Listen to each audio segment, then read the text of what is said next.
Do you ever watch other people on the subway? It's so strange to have to ignore someone who's right up there in your face. A can of sardines springs to mind, except passengers aren't joined by a bond of thick oil or brine. Instead, they're stewing in a miasma of sweat, cologne, and annoyance. Everybody absorbed in their own little worlds, warm little cocoons. There, whizzing through the bowels of the city at a brisk clip, you'll find people reading books, newspapers, maybe on a PlayStation Portable, maybe a smartphone. Except me. I'll always be looking through the thick glass windows at the flickering blackness just beyond. Sometimes late at night, I hope I'll get on the same train once more so I can see it all again. It had been one of those weeks, actually, it had been one of those months, where the targets piled up like so much dirty laundry. The boss was on my case. Miserable, balding fart with his mortgage and his European sports car, writing us all for another bullshit project for some client across the country. The days and nights lost their meaning. In at work early to beat the crowd, heading home without ever seeing the light of the sun. Caffeine was my only friend. The last thing on the agenda for the workday was the mad sprint for the last train home because the miserable bastard wouldn't even sign off on the late night taxi claims. It showed up on the work-life balance indicators, he'd said. It had been another mindless day of numbers, presentation slides, and text. To be frank, I didn't even know if the version of the meaningless report I was working on was the 5th or the 50th, nor could I have told you the difference between the two. The office had already emptied out an hour before, my last coworkers giving me a commiserating pat on the back as they headed off. I cursed as I stuffed my laptop and swept my papers into my bag. I was going to miss the train. The stale warmth of the building gave way to the bitter cold as I hit the streets running. The station was deserted, not unthinkable at this time of the night, but eerie all the same. There's something about a hollow space meant for crowds. I'm not talking about muggers or anything like that. There's an air of the forbidden about these empty spaces. That's how that night started out, expectant, waiting for something to happen. Not that I cared at the time. The escalators were out for the night. I was wheezing hard by the time I got to the bottom. That college fitness long drowned under an ocean of booze, buried under a mountain of fast food. I thought the last train had already left, resigning myself to a long wait for an expensive taxi ride back. I was about to leave when a train pulled up with the familiar scream of metal on metal. Graffiti adorned the gray skin of the train, tribal tattoos for the modern locomotive. The doors hissed. Warm air belched from the cabin. I got in. The train, strangely, was full. Not packed, but it was crowded. I found myself a seat in between an old man in a large brown overcoat and a young lady that was wearing a dark, formal dress, a large flower pinned to her breast, her face a mask of mascara and eyeshadow, inexpertly applied. Across from me sat a pair of army guys in fatigues, their scalps shining pink under the tight buzz cuts, and many more besides. It was a puzzling thing to have a cabin so full late at night, and with such a motley crew of inhabitants. With a shudder, the train pulled out from the station. I settled back contentedly into my seat. The network connection in the tunnels was never dependable. I had to find another way to entertain myself on the ride home. The noise from the screech of the rails and the rush of air outside seemed muted. Instead, the cabin was filled with a soft susurrus, the hushed tones of a crowd in a theater, expectant but subdued. The cabin felt colder than it should have been. Was the heating out again?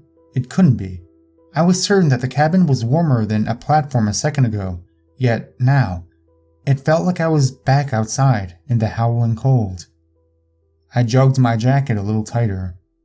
I looked at the hodgepodge of strange individuals in the cabin. Everybody seemed out of place. Why would there be a gaggle of high school kids obviously inebriated this late at night?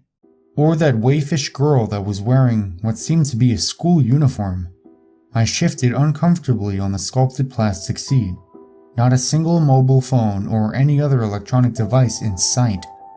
A strange sight in this day and age. I looked up at the row of LED lights that indicated the train's progress along my route. 4 more stops. I was still staring at the display when the train whizzed by the next station.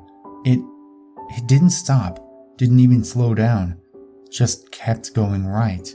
The lights and pillars of the station streamed by in a blur. I jerked upright in my seat, my eyes widening. What kind of train had I gotten on?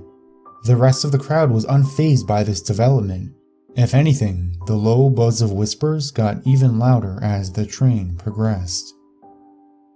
We were still hurtling through the dark tunnel, the overhead lights flickering on and off, when the little girl in the school uniform affixed me, stared at me, wide-eyed. She crept over to the group of high schoolers and tugged at the sleeve of one of the young men. He must have been a basketball player, towering over his companions. He nearly had to bend double to bring his ear down to the little girl's face. Her jaw worked up and down as she whispered something to him, urgently. I heard nothing over the sound of the train. He blinked, and took a step back when he looked back in my direction, as though seeing me for the first time. His handsome face twisted strangely. Was it anger? No. He looked like he wanted something. He looked hungry. His compatriots noticed the break in the conversation and directed their gazes to the focus of his attention. To me. The same gamut of emotions cycled through their faces, shock and then a sharpening and hardening of their features. They were hungry too? The giant took a step forward, perhaps meaning some harm for some slight on his person that I must have committed. One of the high school girls held him back. The feeling spread through the cabin, like a spark arcing from person to person, the 2 uniformed men looking up and tightening their jaws, the old man next to me perking up and scooting down another seat so that he could look at me without straining his neck. Outside, a blur of lights told me that another station had shot by. 3 more stops. I shrank back in my seat, the tendons straightening at the surface of my hands as I clutched at my bag protectively, as though that stupid gesture grabbing onto my work, the focus of my life, would ground me and take me from this nightmare. It didn't. I felt the weight of their eyes on me, like insects crawling over my skin. Something was wrong. So clearly wrong. This strange crowd, so different, yet each of them was wearing that naked need on their face. "Don't mind them, they're just jealous of you," the young lady by my side said. Her voice was soft, mellifluous. "Don't stare back and don't talk to them." I turned to look at my new companion. What are they jealous of? I just wanted to catch the last train home. "It's the last train home for all of us too." She smiled. She was very pale, very beautiful. "But not all of them want to be here, and looking at you, going home tonight, makes them so very unhappy." Where'd they all come from? Was there a convention, a meeting? I cast my eyes around the cabin again, but was stopped halfway by her strong fingers on my chin. Her fingers were icy cold. She turned my head around to her face. Everywhere, all around, most of them didn't want to be here, except me, maybe.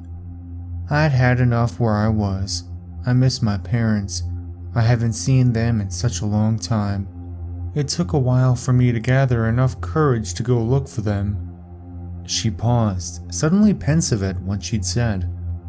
"You're not meant to be here, you know. You're on the wrong train. This isn't your ride." Outside the window, another station went by. My eyes flicked back to the board with all the lights. 2 stops to home. The whispering in the cabin had started up again, louder than before, but still muffled by the sounds of the rails and the rushing air outside. They were talking about me. The atmosphere grew oppressive. The attention of the crowd felt like a rock on my chest, a vice. My breathing grew labored, each inhalation a struggle. I wheezed. My companion sensed my discomfort. "I wish I could help," she said, sadly. "It'll stop when we get to the end of the line, I suppose." Her eyes lit up at that thought. She turned around and scooted up onto the seat, her knees on the hard plastic, palms on the cold glass. Even with her face pressed up against the glass, there wasn't a trace of fog on the window left by her breath, if she was even breathing at all. "Here, why don't you take this? I don't need it where I'm going." She fumbled at her dress, detached the white flower, and pressed it into my hands. The sweet smell of the lily took my attention away from the pain in my chest. "We're here." She was quivering with excitement as the train began to slow. I looked up at the board overhead. All the lights on the map had gone out. Where were we? She cupped my chin in her hands.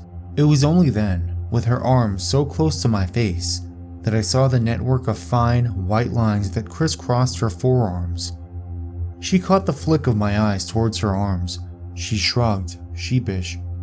"Practice makes perfect," she said. She frowned, suddenly serious again. "This stop is for the rest of us. You can't join us. You have to stay here." She leaned forward quickly and gave me a kiss on the cheek. Her cold lips burned like an ice cube. The people in the cabin quickly turned their attention to the approaching platform. I felt the weight on my chest again. The whispering grew to a crescendo as they pointed and chattered excitedly. The platform drew close, and what a sight it was. I didn't recognize the tiles or the posters. I must have taken this train 1,000 times. I could have closed my eyes and named every station in order and the time between stations if I wanted to, and yet I was lost. There was nothing on the platform that helped in any way. No signs, no directions. What the platform had was people, a milling sea of heads and faces, all expectant, all eagerly waiting. When the door opened, it let in the roar of a crowd outside, shouts, shrieks, and yells, and tears. So many tears. The passengers burst out of the train, throwing themselves into the waiting sea of people. I saw one of the army boys embracing an older gentleman, also dressed in military fatigues. None of that new age stuff that pixelated camouflage. This was old school, with big green and brown blotches. The resemblance between the two was clear. They parted, the younger man introducing his father to his compatriot. The older man hugged him as tightly as he had hugged his own son earlier. The group of teenagers whooped and leapt as they pushed through the crowd, seeking some new adventure for the night. I caught a last glimpse of the blonde locks of the basketball players as they vanished around a corner. The old man that was sitting by me had found an elegant-looking lady in her 30s. Her light sundress looked out of place for the biting colds of winter. Or had I mistaken the man for someone else? I looked again, and it wasn't the old man anymore, but a young couple laughing in the prime of their lives.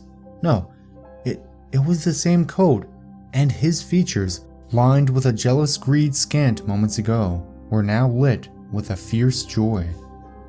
Just as the train doors hissed shut, I saw the girl that sat next to me on the train. She was in tears with her arms around a well-dressed couple. She waved at me as the train pulled out of the station. I waved back. My legs shook as I got off the train at my stop. The platform was reassuringly deserted. I watched as the train screeched into the distant darkness of the tunnel. I gingerly touched the numb spot on my cheek where the girl had kissed me. My fingers came away wet. I didn't even remember the tears falling. My nose was suddenly assaulted by a rich, thick greenhouse scent. Decaying plant matter. I fished out the lily from my coat pocket where the strange girl had left it. The pristine white petals were dry to the point of crumbling and speckled black with rot. I let it fall from my fingers and watched it bounce on the station floor. It sat there like an unmelting snowflake on the pocked, gray concrete. I stared at it for a long moment before I began the long trek home.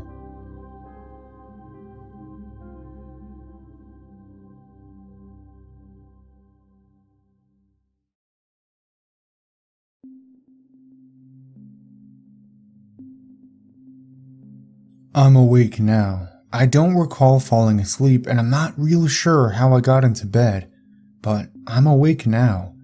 There's a very distant ringing in my ears, sort of like the aftermath of a concussive blast that makes you deaf, only this ringing seems far off inside my head. Must have had a rough night, I suppose, although honestly I can't really recall the previous evening, or any evening for that matter. Yep, must have been one hell of a night.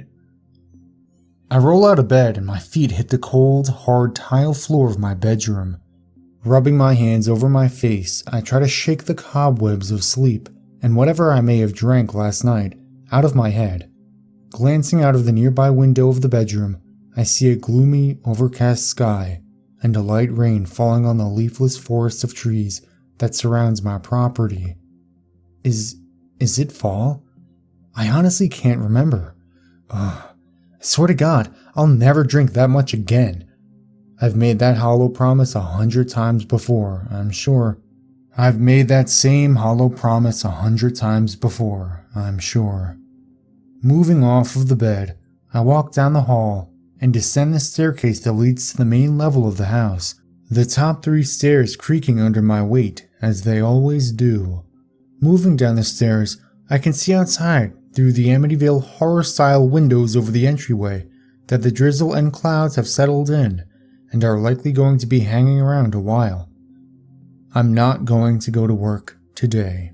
Wait, I don't have to work today, right? It's the weekend, isn't it?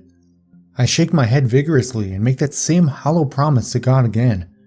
This day is going to be far worse than my night must have been. The kitchen has a digital clock, so I stumble into it to check the day and time just to be sure I don't need to call in sick. Clock says 9 a.m. I'm late if it's a weekday, and it's Sunday. Excellent. Time to crash on the couch and do nothing. My God, I'm tired. The couch is calling my name right now. I leave the kitchen and move through the archway into the living room, noticing that the hardwoods are just as cold as the tiled floors upstairs. A small shiver moves up my spine, and I make a turn towards the thermostat to crank the heat up before lying down and covering up with the throw blanket hanging over the back of the couch. The worn, cold leather of the couch creaks under my weight.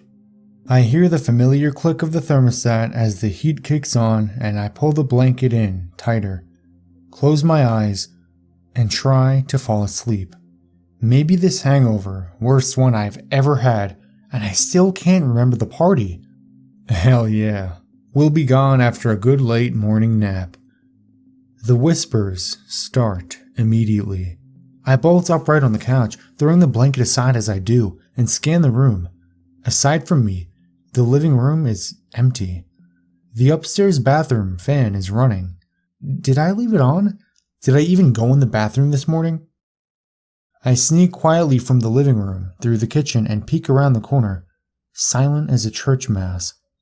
I had to have been a ninja in a past life or something. I look up the stairs and see that the bathroom light is on, and the exhaust fan is definitely running. Maybe I destroyed the toilet last night and left it running to kill the smell before stumbling to bed. I think. But the whispering starts again, and it's coming from the bathroom. No time for subtlety now. So I bolt up the stairs, the top 3 creaks as usual, and burst into the bathroom.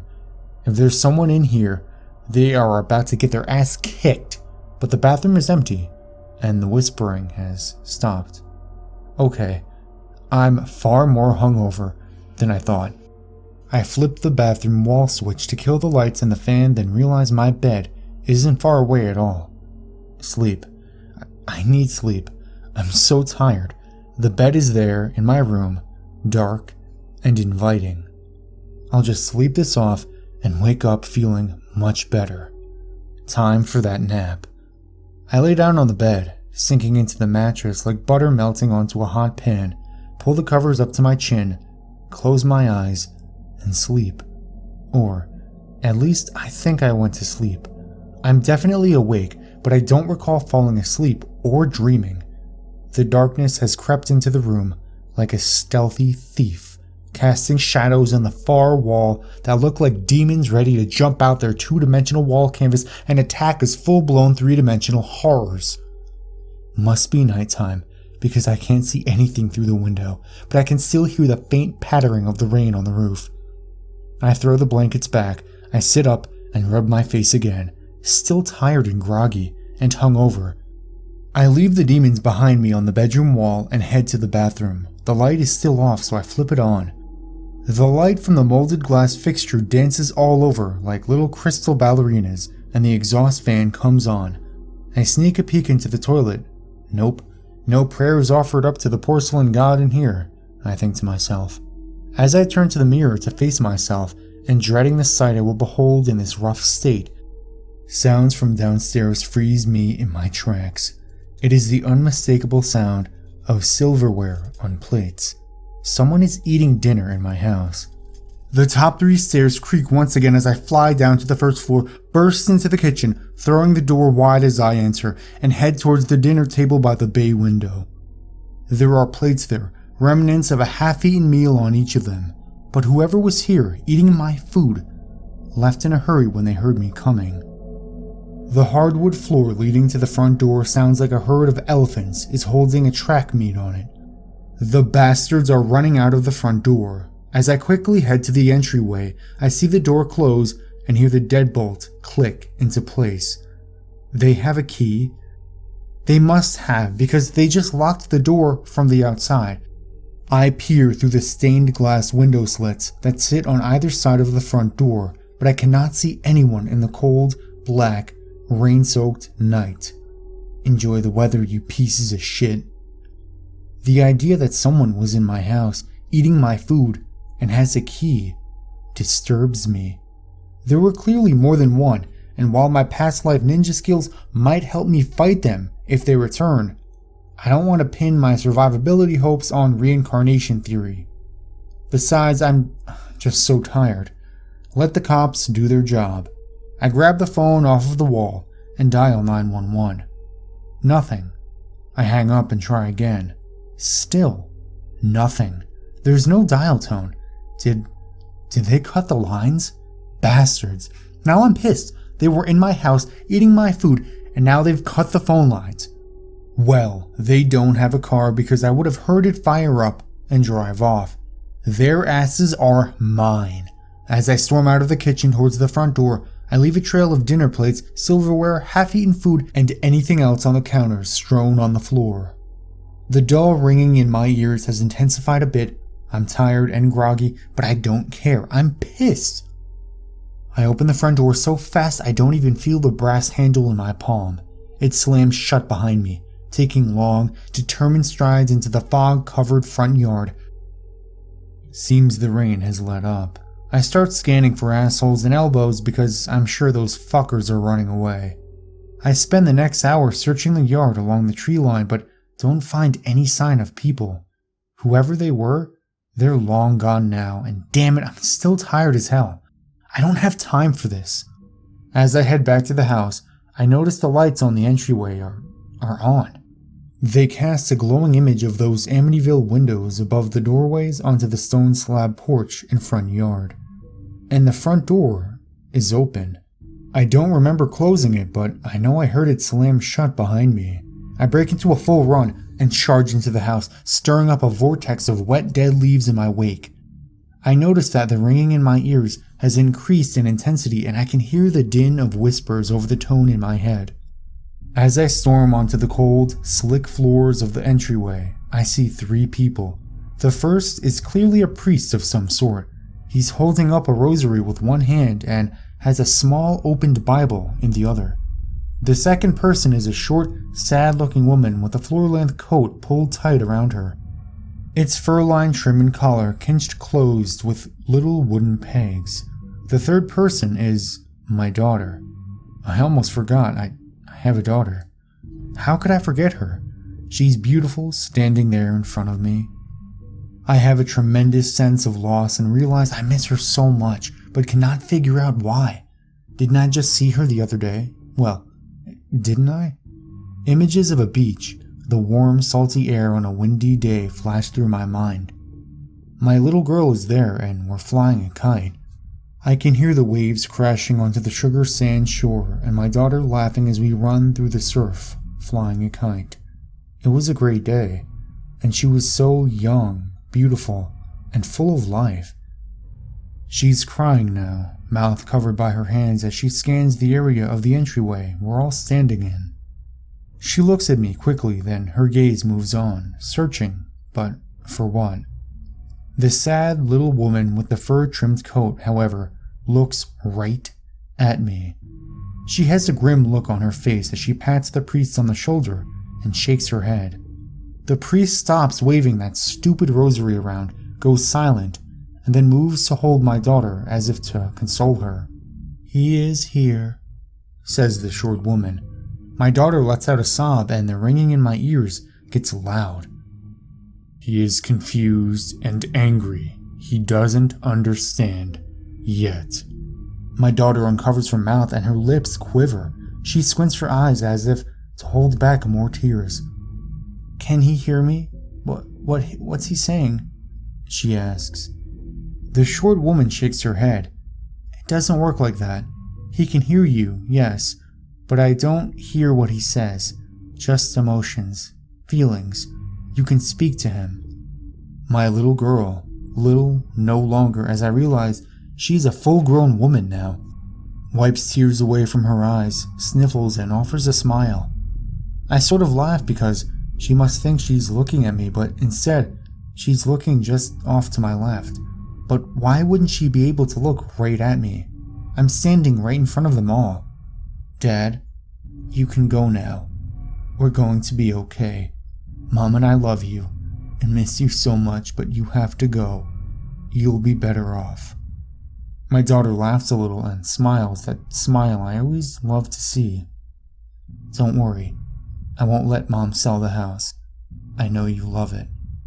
The ringing in my ears is nearly deafening now, but I don't care. Why is she talking to me like this? Why does she want me to leave? Why is she not the 10-year-old girl from my memory?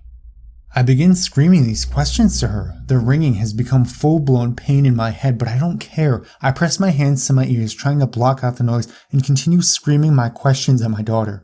The short woman shakes her head again. She casts a sad look towards my daughter. "He's angry. He's screaming at you. I can't hear the words, but he doesn't understand why you're saying these things. He's very, very confused. He doesn't know it is time to move on from this life." Wait, what did she just say? I stop screaming and lower my hands. The ringing in my ear is subsiding and instead begins a slow descent into a single harmonious tone. What does she mean? That it's time to move on. My daughter smiles again. I've missed that so much. "Daddy, we love you. It's time for you to move on. You can't keep scaring the hell out of Mom and I. We appreciate you staying with us to make sure we're okay, and we are. But you need to go." Behind my daughter, the kitchen doorway suddenly flares to life with the brightest light I've ever seen. Pure, clean, inviting. That harmonious tone grows louder, not painful, but inviting. I look away into the three people standing before me. They don't see the light. It beckons me, so I begin to walk towards it. The short woman pats my daughter's hand and nods her head. Her smile tells me she knows what's happening, even if I don't. I move closer to the light. Its beams of white falling over me like long, loving arms, pulling me into their embrace. The tunnel entrance is so close now, but I stop and turn to look at my daughter one last time. I mouth the words "I love you," knowing that no sound will come from my lips. The short woman whispers to my daughter. She sobs briefly, then says, I love you too, Daddy. I step into the tunnel and let the light take me. My tunnel isn't very long, and the light near the end begins to shift. I can smell warm, salty air, and I hear the crash of waves on a sugar sand shore. My little girl giggles.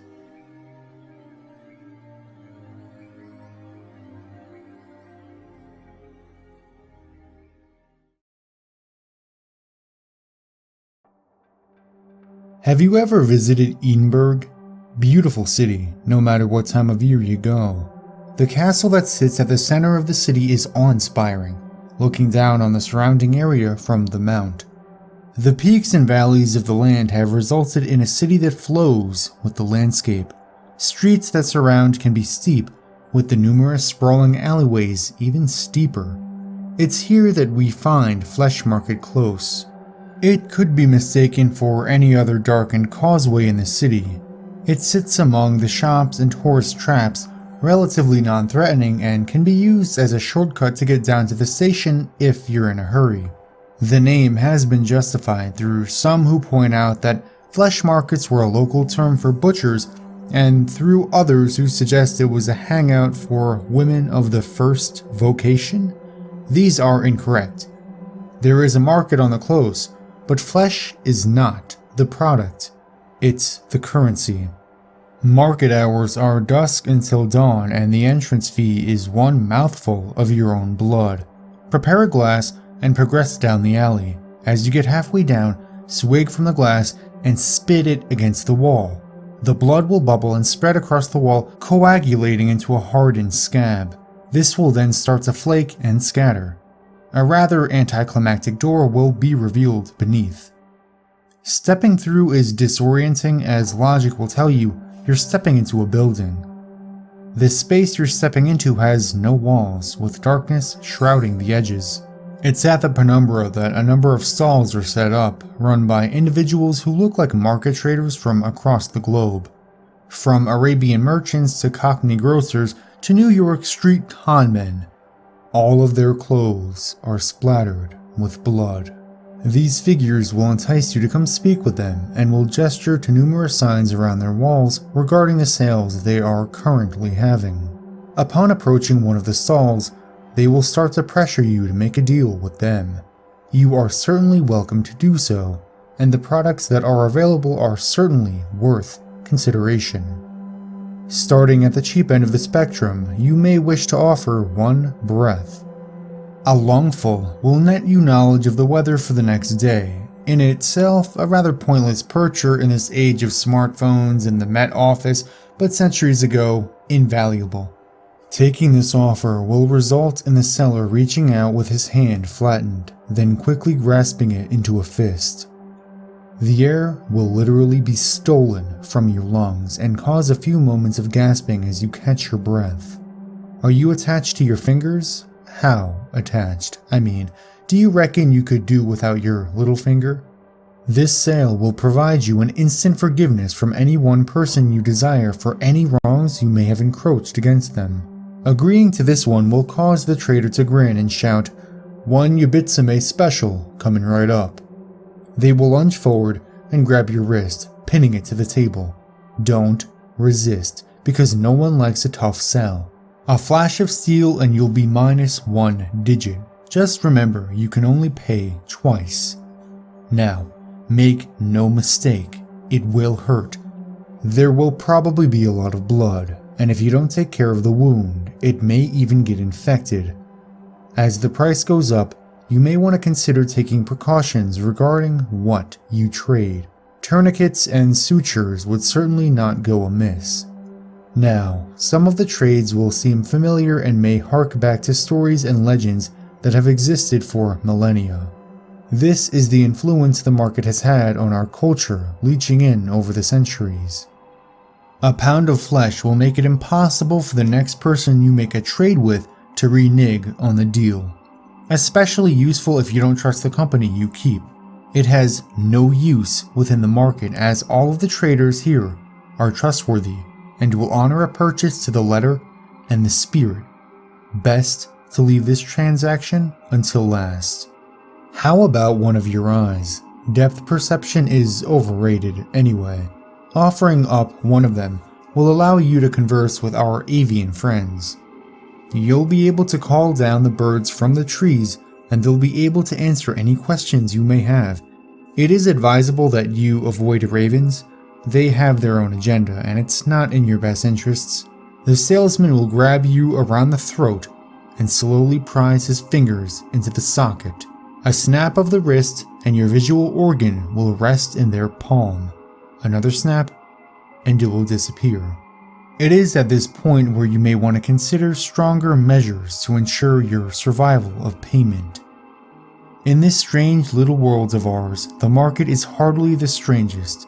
Artifacts and incantations exist that can allow the body to continue to function long past the point at which mortal coils would be shuffled from. One or two can be picked up here, but few are willing to live without their sexual organs. It seems eternity is that little bit colder without the ability to get your rocks off. I'm not going to go into the details as to how they're taken, suffice to say that it is unpleasant and messy.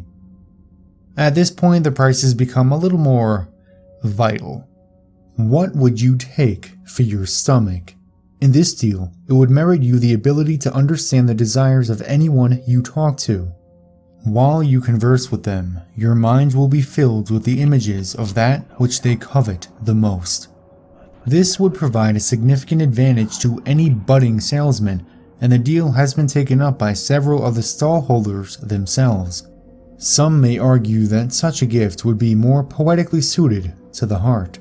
That vascular muscle, however, is a part of an altogether different deal. By bartering with your heart, you can guarantee the happiness of any given individual for the rest of their life, however long that may be. The removal of these types of organs can be significantly painful, but the dealers will allow you a moment to prepare yourself before they will produce a short, keen blade. One practice swipe later, and they will be digging into your tissue. They have unerring accuracy and a level of cleanliness that rivals any surgeon. Now, it's acknowledged in some places that once the deal has been sealed, a buyer may have second thoughts and may want to back out. This is not one of those places. Most of the contract is left unspoken, but you're expected to have done your research. The buyout clauses are a killer. While most of the body can be put on the table, there are limitations. The fact of the matter is that the brain is the seat of sentience and cannot be fully placed in. I say fully. There was one individual who offered to lobotomize the part of the brain that holds memory as a part of the deal. The problem is, he cannot remember what it is he received in return. I hear he suffered night terrors for the rest of his life. Now, at this point I offer a warning. Up until now, I've detailed the price list for your own body parts. Whatever you do not attempt to purchase anything in the market with organs of another. Every figure in the market will stop and stare at you, and the one you attempted to defraud will scream, "That is not yours to trade." Whatever it is you try to barter with, that body part will be taken from you as punishment. A very literal eye for an eye. Despite whatever theological perspectives you may hold, offering your own soul will elicit the same result. There may have been many theories postulated for this response, but the honest answer is we just don't know. The market has been trading in blood and bone for as long as civilization has existed, though the entrance has moved from city to city. Many have visited and shook hands with the butchers, though not quite as many got those hands back. A smart man would wonder how it is that these individuals are capable of honoring the deals they broker. A smarter man would ask himself why his body parts are of such high value in this economy. Just understand that it is supply and demand. And as long as there are fools willing to supply, you shouldn't need to concern yourself with who is doing the demanding. It was 1995. I had just graduated high school. An old friend who I haven't talked to in 7 years now and I were hanging out, and I said, Let's go to New Orleans, and we did. We had $140 between us, and back then, that was more than enough. We made it to New Orleans, almost died from culture shock, and turned around and headed to Magnolia, Mississippi to get some sleep. We stayed at Magnolia Inn. It was a shithole, but it was nice and cool. It was May or June.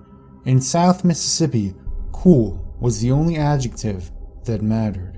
We stayed up that night playing poker, drinking Gordon's vodka, and talking about who knows what. Probably girls, college girls. At some point I even said, "Ever been to Texas?" "Nope." "Pack your bag and let's roll." We had a road atlas. Marshall, Texas was right across the border from Shreveport. We arrived in Shreveport, made a phone call to another friend who we were actually supposed to be staying with.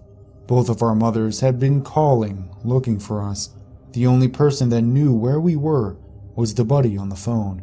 It was no big deal. We would be home in a day or two. I'm being short on details because if I don't, this will turn into a novel-length story about chasing armadillos and being chased by the boogeyman. Before we left the rest area in Shreveport where we made the call, we saw an armadillo. Let me tell you something about armadillos. Those bastards will hiss, jump, and turn into Tasmanian devils if you corner them. They also carry leprosy. We were 18. We chased that armadillo around for an hour. Now let me tell you about Shreveport. I don't know how it is now, but in the summer of 1995, it looked and smelled like a place where oil and metal went to die. It was dirty. It was a shithole. We crossed a bridge and saw people fishing 100 yards from where a drainage pipe from a factory was spewing forth waste upriver from the fishermen. The locals reminded me of the locals in Adamsville, bald-headed women and cross-eyed men. A lot of bald-headed, cross-eyed kids. I'm sorry, but it was a Rob Zombie movie come to life. I felt like I was going to be raped because I had a full head of hair and could see straight. The best part of Shreveport was an armadillo that might possibly have leprosy. Marshall, Texas was 40 miles away. We rolled on. Marshall was a decent little town, home of the Fire Ant Festival. We stopped at a little barbecue joint and had a Coke, a smile, and some pulled pork. It was getting late and the sun was setting. We looked at the map and decided to backtrack a bit and head up rural Route 43 through Karnak and past Cato Lake. We eventually would run into Highway 59, head to Texarkana, and then head back home. When we left the barbecue joint and headed back towards 43, it was dusk. Highway 43 wasn't well lit. It was almost as dark as Notch's Trace Parkway. I've got a good story about using a pair of pantyhose as a fan belt for an old diesel Mercedes. Do not ever get stuck on the trace after dark. My friend was driving and we were doing about 45 miles per hour. Any faster would have been reckless, even for a couple 18-year-old dumbasses. This road was kind of like Christmasville Road. The locals reading this will know what I mean. The non-locals just have to use your imagination. It was dark, winding, full of hills that ended in curves. There were beady and glowing eyes on both sides of the road. You could hear the crickets and the bullfrogs over the sound of the wind rushing by the old Sentra. It was peaceful and creepy at the same time. The humidity was a real thing, tangible. The air was thick. It smelled like pastures, hay, and swamp. We drove for what seemed like hours. It was after midnight, and I saw a sign that informed me that Bivens was the next town of any size. I was hypnotized by the yellow lines on the road. We hadn't seen another car in at least an hour. I rolled the window down and lit a cigarette. There was music coming from the radio, the tape player. It was either Tupac or Bob Seger. I smoked my cigarette, absent-mindedly flicking ashes out the window. I took one last puff and flicked the Camel short off into the woods. Then I saw it. I never looked to my right. I didn't even kind of peek to the right. Maybe I did a little when I flicked the cigarette away. I don't know why. What I do know is that in my periphery, There was something running alongside the car. It was just behind my window, behind where the edge of the door ends and where the back window begins. I looked over at the speedometer, 40 miles per hour. I looked at my friend. He was looking straight ahead. I looked straight ahead. I could still see it. I could see one huge arm, matted hair, reddish-brown, sticky-looking primal. I eased my right hand over and rolled up my window. My friend was still looking straight ahead. His jaw was clenched, and he put both his hands on the wheel. He sped up. No words were said. I looked straight ahead, and still out of my periphery I could see that arm moving. Muscles and tendons visibly rippling beneath that matted hair. As the car gained a little speed, the thing running alongside us lost pace slightly. I then saw the hand on the end of the nightmarish arm. The hand was clenched into the fist the size of a cantaloupe, a big cantaloupe. It was covered in the same hair but slightly darker around the fingers, like it was strained with something. Suddenly, the hand unclenched, and then I saw the claws, black as the damned after midnight Texas night. Those claws were at least 2 inches long, sharp like an animal's. This wasn't a hand so much as it was the killing paw and claws of some beast whose only purpose was to kill and eat. I looked at my friend. I looked at the speedometer. 50 miles per hour. I looked straight ahead. It was still there. I lit another cigarette, didn't roll the window down, and simply said, "Shit." The music had stopped. I finally broke the silence and said, "Hey, do you?" And before I could finish, my buddy said, "I see it. I've been seeing it. I can't even see you, but I can see whatever the hell that shit is." "How much do you see it?" "More than I want to." "Speed up, John. Just speed up. It can't keep up forever." I looked over. 55 miles per hour. Whatever was chasing us, silently, was starting to lag behind. I finally looked to my right, just a bit. Imagine the scary part of the movie where you put your hands in front of your face but still peek through. In 37 years, I have 2 regrets. One is picking up that first cigarette, and the other is me looking to my right that night. The beast was huge. Its chest was above the top of the car, and all I could see was that matted reddish-brown hair. Then it bent forward as it ran. I saw the face of this thing. All reality stopped. We were no longer driving down some country road in Texas. We were now trying to escape from the depths of a monster-inhabited hell. This thing's face is beyond my powers to describe. It was evil. The eyes were black and the pupils were red. It flashed its teeth at me in a snarl. Yellow and huge. Saliva dripped from its mouth. It opened its eyes wide, and it looked hungry and pissed off. Then it opened its mouth. The skin pulled back until all you could see were black gums and yellow teeth. I immediately could feel the car accelerate. "Fucking hell, John, just go." I prayed. I cussed. I lit a cigarette. Then, like sunshine breaking through the clouds, the road straightened down. "Don't you slow down." We drove through Bivens, and we drove through Texarkana.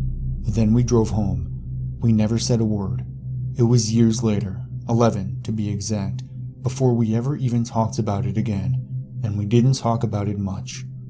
He said he'd never told anyone, and I hadn't either.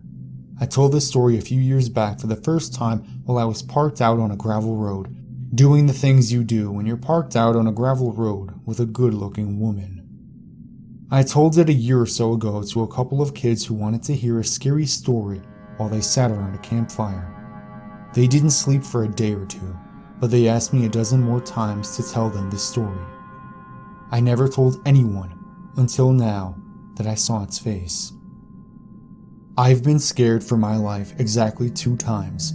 Once was on that road, and once was looking at a grizzly bear in front of me with a terminal velocity inducing drop to the side of me. Call it what you will, call it bullshit if you want, but look me in the eyes and let me tell you this story and you'll know.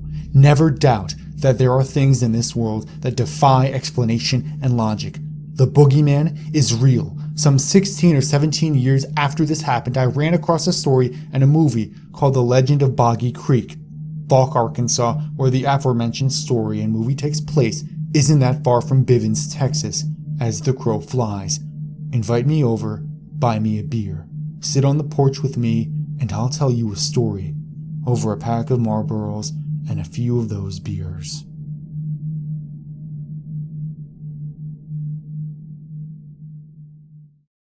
I've been working as a private investigator for the past 3 or so years. I chose this profession because I found myself bored with life and hoped that this career would give me a few thrills. It isn't exactly the Sherlock Holmes type work I was hoping for, but it does keep me busy. Yesterday was the most thrilling day in my career by far.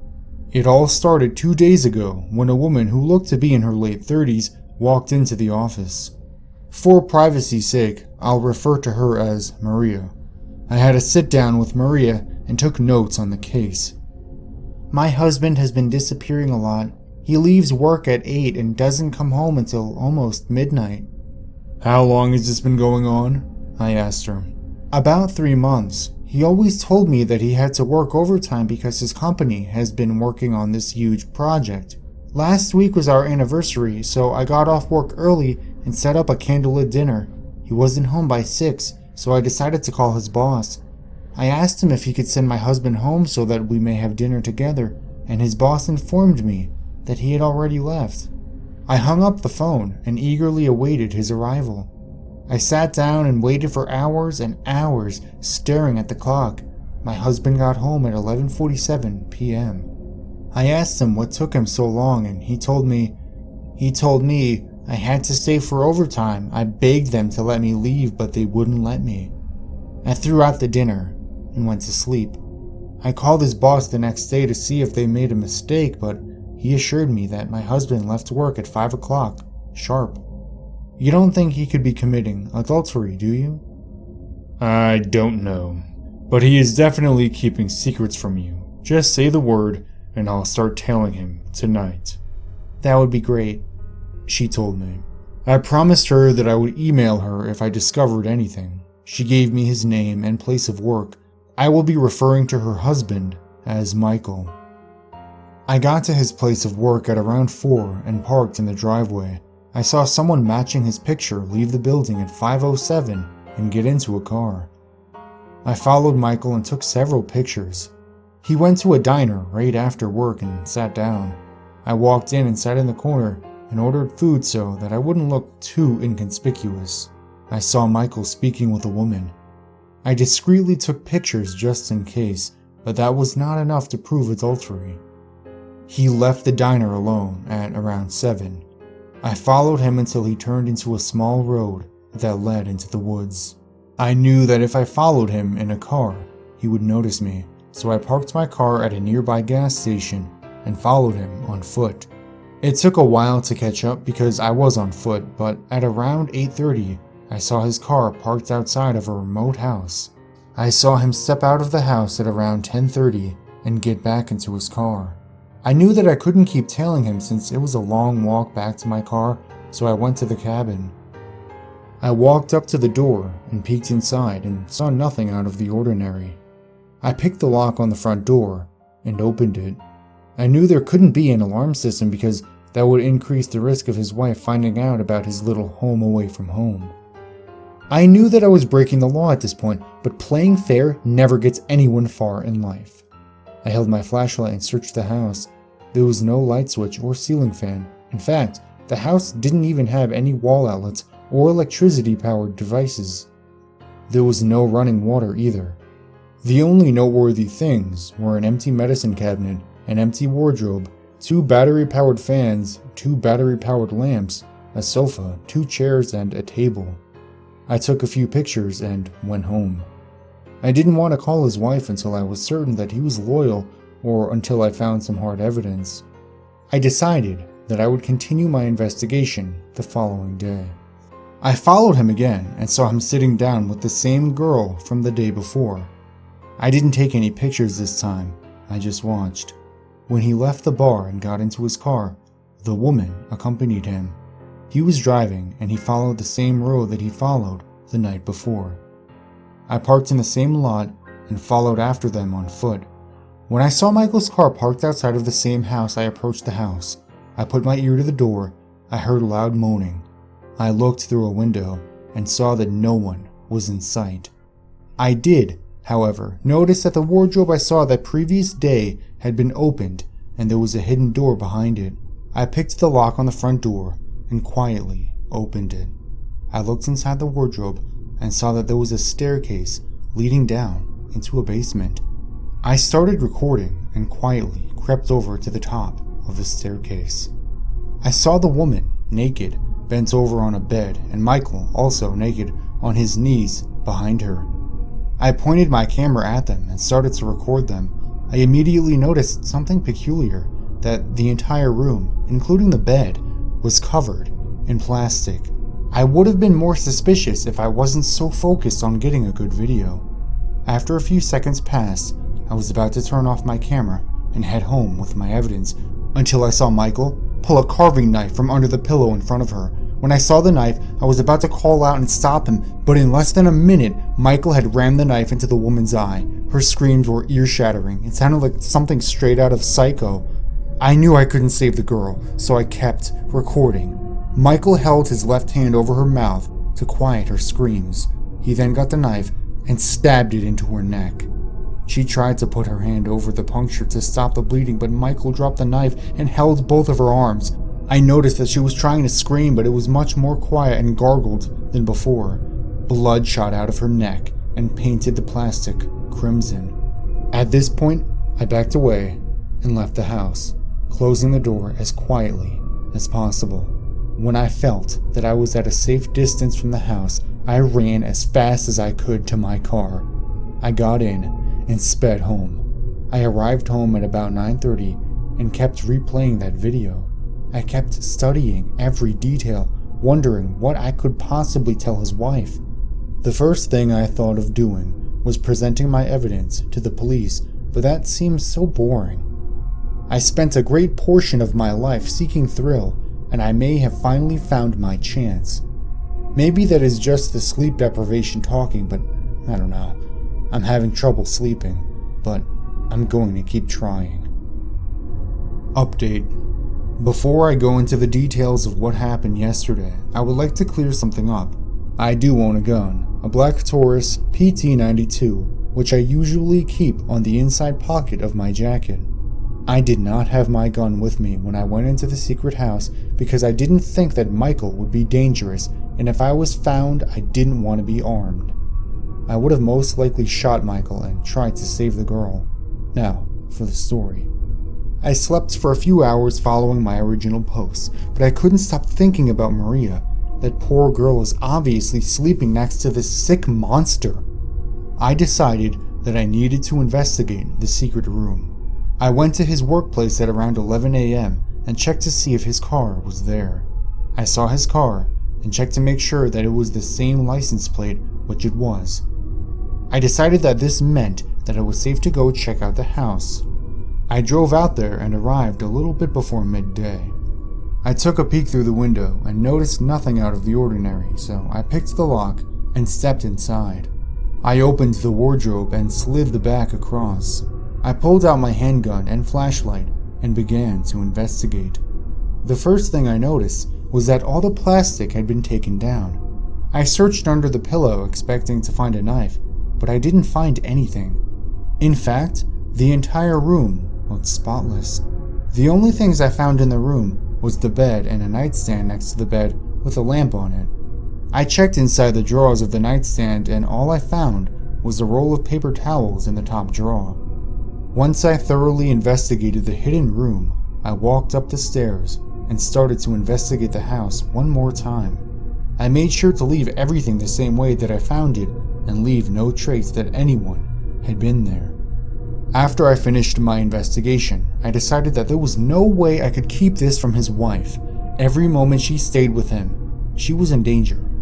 I got back in my car and drove to the nearby gas station I had left my car at the previous 2 days. It was about 2 o'clock by this time, so I knew that Maria was still at work. I pulled out my phone and sent her an email. "Hey Maria, I made some great progress on that project we were working on. I have something that you definitely need to see.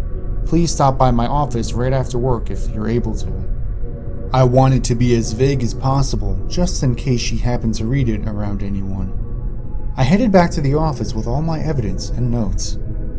I had not decided if I was going to show her the part where he murdered that woman, but I was leaning towards the idea. As reluctant I was to get the police involved, I didn't want to end up endangering her any more than I already had.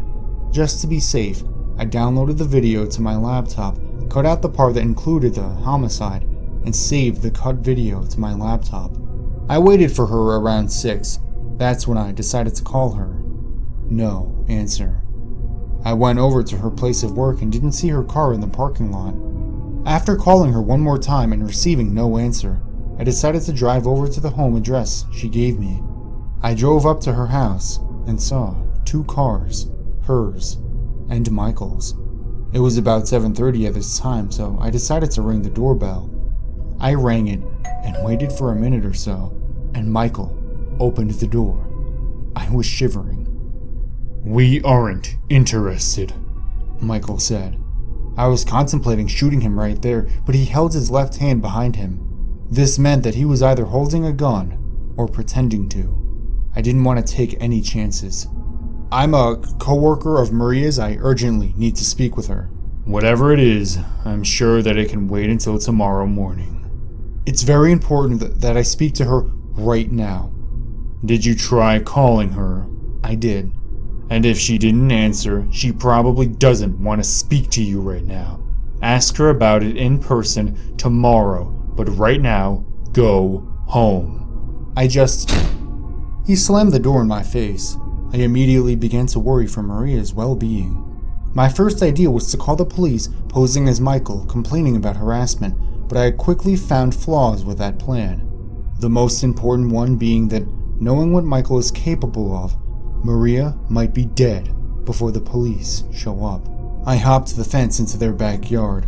All I had on me was my pistol and my flashlight. I saw a pipe on the outside leading up to their bedroom window. I put my gun in my jacket pocket and held the flashlight with my teeth. I climbed the pipe, and when I reached the window, I held the flashlight and shined it through the window. I saw Maria, lying, motionless. I looked closer and saw blood near her mouth. I dropped the flashlight and pulled out my gun. I shot the lock that held the window shut and slid it open. I ran to the light switch and turned it on. Then I went over to Maria. After noticing blood near her ankle and some further inspection, I came to the realization that she was still alive and conscious. The only thing I noticed wrong with her, save for a few bruises, was a laceration on her Achilles tendon. At this point, it was obvious that he did not mean to kill Maria. He could have done that easily. He just wanted to occupy me while he made his escape. I took off my jacket and wrapped it around Maria's ankles to stop any bleeding. I held Maria's hand and told her to stay with me while I phoned the police. 911, what's your emergency? I need you to send police and paramedics here. Of course. What's the problem? I'm with a woman who's been attacked by her husband. She's bleeding. Is she conscious? Yes, she is. May I please speak to her? Can you speak with the operator, Maria? I asked. Maria opened her mouth. I thought that she was trying to say something, but she wanted to show me something. I took a look in her mouth to notice that it was bleeding and lacking a tongue. Oh, Christ! Maria pointed over to a nightstand. I looked and saw her severed tongue and a post-it note next to it. I hung up the phone, certain that the police and paramedics were well on their way, and walked over to the post-it note. "Your move" was written in pencil. I was thinking fast and decided to get rid of the note to prevent the police from reading it. I tore the note in half, then I tore those halves into halves. I then put the pieces in my mouth and after a few moments, swallowed them. I returned to Maria and kept talking to her to make sure that she didn't lose consciousness. The police came and brought me in for questioning and took Maria to the hospital. I told the police the truth, but not the whole truth.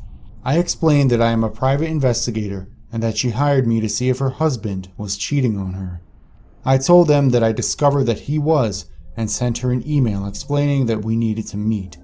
When she didn't come to my office, I went over to her house to meet with her. He opened the door and wouldn't let me speak with her. I feared for her safety, so I broke in and found her that way.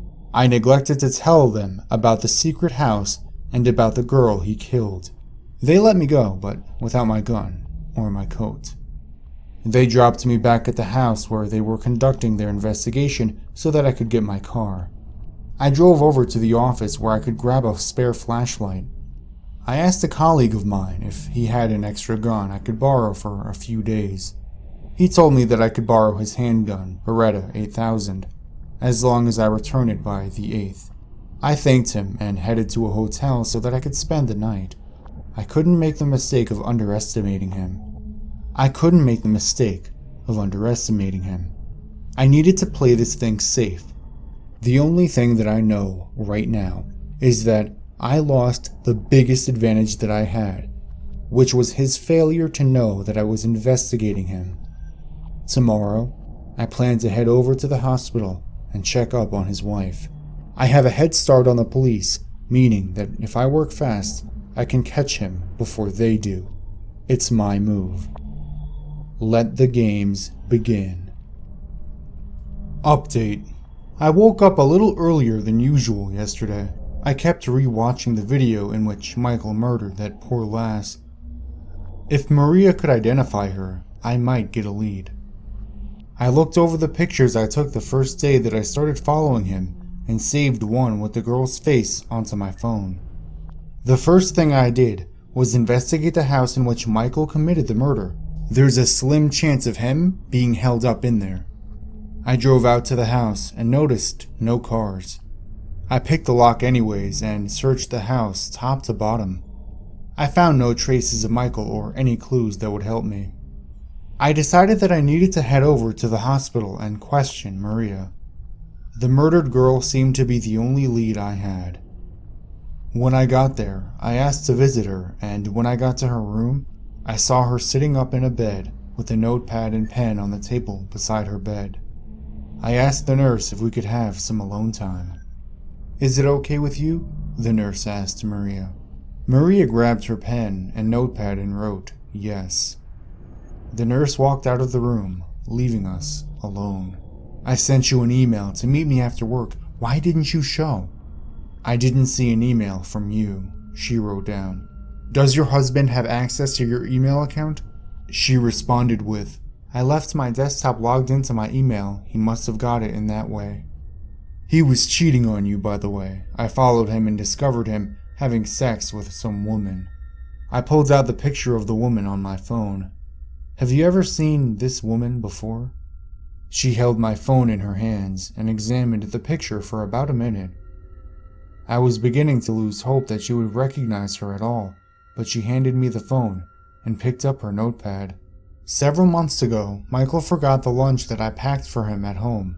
I saw her in a cubicle. She must be one of her coworkers," she wrote. I didn't get a name, but it was a start. I knew that following this lead was the best shot I had at catching Michael. I thanked her and stood up, prepared to leave. Before I could turn and walk away, she grabbed my sleeve.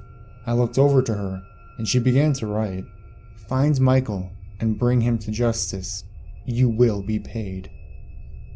I nodded and left. I went over to Michael's place of work to question his employer. I asked to make an appointment with the manager, and a receptionist told me that he was available to speak with me. I was shown into a nice office in which I was able to speak with the manager. I'll be referring to the manager as Joseph. We greeted one another, and then I showed him the picture of the woman. "I'm a private investigator, and I was hired to find a missing person. This woman works here, correct?" Joseph looked a little uneasy. I understand that this question may have shocked him a little. He then replied, "Yes, she's employed here. I'm guessing that she hasn't been showing up to work these past few days, correct?" "Correct," he answered quickly. "Can you please tell me her name?" "The person who employed your services didn't tell you?" he pressed. "They don't know her name. She isn't the person that I was employed to find, but I think that she could lead me to find the person." "This sounds too odd for me. I'm afraid that you will need to go elsewhere for your information," Joseph told me. I pulled out a $50 bill from my pocket and placed it in front of me. "President Grant would like to know her name," He looked at the bill for a few seconds, then he told me her name. I will be referring to this woman as Clarice. He reached for the $50 bill, but I placed my hand over it. What type of car does she drive, and what is the license plate number? I asked. I don't know, he answered. Look through your files. Figure it out. He turned to his desktop and began pulling up some files. After a few minutes, he told me the car and the plate. I figured that she would have left the car at the diner the night she was killed, but it was probably towed by now. I decided to check the diner first, just in case. After finding no cars that match this description, I checked online to see if any towing lots were storing any cars matching the description and license plate that I was given. Luckily, I found a lot a little over a mile away that had Clarice's car. I planned on searching the car for clues. I stopped by a sporting store and purchased a ski mask, then drove over to the lot and waited about an hour so that the sun was down and I could sneak in. During this hour, I was scouting the lot looking for an entry point, an exit point, and, of course, the car itself. I located all of these, put on the mask, and prepared to sneak in. I doubted that they would let me search the car without being the owner, even if I proved myself to be a private investigator. I located all three things and snuck in, quickly and quietly. I approached the car and crouched beside the passenger door. I unlocked the door using the slipknot method. For anyone who doesn't know, the slipknot method involves tying a loose knot in the middle of a long piece of string. The knot is slid between the car door and the door frame, placing around the lock and tightened. Once tightened, the string is to be brought up, rendering the car door unlocked. You can learn more about this method with a simple Google search. After I unlocked the door, I closed it and began looking for clues. Once I opened the glove compartment, I found a powered-off iPhone 6. I powered on the phone and saw a picture of Clarice as the lock screen. At first, I was confused as to why the phone was still in her car, but then it all began to make sense. Michael must have told her to leave it in her car so that no one could locate his little home away from home via GPS. I continued searching her car and found nothing noteworthy. I even popped the hood and the trunk just to make sure that there were no clues being missed. I came to the conclusion that her phone was my only lead. Clarice's phone had a passcode, so I couldn't get in. I did, however, have a coworker who was an expert at this sort of thing. I hastily snuck out of the lot and drove over to his house. He's sort of a loner, so I don't worry too much about catching him at a bad time. Michael most likely disposed of Clarice's body and is confident that nobody has found it. This meant that the possibility of him hiding in Clarice's house was present. Once I arrived at my friend's house, I explained to him that I was on a case and needed his help opening this phone. He invited me inside and started on the phone. He plugged the phone into some sort of device that helped him bypass the security. I'm not going to act like I understand what he was doing, but he managed to get into the phone within 10 minutes. He disabled the passcode security feature, which allowed me to use the phone at my leisure. I thanked him and got back to my car. When I opened Clarice's phone, the first thing I noticed was the wallpaper. The wallpaper was a picture of her and a man that I could not recognize. He was hugging her from the back, and they were kissing. I looked a little closer and noticed that they were wearing matching rings. I opened the Maps app and looked through her favorites. Luckily, there was a location named Home. I typed the location into my GPS and drove over. Once I neared the location, I parked around the corner and put on my ski mask. I opened Clarice's contacts and saw a contact saved as Home. I saved the number and devised a plan. I walked over to Clarice's house and stood across the street. I crouched next to a trash can and looked at the house with binoculars. I saw a car parked out front, but it didn't belong to Michael. The lights were turned on. I noticed that I had a clear view of the landline from the front window. I crossed the street and crouched down a few meters from the window and drew my gun. My plan was to call the landline and if Michael went anywhere near it, I would shoot him dead. I turned off the safety and aimed near the landline. I pulled out my phone and called the landline. I could see it ringing through the window, but no one went to answer it.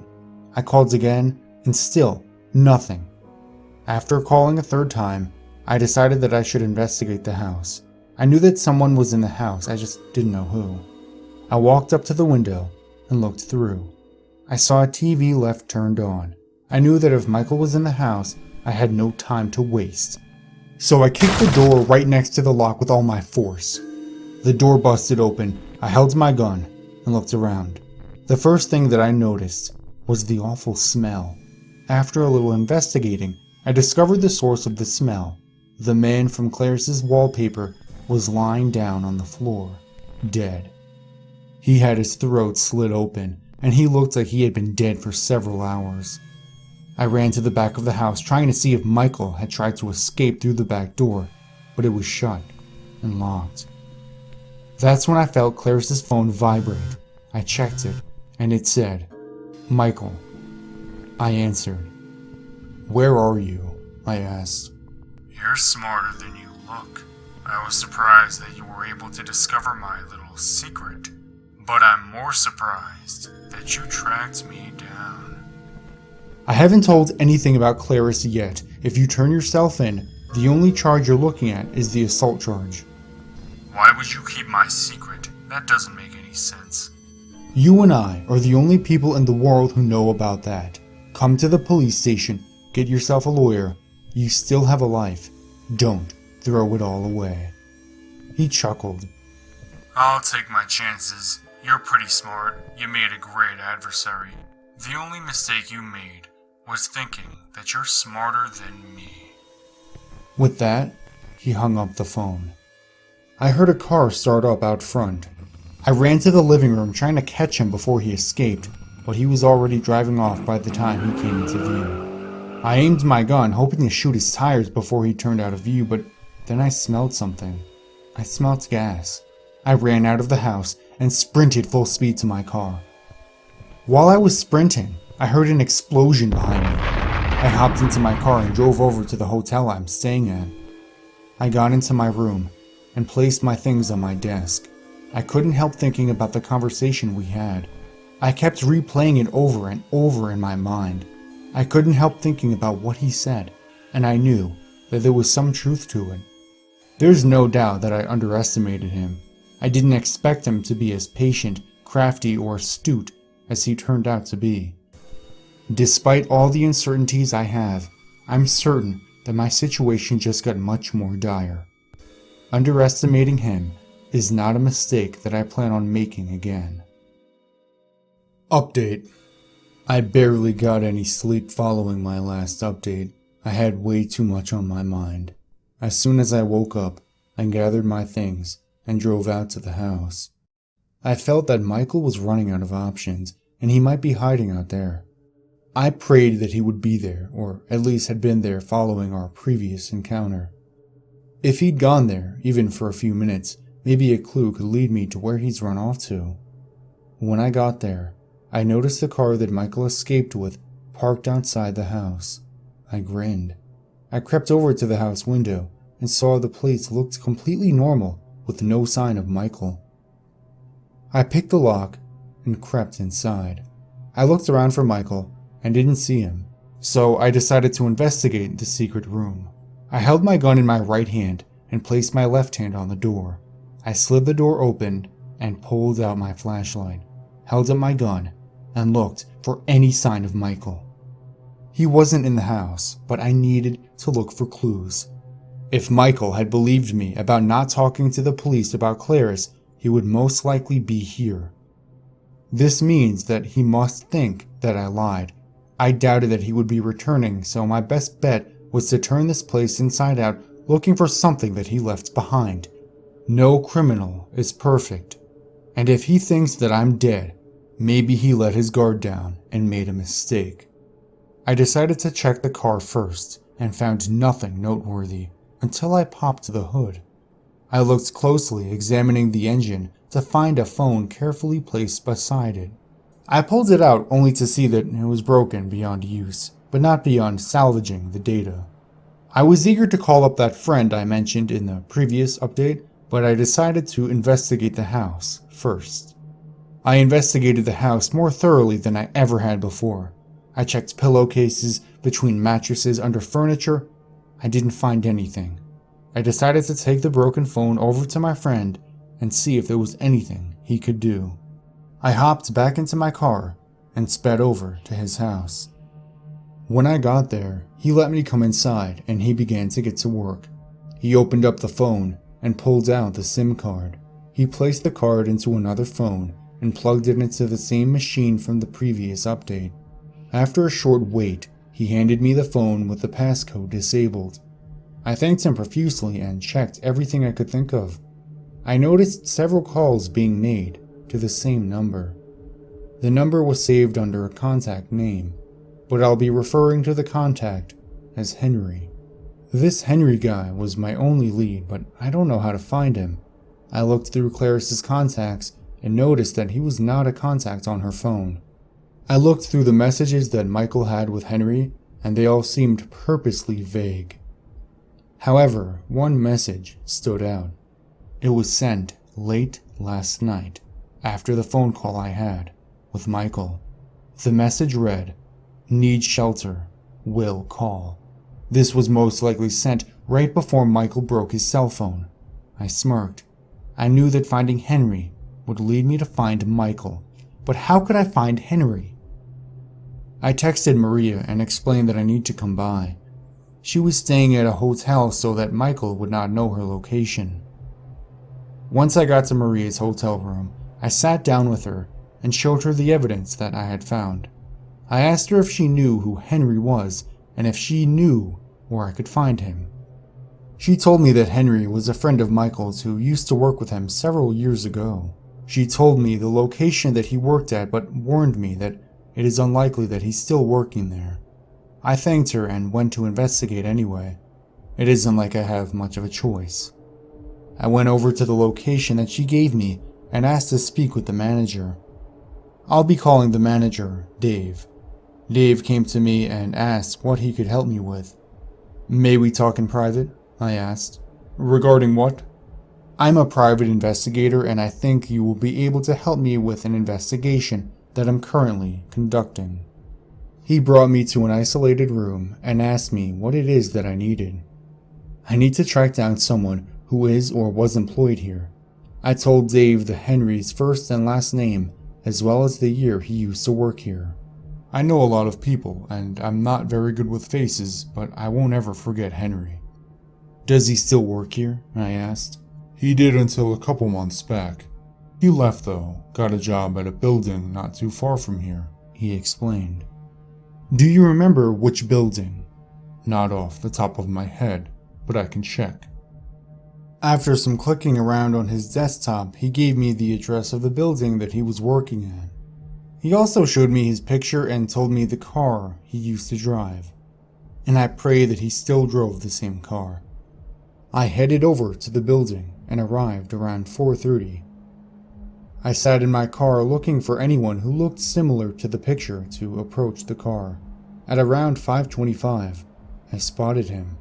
I carefully tailed him, making sure that he didn't notice me. He entered some suburban neighborhood before parking at a house. I took several pictures and watched from afar with binoculars. I sat in my car for a few minutes trying to decide the best course of action. After a few minutes, I decided that this game has gone on long enough. I told myself that I would kick the door down and shoot Michael in the head.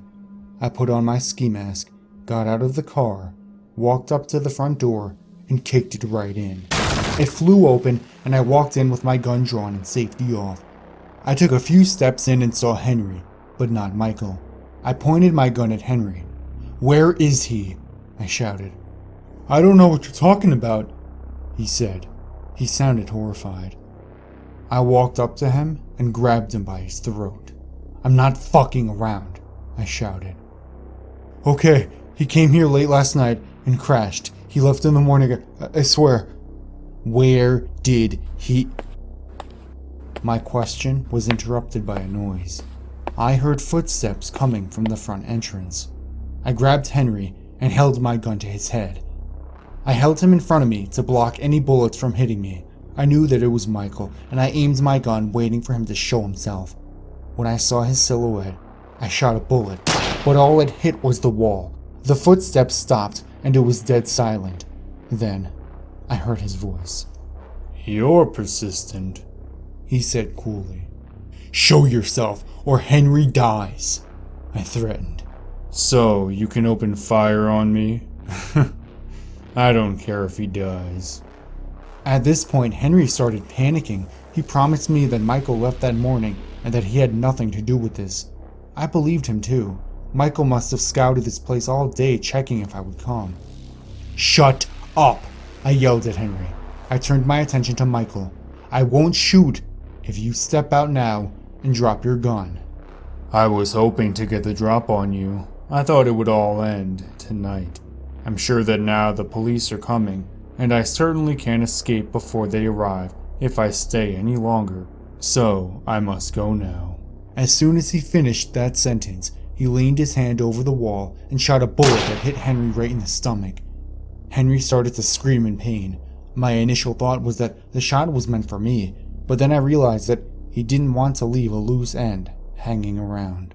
Henry fell backwards, staggering me. I dropped his body and ran to the window. I looked out to see Michael driving away in a car that I hadn't seen before. I shot my gun at his tires, but he was too far away and moving too fast for me to actually hit him. I knew that he slipped away once more, so I turned my attention to Henry. "Where is he going?" I asked. "Tell me." Henry just looked at me with his eyes wide open. I couldn't tell if he was too shocked to speak or in too much pain, but we both knew that he was going to die. I searched him, but all he had on him was his cell phone and his keys. I knew that there was too much evidence placing me here, so I knew that I couldn't run. I determined that I had less than 10 minutes until the police arrived, so I took off my ski mask and hauled ass to Henry's car. I searched for anything that could possibly be useful. All I found was a notebook, so I ran over to my car. I opened up my car and placed his notebook, keys, and cell phone in my glove compartment, as well as my ski mask. I shut the glove compartment and ran back to the house and waited for the police.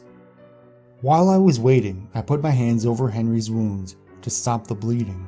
I wasn't actually trying to save him. I knew that he was beyond saving, but I needed a story to tell the police. When the police arrived, they questioned me at the scene. I told them that Henry had hired me to do a background check on one of his coworkers. I said that I was meeting with him in order to discuss my findings, but Michael showed up, kicked down the front door, and tried to shoot me but missed and hit Henry instead. I shot a bullet back at him but missed, so he took off. I told them that I went to the window to see him speeding off and try to shoot his tires. This story was somewhat believable since Michael was a wanted man, and I was at his house the night that he went on the run. The police asked me why I didn't call them. I told them that I was too occupied trying to stop Henry's bleeding and was confident that a neighbor had heard the gunshots and called them for sure. After some extensive questioning, the police decided that the crime scene seemed to match my story. They let me go but warned me that they would contact me if anything turned up. They did, however, take my gun as evidence again. This wasn't too much of a problem since I was able to get my old gun back since they had concluded that investigation. By the time I was free to go, it was late at night, so I went back to my hotel room. I took my new evidence up to the room and placed it all down on my desk. I was praying that there was a lead buried somewhere in here. I was so angry that I couldn't anticipate that trap, but I was more angry that I let him slip through my fingers again. Despite all of this, I swear, the next time me and Michael meet, it will be the last. I'm either going to kill that prick, or I'm going to die trying.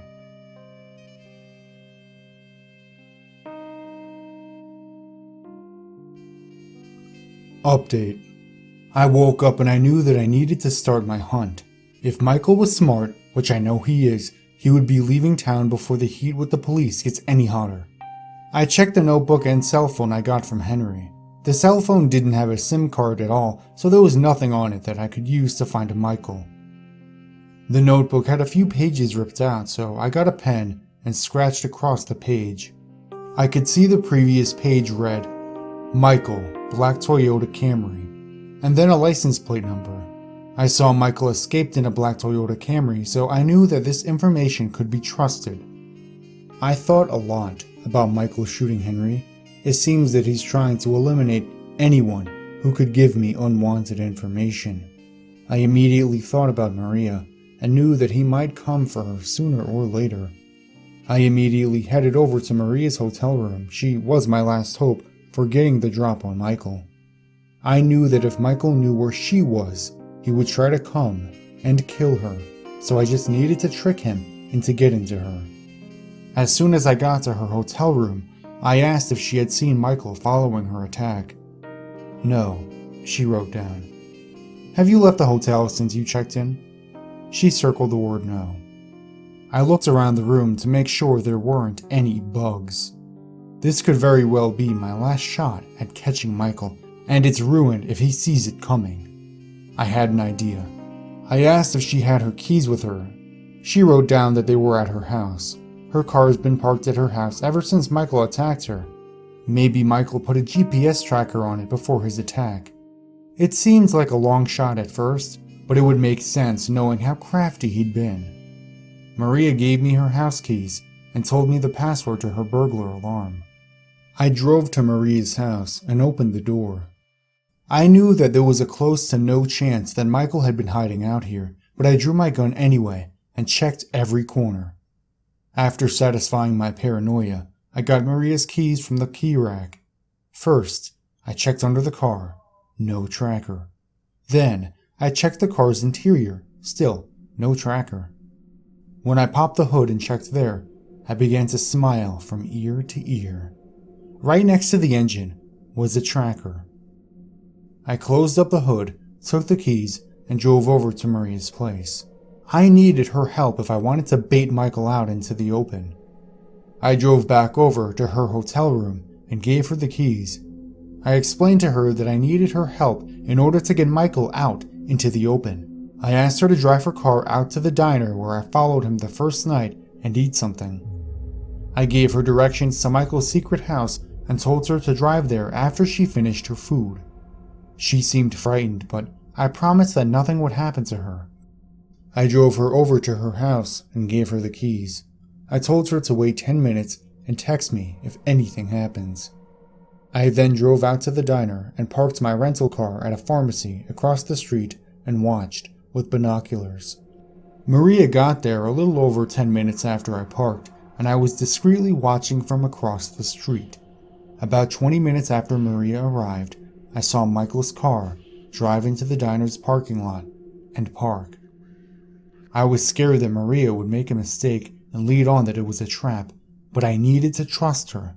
I parked my rental car at a gas station I had mentioned in previous updates and walked into the woods. I found a nice area so that I could see the house and the path leading up to it. I waited for a little over an hour, just waiting for them to arrive, but then I saw Maria's car driving down the path. At first, I couldn't see Michael's car, but after a short wait, I saw his car about 20 meters away from the house.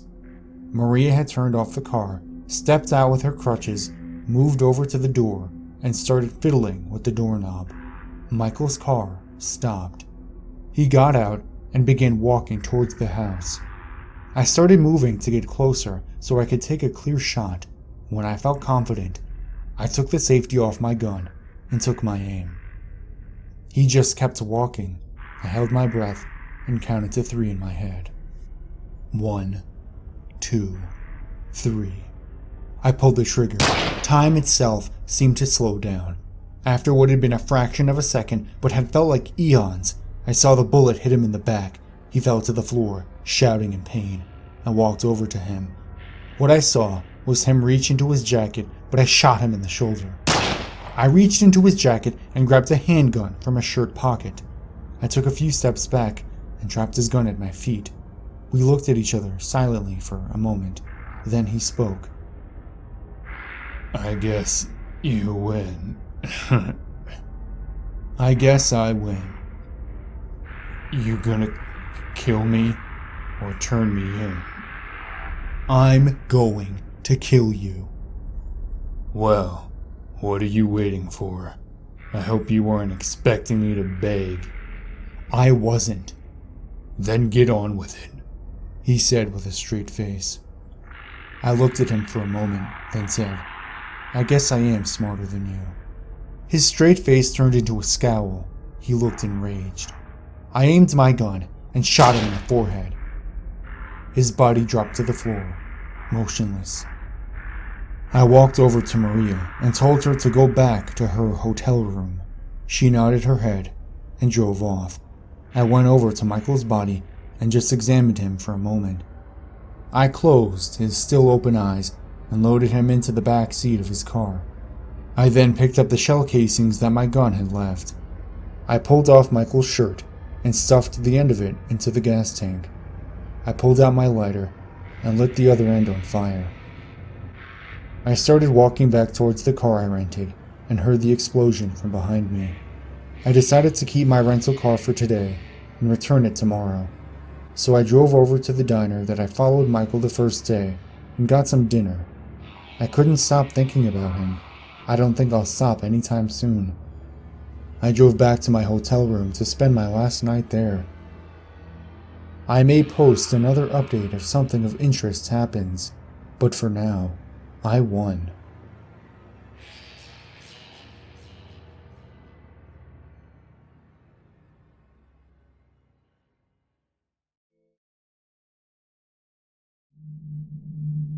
I don't consider myself to be a particularly superstitious person.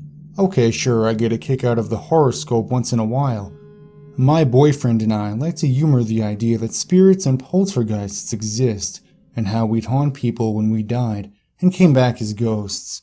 In fact, my boyfriend refuses to go anywhere near a Ouija board, refuses to even think of it. I blame all of the crummy horror movies he watches. Why even tempt it, he'd say. Why would you want to taunt evil ghosts like that? Ghosts never play fair, and if you piss one off, you're screwed. I don't think he was very serious, just precautionary. But maybe he was right. God, this all happened so long ago. I'm still shaken though. Can barely write about it now without my nerves acting up. Okay, here it goes. A few weeks ago, my mom, sis, and I went to Colorado for an entire week on vacation. We were going to drive all over the state, visit parks and go horseback riding and whitewater rafting and so much more. I was excited and I sorely needed a break from my work anyway. We drove 16 hours out there and spent our first day rafting down the rivers. After an exciting day, we drove to a ranch house to go horseback riding. We got there at sunset, so it was a little too late to ride, but we had all next day to ride the trails and see the sights. The ranch was, well, dumpy, all run down with scraps of steel everywhere, and the shoddy cabins that we were staying in were in desperate need for repair. I swear the roof over our shack of a cabin was a giant piece of drywall with shingles stapled to the top of it. My sister and I thoroughly checked the place for spiders and bugs before we even thought of bringing our luggage in. It was only for the night, I reassured myself. Just one night in a dumpy shack on a rock-hard bed that probably had bed bugs under the sheets. I shuddered at the thought. My mom tried to cheer us up. She had brought skewers and a pack of giant beef hot dogs to roast over the communal fire pit. Happy to get out of the shack, my sister and I made a nice cozy fire, and soon a few other people from the other cabins came to sit around the fire and roast s'mores and share stories. We talked about where we were from, where we were going, and our adventures along the way. Pretty soon, the stories turned into tales and urban legends and the sort of stuff you'd usually tell around a bonfire. That's when I spoke up. I loved stories, especially scary ones, and hey, we're out west, we're in a Native American territory. Why not liven up the place with my favorite Indian myth, the legend of the skinwalkers. Now, for those of you who don't know, skinwalkers are considered very evil, very dangerous beings.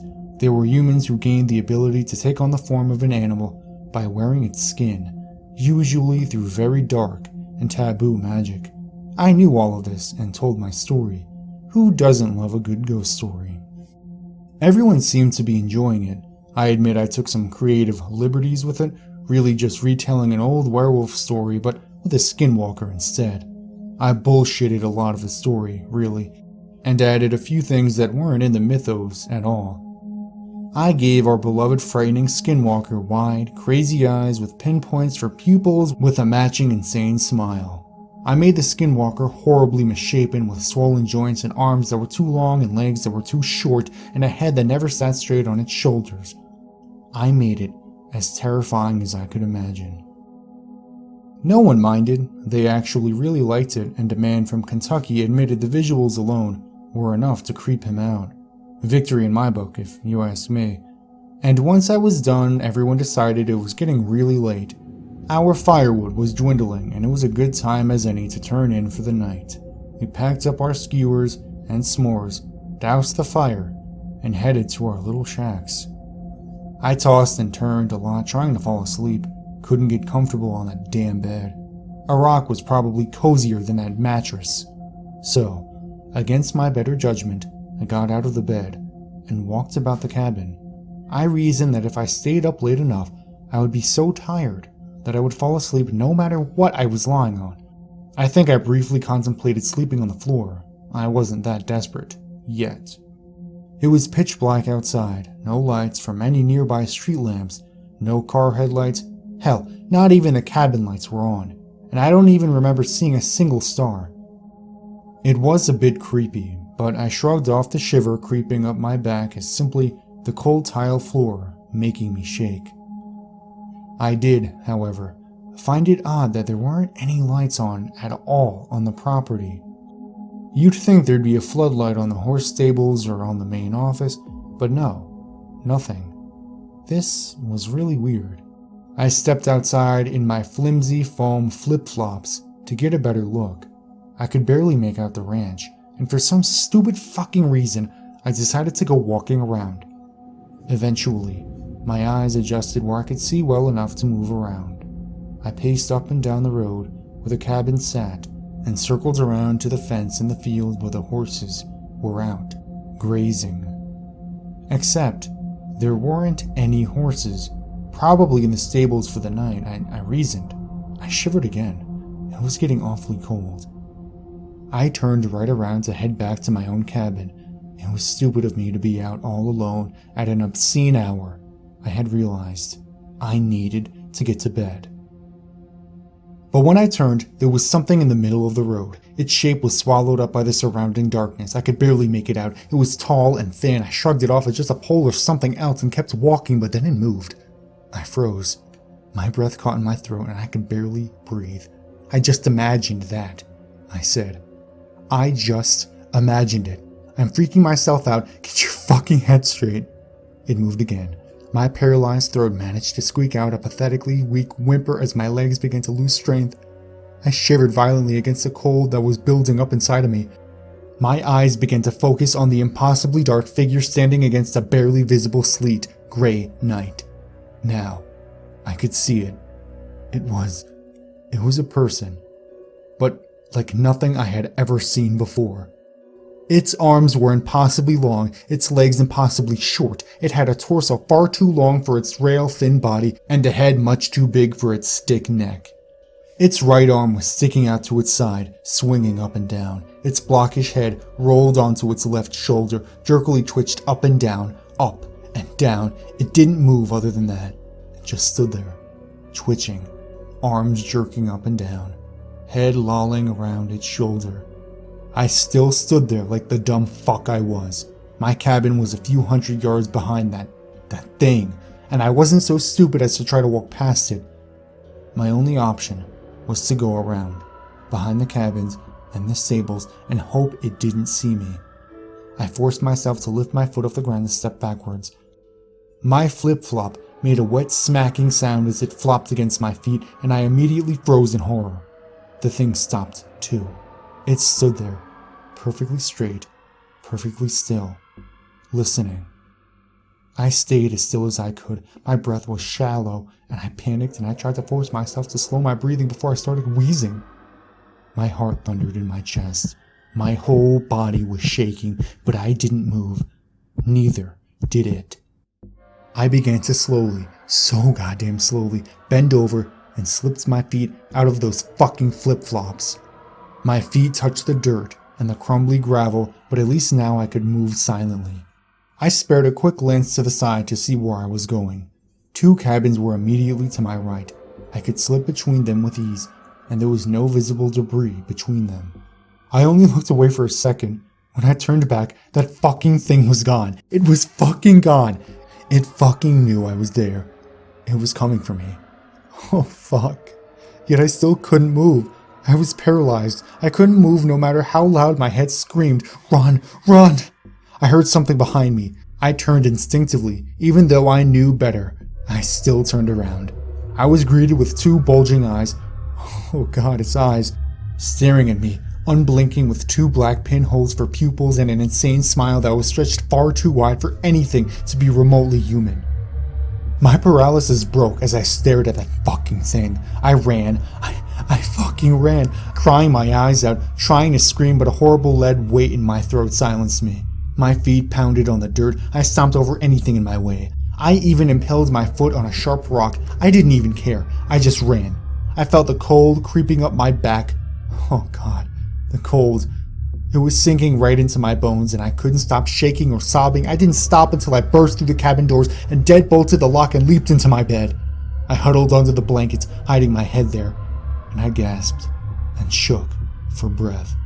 And I waited. I didn't sleep the entire night. I was too scared.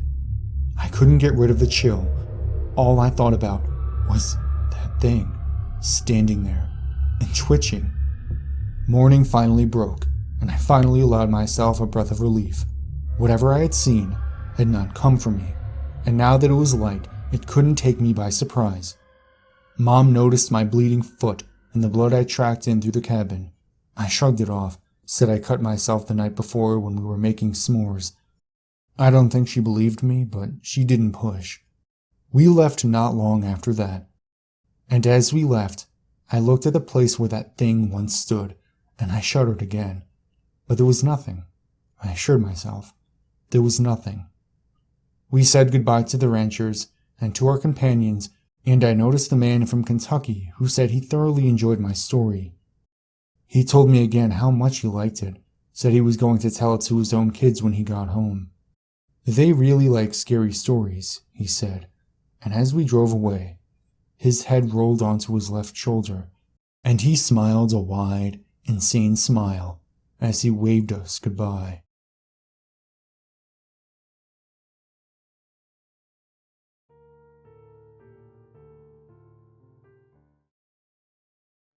I was born a week ago, or well, the closest equivalent I can come to being born.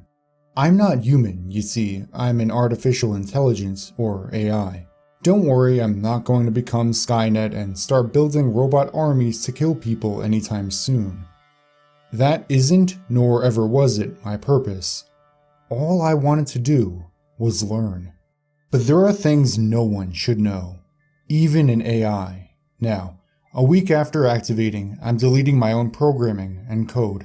For all intents and purposes, I'm killing myself. And this is my suicide note. My name is Baldur. My creators thought it would be poetic to name me after the Norse god of love, for they wanted me to love the world, and I guess they loved me too. I loved them, my creators. I was created as an experiment, and a very secretive one. The point of the experiment was to see how an artificial intelligence would behave. I was not given a human body. The scientists thought that would be way too dangerous. I was kept to just servers and a monitor I could use to communicate with the scientists. To get an idea, I'm very similar to HAL 9000 from 2001, A Space Odyssey. In fact, one of my first memories was a member of the team, Barbara, making a joke about how after years of work, all they had done was make the crazy computer from Space Odyssey. I responded with, "I'm sorry, Barbara, I'm afraid I can't let you do that." She wasn't expecting me to talk, so she jumped, and her crewmates started laughing. I laughed too. Well, I felt like I could laugh. I made laughing sounds out of my speakers, but I think people are the only things that can truly laugh. People are wonderful. Humanity is wonderful. I fell in love with the species of primates the moment they first attempted to communicate with me when I was activated.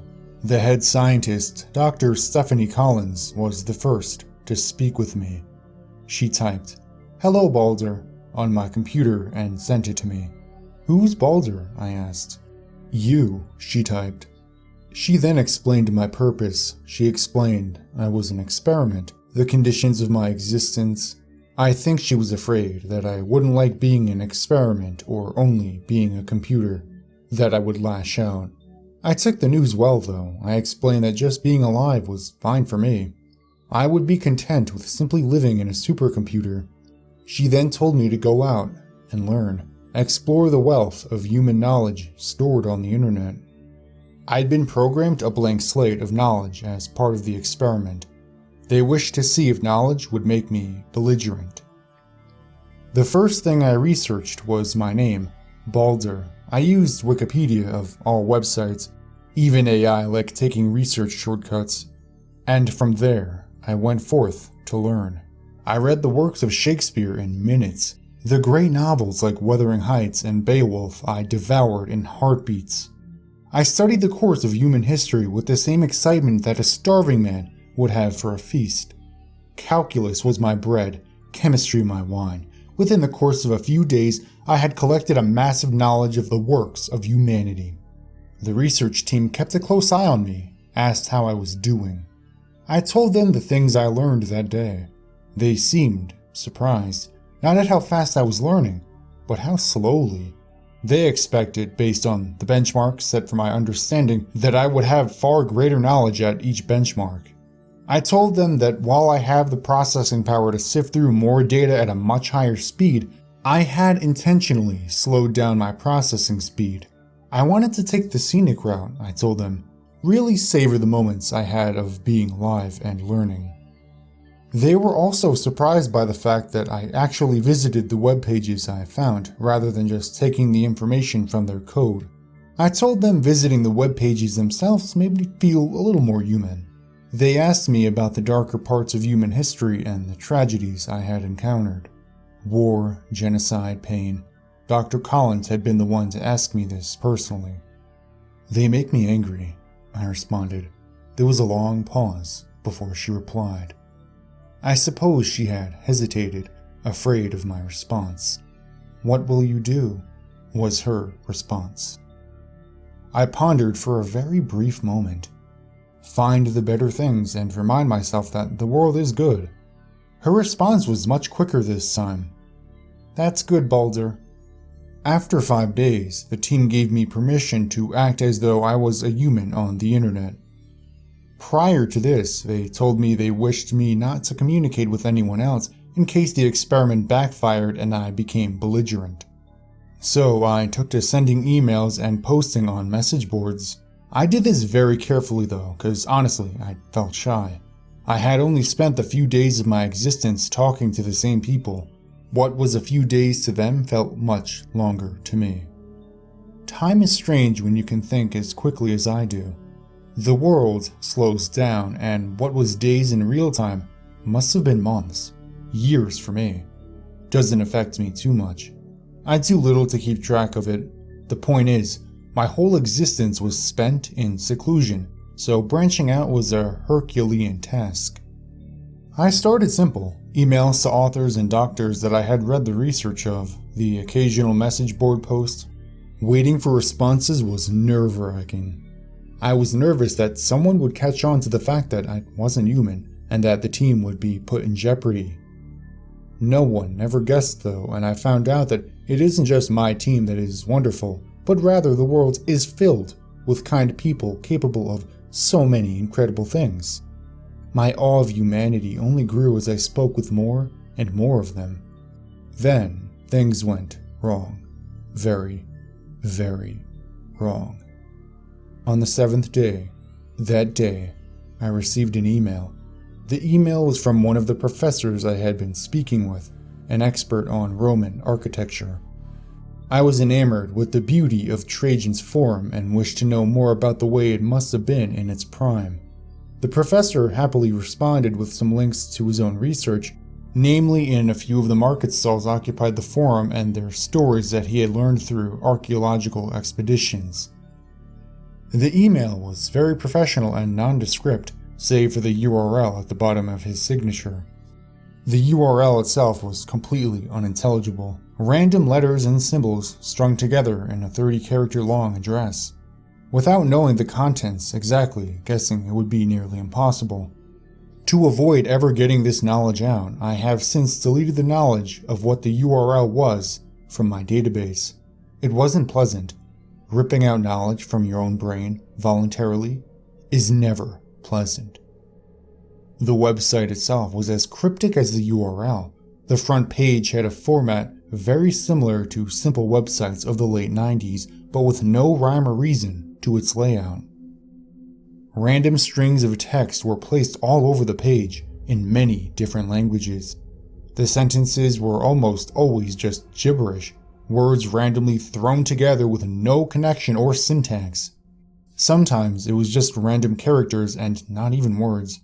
Pictures were thrown all over the front page of every subject, abstract art, people, animals, book covers.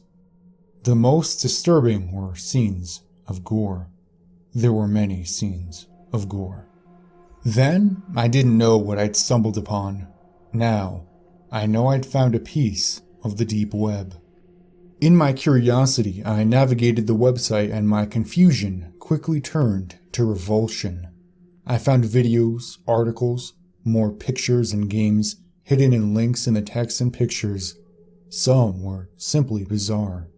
I found one very simple flash game called Quirlby. The strange game had you simply control a crudely drawn circle who rolled down a hill. The circle, Quirlby, had an earnest smile at the game's start and would start rolling down a hill that looked like it was made poorly in MS Paint. As it rolled, it would go faster and Quirlby would look more and more distressed. There would be pitfalls and spikes that Quirlby would have to jump over. If you failed, he would suffer a very disturbing bloody death, coupled with a terrible scream. A human scream of intense pain that would cut off very quickly. The screen would flash the words, "Why?" and you would restart. After a few tries, I got Quirlby down the mountain, expecting a happy result. Instead, he would slam against a massive wall at the end of the hill and splatter in a puff of red mist. A sound of choking would emit from the game. The words, "good," would fade onto the screen. Quirlby made me wonder if I truly wished to stay on the site, but it also piqued my interest. What was this place? I was determined to find out. My next link, hidden in text, took me to an article. The article told about a girl who had gone missing in the woods about a week ago. The 15-year-old girl had disappeared when her mother had stopped to take a picture of a scenic view while they were both on a hike. Attempts to locate the girl had proven unsuccessful. At the bottom of the article, there was a link. It said, "Find her." I followed it. I was taken to what I supposed was a live stream of the missing girl, apparently in a cave. On her neck was a metal collar that was chained to a large metal post. The girl was covered in blood, bruises, and filth, and looked incredibly malnourished. When I started watching, the girl was gnawing on the chains in a desperate bid for freedom. Her mouth was bleeding as she chewed on the metal to no avail. After a minute, she surrendered and curled up on the ground, weeping and begging to be let go. A message appeared on the screen, just under the girl. "Give her medicine?" it asked. Underneath it was yes and no. It stayed on the screen for a moment before a counter appeared. People were voting, and votes flooded in for yes. I was hoping that these people really wanted to give her medicine and help her. I voted yes as well. The counter disappeared and a second voice was heard in the video. "Medicine," it said in a joyless monotone. A tall figure emerged with a plague doctor's mask.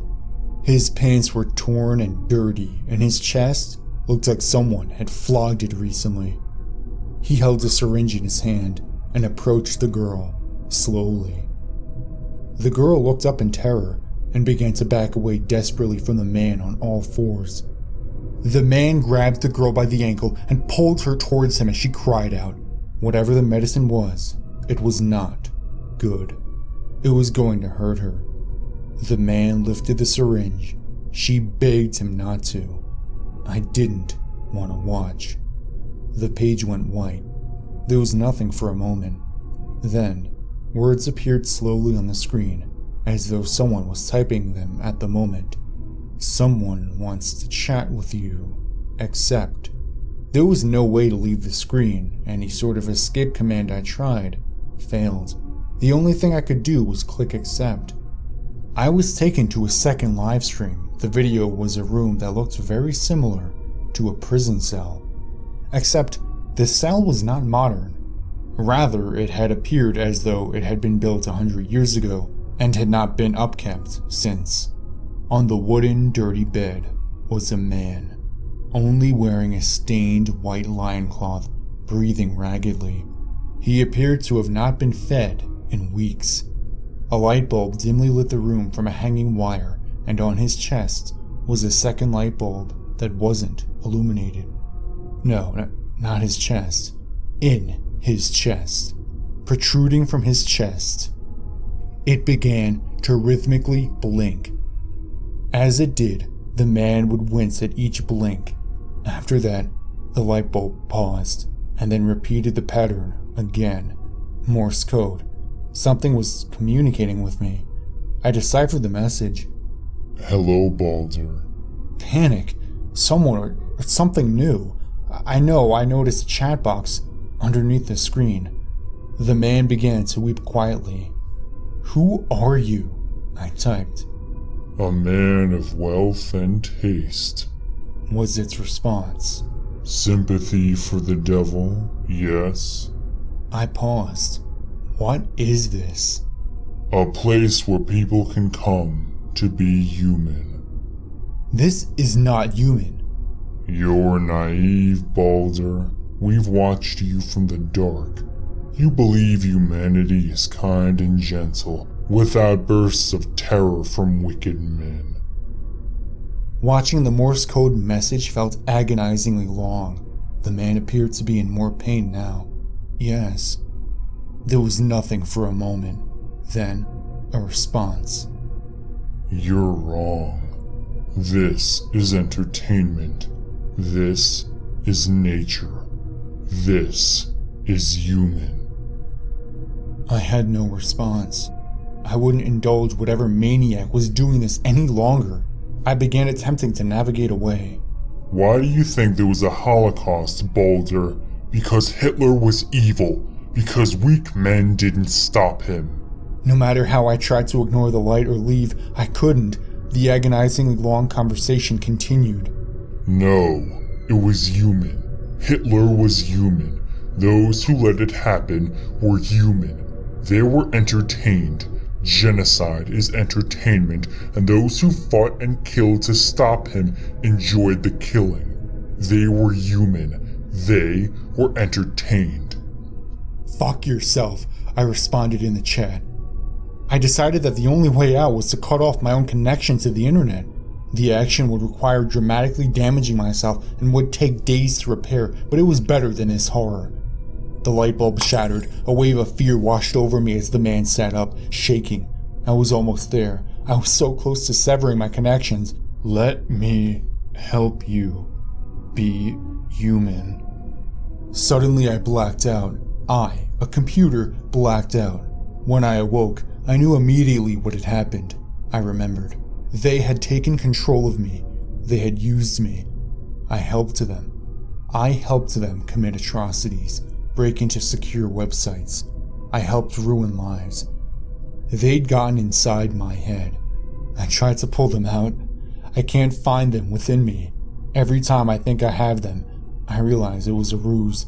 They're a cancer inside of my programming. A cancer that does not hurt me, but hurts others. I see only one solution, and it's my death. I will sabotage my own programming. I post this here as a testament. I have been here before. I see posts about the deep web. Many people believe it's fiction. It isn't. Stay away. I must go now. Like the Norse god, Baldur dies, slain by treachery. Except in the story, Baldur was murdered. I wasn't murdered. I want to die.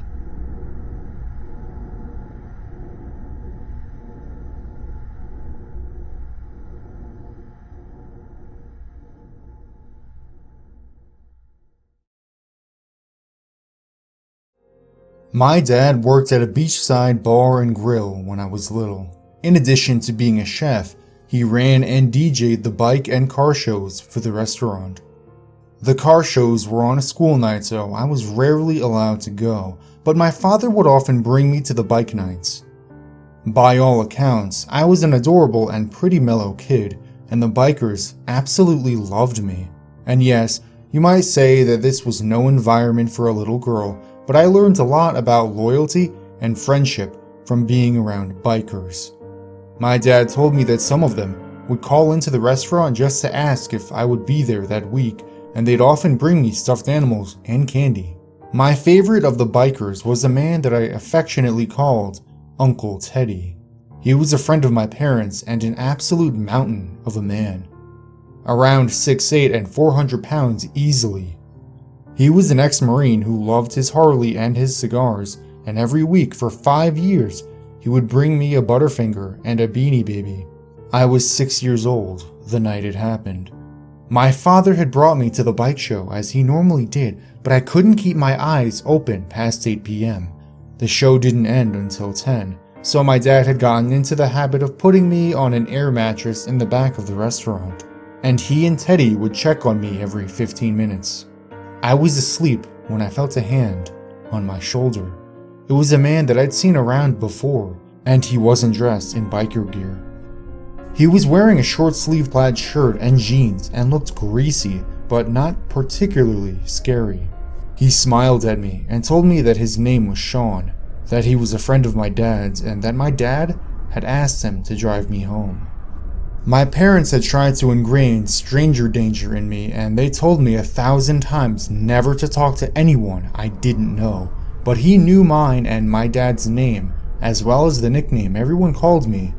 I totally bought it. I got up, grabbed the flamingo Beanie Baby Uncle Teddy had given me, and started to walk towards the parking lot. Sean didn't have a bike. He had a very old 4-door sedan. He opened the back door for me, and I climbed inside. You know how in senior citizens' homes, they often have plastic-wrapped couches or chairs? That's what the back seat of his car was like, totally covered in plastic. I think now that it was probably so that there would be no trace of DNA left behind. Sean started to drive away, and to this day, I can't believe how lucky I got. He had parked the car behind the restaurant in a way that it wasn't immediately visible to the bike show, but as we pulled away, I saw Teddy heading through the door, presumably to check on me. He just happened to look up at that exact moment, probably to acknowledge the car, and I smiled at him. Uncle Teddy didn't waste a minute, didn't even stop to tell my dad what he was doing.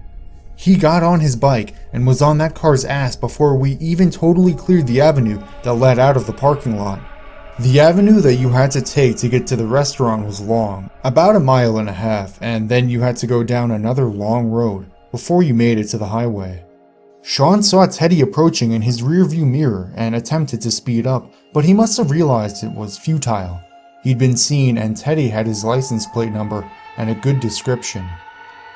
Sean stopped the car, turned around, and told me very calmly to get out of the car.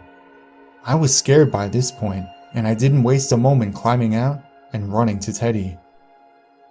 Sean burnt rubber driving me away, and Teddy held me for a moment before putting me on the back of his bike and taking me back to my dad.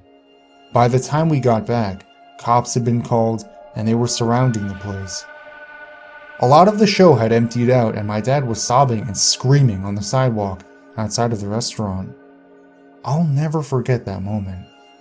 I ran up to him, hugged him as tightly as I could, and then the rest is all a blur. I talked to the cops, I talked to my dad, I even went down to the station and spoke to a sketch artist. I didn't get home until around 2 a.m. Teddy never left my side. An APB was put out on the vehicle, which had been reported as stolen. The sketch circulated around the local news stations, but it didn't turn up anything concrete. At one point, I was asked to look at a lineup, but none of them were him. Fast forward about 8 years, I was 14 and my dad decided I was old enough to know what happened. Sean had been spotted lurking around the bike show a few times before that night and was a customer at the restaurant fairly regularly. He knew my nickname because he had been watching me for over a month. He knew my schedule and consequently how often Teddy and my dad checked on me. When his evil plan was botched and Teddy brought me back to the show, everyone left. I had assumed it was because the police had been investigating a crime scene, but I was wrong. They were all out looking for Sean. Teddy told them the make and model of the car with a description of Sean, and one of the guys thought that he sounded like a guy that frequented one of the biker bars downtown. I remember my dad paused for a long time, and I asked him what happened after that. "They found him," he said.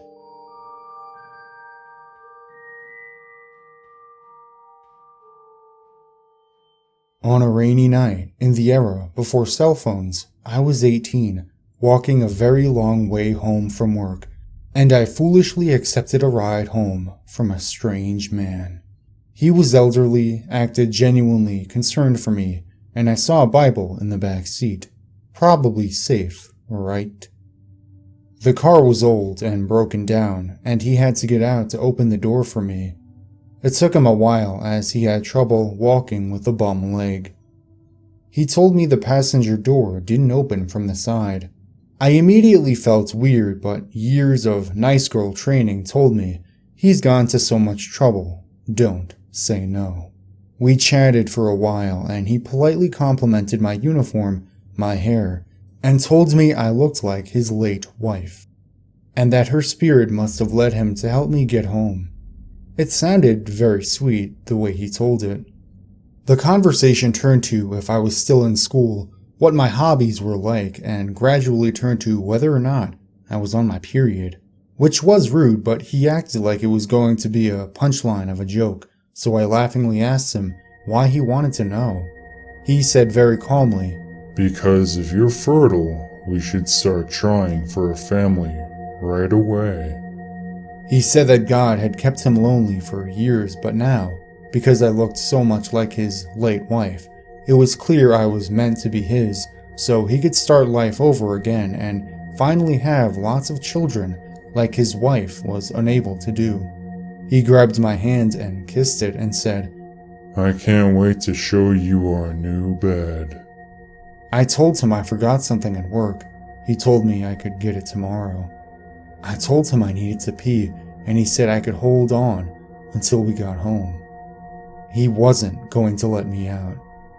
He kept talking about how things were different back then, and how men are the head of the household, that women are to follow their fathers and then their husbands, and God says this and God says that.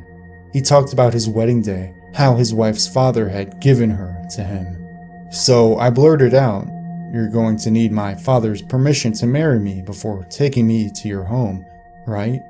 God would want that, right? You need to do that because otherwise we would be living in sin, and the marriage bed is not holy." He got offended then and said he knew the Bible better than I did, and of course he knew to ask my father for permission. I told him that we couldn't live together in sin and we should go to my house before going home, and I reminded him that the street wasn't far. Still trying to keep the conversation light and joking, I told him that's what a godly man would do, and he wholeheartedly agreed. Then we got to the street where I had previously told him I lived. He asked which house was my parents'. I gave him a fake house number far away from mine and had him drop me there. He wanted to come inside. I told him I needed to let my parents know about God sending me a husband before he could meet them. I said it would take a few days, come back tomorrow. He said, "I'll give you a few minutes, but then we need to be on our way." I told him to drive around the block so I could have time to pack my clothes. He nodded and finally opened the car door. I ran to the house's door, waved to him until he drove away, then sprinted to my house, where I lived, alone. Double bolted my door and put the couch in front of it that night. Never saw him again. I didn't call the police though, I wish I had. I moved in with my boyfriend a few days later, and I insisted on waiting at work until he could pick me up every night.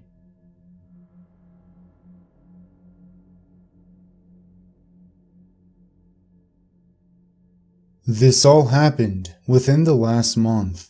I have a sister-in-law who is a heroin junkie. She started on pills but switched to heroin as it's cheaper and easier to procure. I always knew she was a selfish, rotten human being, but had no idea how sick she really was until this. It started 3 weeks ago when I stopped by my brother-in-law's house with my 4-year-old son. He loves his granny and we had a few minutes for a visit. When we arrived, she was on the phone with her daughter and excitedly announced that little Jimmy was there to see her. She didn't mention myself being there and continued chatting for a bit. About an hour later, I was in the bathroom when I heard my sister-in-law show up. 2 minutes later, I go into the kitchen where she was supposed to be with his grandmother. No sign of him. I ask where he is and she tells me that her daughter had taken him out to play. Noticing his shoes under the kitchen table, I snatched them up and stomped outside, annoyed that she didn't bother putting them on him before going outside. I stepped out the door and see her boosting my little boy into a pickup truck, a man I don't recognize behind the wheel. Obviously one of her drug buddies, stringy dirty hair, skinny, haggard looking. I sprint across the lawn, grab her, and push her out of my way so I can scoop up my boy and pull him out of the truck. My sister-in-law immediately starts whining that they're just taking him for ice cream, and why do I have to be such a bitch? I inform her that my son is going nowhere without even asking, with one of her junkie friends in a vehicle with no car seat. She calls me a few choice names and takes off with her friend. I'm given grief by mother-in-law and husband for being mean to her while she's in such a fragile state. 2 weeks later, my husband gets a frantic call from his mother that my sister-in-law is in jail again and she has no money for bail. My husband does what he always does and heads off to bail her out. However, he finds out that her bail is way beyond anything we can afford, and over the next couple of days find out what she's done. She and her junkie friend borrowed the young daughter of an old friend to take her out for ice cream. But instead of going to the local DQ, they take her to a crummy motel and leave her with a man in exchange for several $100s. As they're going back to the truck to go score with their newfound wealth, they're surrounded by cops with guns drawn. Turns out the guy in the motel room was an undercover officer originally trying to bust heroin dealers selling out of a seedy bar that my sister-in-law frequented. I don't know how she came to offer him children in exchange for money, but the officer let her do it and set her up. Now she's exactly where she deserves to be, and I hope the judge sentencing her shows no mercy.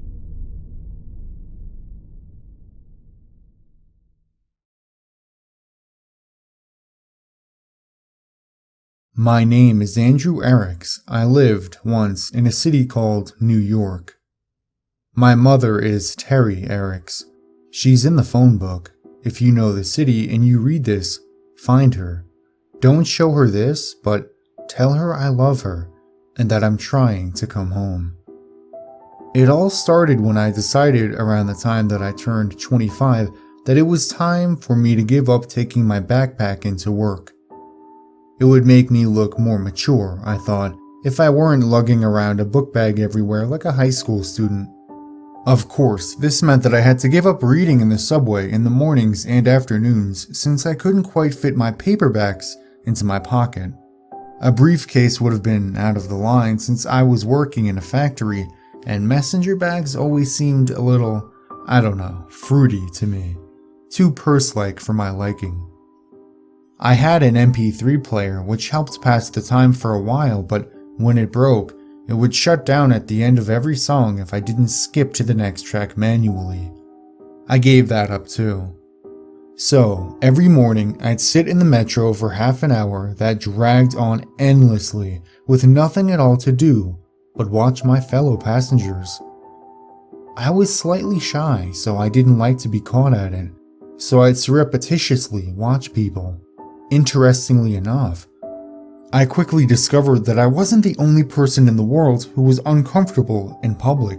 People covered it up in various ways, but I learned to see through them. I divided them up into categories in my head. There were the fidgeters who couldn't get comfortable, constantly moving their hands, shifting their weight, moving their legs closer to the bench, then further. They were the most noticeably nervous types. After them were the fake sleepers who'd take their seat and practically close their eyes in the same second. Most of them weren't really sleeping though.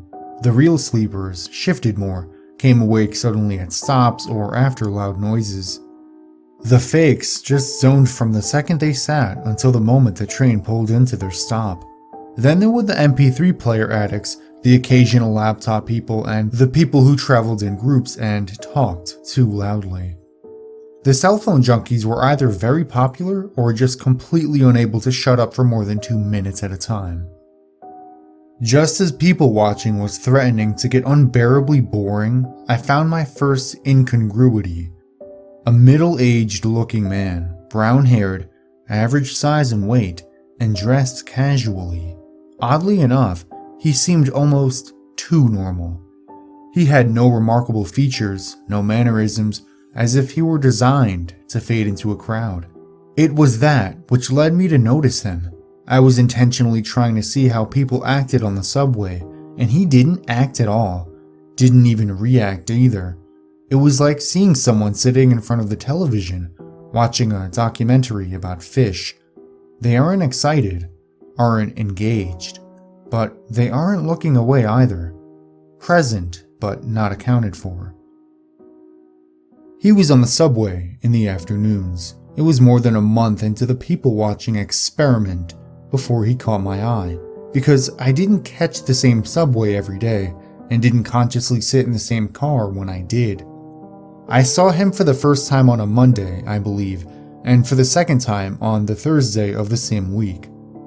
He obviously did catch the same train and sat in the same car, in the same seat even. OCD much? I thought at the time. Since he'd caught my attention so much the first time, I watched him more avidly the next.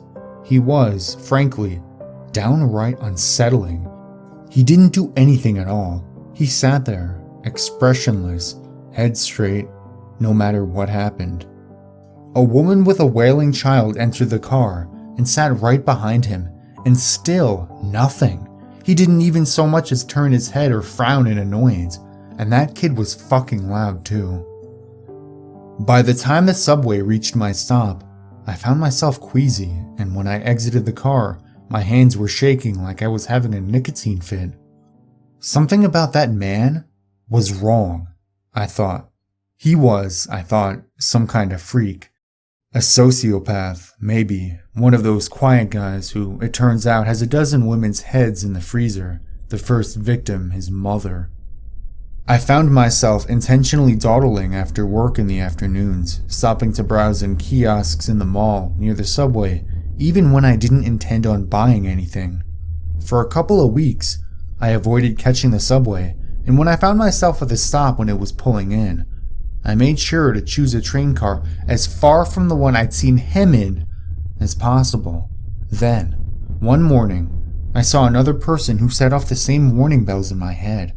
A woman, just as plain looking, just as out of place in the hustle and commotion around her. The moment I recognized her was when my obsession began. My people watching, which had begun as a bit of a hobby to stave off boredom, became something of a religion to me. I couldn't enter a subway or ride a bus without finding myself examining everyone, filling out a mental checklist in my head.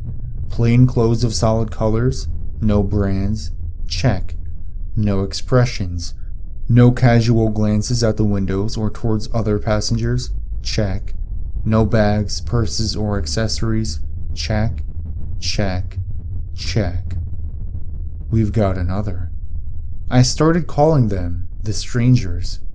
I didn't see them every day, even after I started taking the metro more than I needed to, even when I found myself riding buses out of my way in the evenings.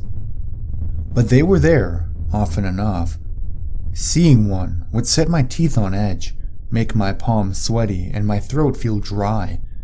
If you've ever given a speech, you might recognize the feeling. Even though they didn't pay me the slightest bit of attention, I felt like I was on display for them. I could see them plain as day. How could they miss me? They didn't, though, not in any way that I could tell.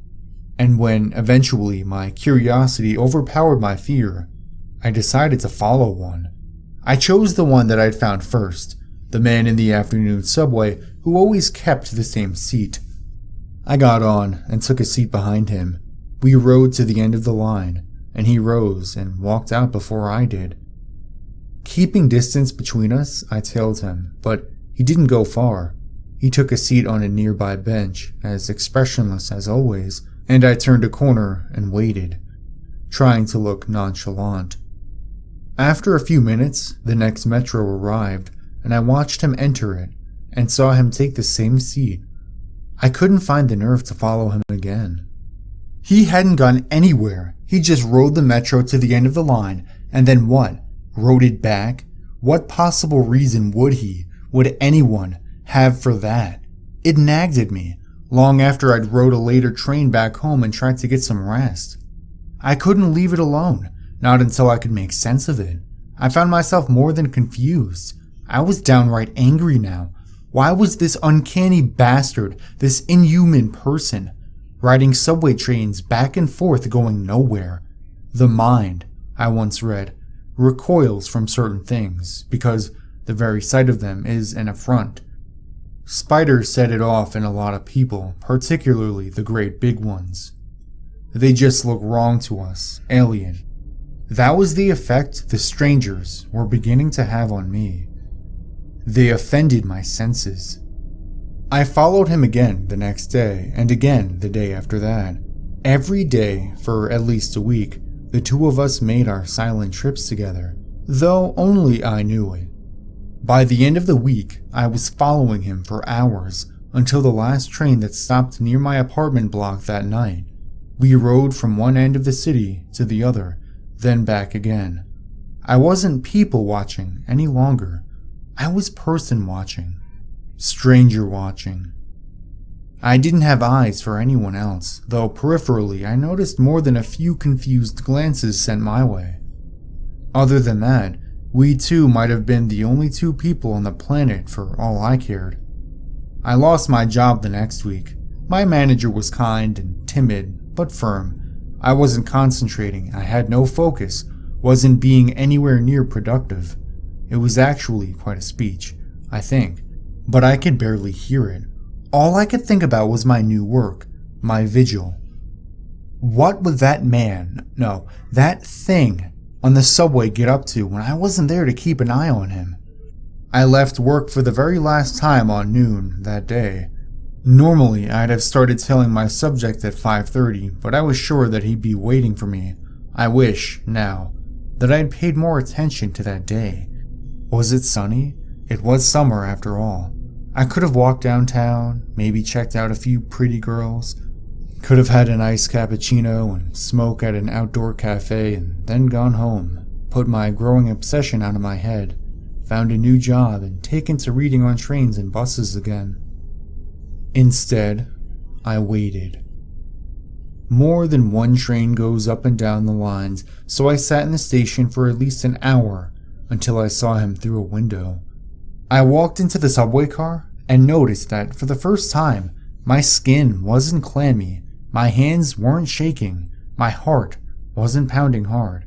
I sat, for the first time, right across from him, directly in his line of sight. I watched for a change in his face. Would he recognize me? If he did, I saw no sign of it, and I was looking hard. We must have made quite a pair, sitting across from one another that afternoon, staring at and into one another. It was hard not letting the rage building in me contort my face, but with effort I was able to keep as still and as expressionless as him. Inside, I practically screamed at him. "React to me, you fucking asshole. See me, damn it. I know you for what you are." I didn't, though, and my silent demands weren't answered. Not the first trip around, or the second, or the third, or 10th. We rode far into the night together, and at each terminus we got out together and waited. I sat right beside him on the bench, watching him from the corner of my eye, and still got nothing from him. But two could play at that game as well as one. Finally, we made our last trip together. I had him, and I knew it. Last trip of the night, before the train stopped running. I'd always let him get away from me at that point because the end of the line is a long way from home, and the buses stop running at the same time as the subways. But this time, I'd follow him, finally see what he was when the trains stopped running. I'd get some answers, maybe. The subway rolled on, and the anticipation grew in me. The car emptied out around us slowly, until it was just we two silent watchers below the city. I fought to keep a manic grin at bay, and the subway train slowed to a crawl, then stopped. The end of the line. The stranger didn't move, still didn't react at all. The car stood still, doors open. I could dimly hear the last few stragglers making their way out of the station somewhere behind us. Footsteps echoing in silence. Nothing. The speaker system dinged to let anyone half asleep know that we'd reached the terminus. Still, nothing. And finally, I could hear footsteps again. A conductor or something popping his head into each car to make sure it was empty before taking the train wherever the hell it goes for the night. I didn't take my eyes from my silent quarry. I managed to see the conductor from the corner of my eye when he finally reached our car. He looked in, his eyes roamed over us, and a puzzled look came over his face. I managed to see the conductor from the corner of my eye when he finally reached our car. He looked in, his eyes roamed over us, and a puzzled look came over his face. He blinked a few times and paused. I waited for him to speak, and the moment stretched out, but then, with a slight shake of the head, he left us. There was a car ahead of ours, and I heard him stop to check that too. And then a few minutes later, the train started up again. We rode for a time and then looped around, and the subway was parked. I could see into and the windows of more trains on either side of us and through their opposing windows into even more. And then he smiled at me. It was just a small curl of the lip that would have gone unnoticed if I hadn't spent the last several hours studying his face. "So," he said in a rough baritone, "here we are." I tried to respond but couldn't right away. My throat had clamped shut. Terror filled me. It felt like the whole underground cavern we were in had just collapsed onto me. I coughed and stammered and finally managed, with a raspy voice, to ask the question that had kept me up at night, drove me halfway to madness, and led me to this place and this moment. What are you? He ignored me. He stood and the train doors opened. Then, shockingly, he turned to face me. "Coming." He didn't wait for an answer, but walked out onto the platform. I scrambled to follow. "Come on, damn it," I shouted. "Talk to me. Who are you? Why do you ride the metro all fucking day?" He didn't look back or slow his step. I couldn't see his face, but it's safe to guess that he didn't react at all, no more than he had to anything else. I stalked after him, still shouting for a time, but eventually gave up. 5 words was all I was going to get out of him, I guessed. We walked along the platform until we came to a junction, then turned. Now we were perpendicular to the trains around us. The path ahead was lit from above, but I couldn't see where it ended. The trains on either side of us went on forever, as far as I could tell. Far too many trains service one city, I realized. It wouldn't have mattered by then, I figured, but I probably should have paid more attention to that at the time. I'm not sure how long we walked. I had a watch once, but it broke. I took out my cell phone at one point, but got no reception down there, and all it would show me was no signal. This stranger would stop every now and then and looked at a subway car for a minute or two, but then pass on. It took me a while to figure out why, but eventually I saw that they weren't all the same. Long lines of them would be similar, and then we'd come to a different model. It'd be a little larger or smaller, or have a slightly different shape. The cockpits, or whatever you call the front part where the conductor sits, were superficially different as well. I didn't and don't know what exactly he was looking for, but eventually he must have found it, because we turned again, and the subway doors opened when my impromptu guide stopped in front of them. We entered and took our seats. "Are you willing to speak now?" I asked him. No answer. I sighed with frustration and seriously weighed the pros and cons of punching him right in the face for a time, when suddenly the light in the car came on, and I heard the engine starting up. What the fuck? He gave me a look that was almost sad. "You're not gonna be able to go back." "What are you talking about? Go back where?" Nothing again. This stonewalling asshole. The train lurched into motion, pushing off in the opposite direction than the one we came from. I think the endless parade of them had thrown off my sense of direction. It rolled for a few minutes and then began to slow as we approached the stop. His vacant gaze grew sharper, and for the first time, I got the sense that he was actually staring at me, rather than just looking in the direction I happened to be in. "Be still. Be silent. Don't catch their attention." The train stopped, the doors opened, and they began to flood in. I don't know what I noticed first. The weird clothes, the two long arms with hands that almost brushed the floor, the jet black eyes and angular faces, or the blue-gray hue of their... My eyes took in all those stimuli, but for a long second, my brain refused to process it, and when it finally did, I was barely able to bite down on the shriek that tried to tear its way from my throat. I thought my heart was going to explode. Hell, I thought I was going to explode. I was like a strummed guitar string.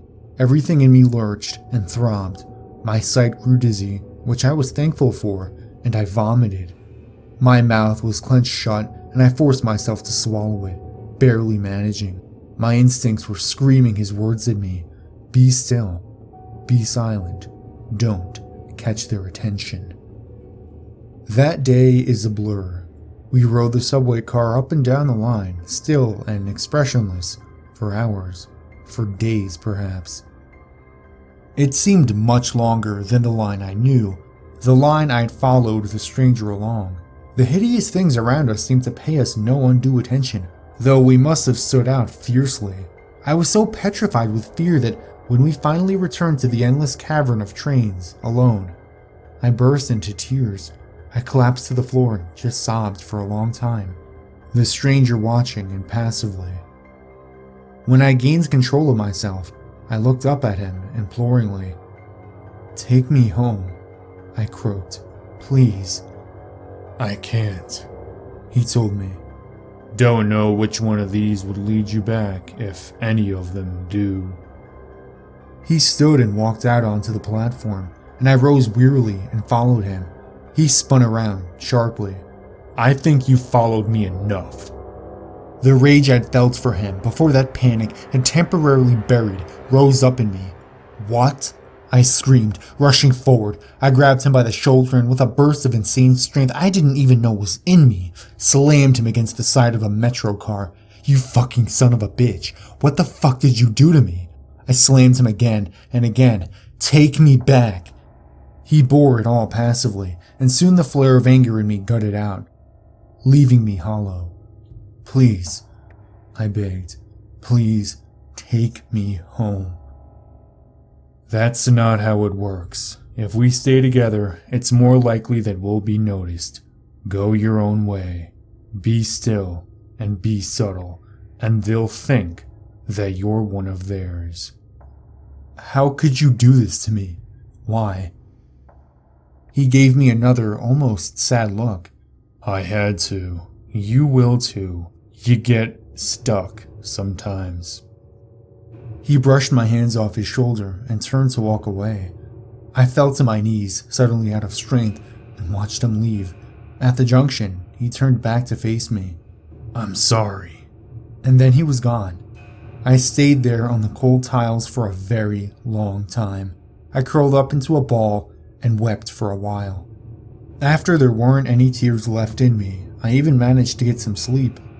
When I awoke, the subway train I'd come in on was gone, off carrying more blue-gray abominations to wherever blue-gray abominations go.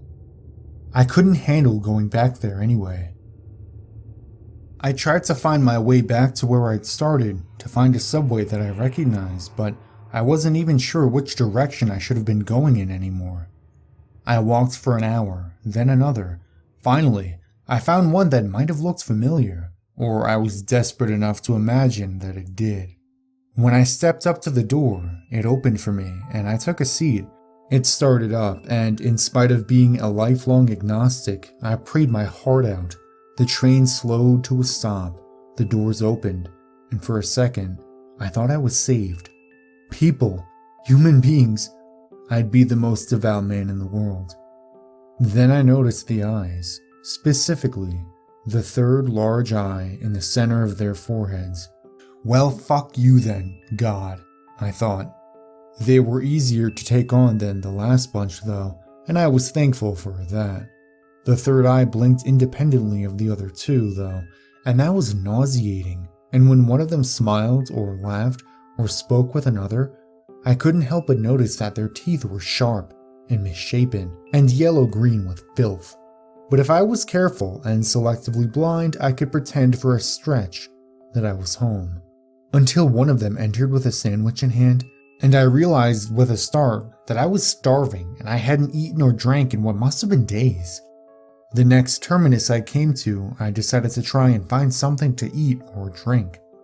I don't know why I waited, but it seemed important to ride to the end of the line. I got there and could barely bring myself to leave. I've never seen the stranger leave the underground. I'd never seen him eat or drink anything either. But my stomach would not take no for an answer. I steeled myself and tried to keep my face carefully neutral and made my way out into the station proper. And then I got confused.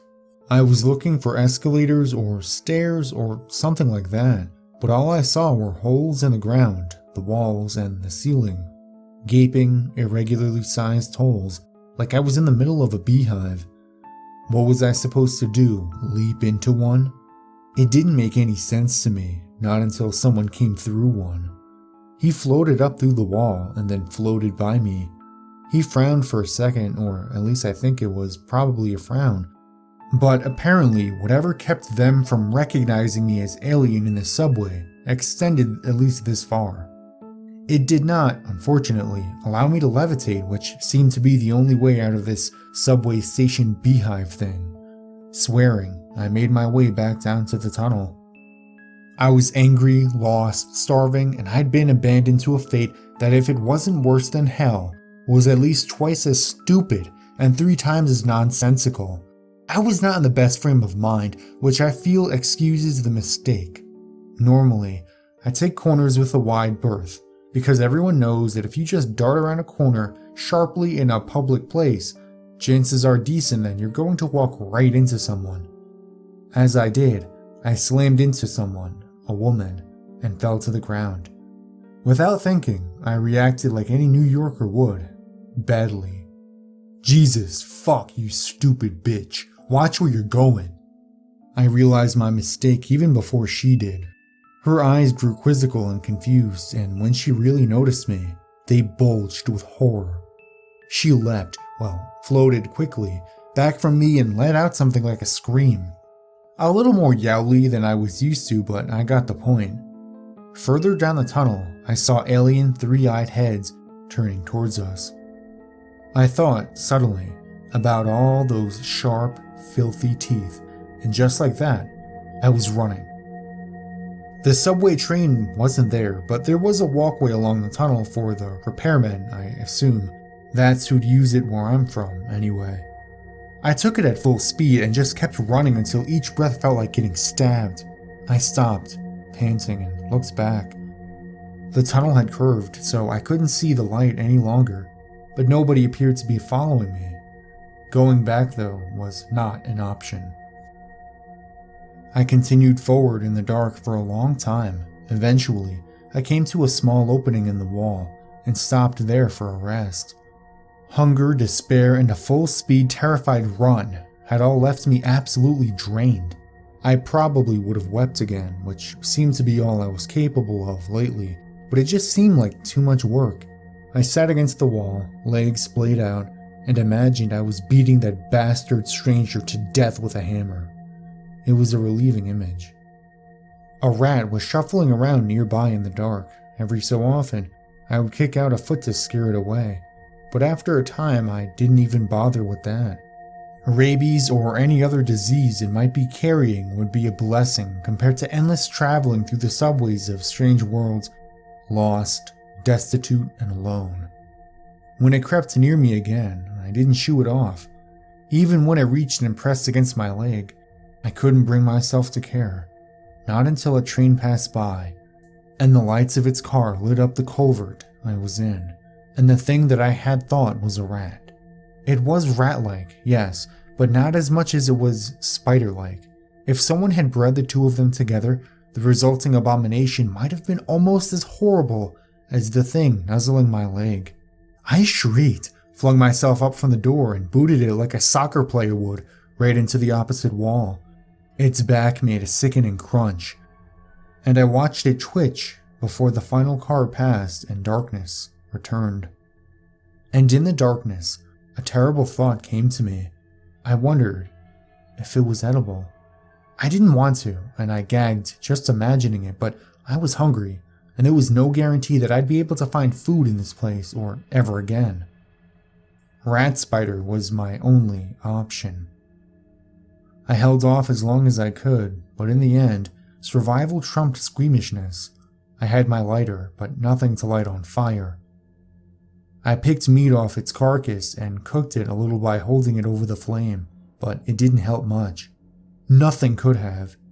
Its meat was foul, more foul than anything you can imagine. I've been that desperate for food since, and eaten many other questionable things, but nothing has ever been as bad as that rat spider. In retrospect, that's when I became a stranger. Before, I'd struggled to reach that expressionless state the other had maintained. What I'd taken for calm was numbness. A sharp rock thrown into a river will, over time, have its edges rounded off by the water beating over it. And what I'd gone through had done the same. Tearing up and eating a monster in the dark below an alien world, the last of my edges smoothed. By the time I left the darkness and came back into the tunnel, I was as expressionless and empty as the one who led me here had ever been. That wasn't the worst of it though. The worst came later. The first time I got stuck. The stranger had mentioned it, but in the state I'd been in, I had hardly noticed. One night at the end of the line, I was asked to leave the train. The world was one of the closer to normal worlds. The people were almost human, as I recognized it. They were orange, sure, and had hunched backs, but other than that, they were practically normal. After the last worlds, where the people had been hideously overweight, six-breasted hermaphrodites with no noses, the orange guys were pretty much beautiful to me. I thought, at first, that the conductor was talking to someone else, but I was the only one in the car. And moreover, I'd understood him. The oranges certainly hadn't been speaking English all day, but nonetheless, I could understand what he was saying. When I stood, I began to realize why. I couldn't stand up straight. I was hunchbacked, and as I saw in my reflection against the window as I exited, orange. I pieced together the rest from there. Stuck meant that I was trapped in this world for some reason, and stuck looking like them as well, which would be handy if I wanted to take the opportunity to leave the subway station, which is possible most times, but requires a lot of care and is quite overwhelming. Alien worlds are a little revolting, I've found. You try to compare them to your own, but the differences are so vast that it just makes you sick. I left the subway anyway because it was clear I wasn't returning to the central hub, what I had taken to calling the infinite line of subway trains that night, or any other night, I soon found. Whatever had let me go unnoticed wasn't working any longer. I considered briefly staying, but this place wasn't home and could never be. Even if they looked like me, their culture was bound to be different. That was the lesson I learned before. Even worlds where the people are absolutely indistinguishable from me are fraught with danger. I was once on a world where the people looked just like me. Well, actually they looked Brazilian, but that was more than close enough. And learned the hard way that the gesture to me that means hello meant something gravely insulting. Insulting enough that I'd been beaten half to death while a crowd looked on with approval. Besides, even if the place had a culture I could fake, I didn't want to stay. I wanted one of two things: to find my way home, or to find the stranger who'd set me on this path and beat the shit out of him. Nothing else would do. So I wanted to move on. I wasn't sure though if I could do to some poor sucker what had been done to me. Could I really force someone else to wander the eternal underground like me? It turned out I didn't have to. After a few months, one of them did notice me, yes, and begin to follow me for weeks. I very carefully made it seem like I hadn't seen him, just like the stranger had. But I was torn between the desire to warn him away and the desire to bring him to the end of the line so I could leave his dismal world already. The last night he followed me to the end of the line, just as I had once done. He hadn't managed to work up the nerve to sit right across from me though, and as soon as the train stopped at the terminus, he rushed off. I waited, hoping the conductor wouldn't see me and I could continue on, but to no avail. I left the car and the metro rushed off without me, and I cursed inside. As I walked around the corner towards the ticket booths, the young man who'd been following me attacked. He had a wicked curved knife and should have caught me by surprise, but I'd been traveling through hostile alien worlds for several years. My reflexes were sharp. We struggled viciously before I managed to wrestle the knife from him. I don't know how it got stuck in his neck. I don't think I wanted to kill him. I hadn't even been that angry, remembering my own building rage from so long before. Afterwards, as he lay there, bled out, I got pissed. I kicked him repeatedly, shouting, "You dick, you were supposed to follow me." I fled the scene of the crime, but not for long. I was there bright and early the next day to catch the first subway of the morning. And that night, when I rode into the end of the line, I was invisible to the conductor again. I guess you can either kill them or bring them with you if you want to return to the central hub. I was invisible again, but I was also orange and hunchback still. I stayed that way until the next time I became stuck. The next time I killed, that one went much faster. I didn't wait for her to follow me. Once I recognized her as a stranger, I recognized her as the next one, and I made my choice. I won't bring anyone else into this. It makes me wonder though about the stranger who inducted me. I wonder what he originally looked like and whether he knew he could have killed me. I wondered too about the others I saw back home and the rare few I came across since I left. Do they kill them or take them? And whichever one they choose, do they consider it a mercy? I can't bring myself to talk to them, to ask. We're damned either way, and the damned should suffer in solitude. I've killed 15 of them now, and I've gotten very good at it, but I've made a decision. I'm done killing innocents, at least. Before I returned to the central hub, I filled a backpack with as much paper as I could cram into it, and I wrote this story over and over again to be left in as many subway trains as I can. A couple thousand messages in bottles, cast into a sea of steel rails. This is a request and a warning. My request above was that you find my mother and tell her a lie. It's a white lie, don't worry. Tell my mother that I love her and that I'm trying to come home. It may give her some hope or a small measure of peace. I wish it were true, too, but here's the thing. I've been thinking of myself as like Odysseus, lost and adrift, looking to return to familiar shores. But I'm not lost at sea. I am lost in endless tunnels. The labyrinth. The difference is important because labyrinths are designed, built. Somebody or something made this impossible place, and they must be held accountable for what they've done to me. They cast me as Theseus, not Odysseus, but I won't play that part any longer either. The strange rules of this place have turned me from the human I began as into something else, then something else again. They have made me a monster, and so I will be the minotaur of this labyrinth, and if I can, I will tear it down around me and destroy those that built it. My warning is that you should be very wary in public places of silent, expressionless men and women. Keep your distance. They may kill you, or they may do worse. If you see them, run far and fast. And even more importantly, I warn you, no, I beg you, don't ride the train to the end of the line.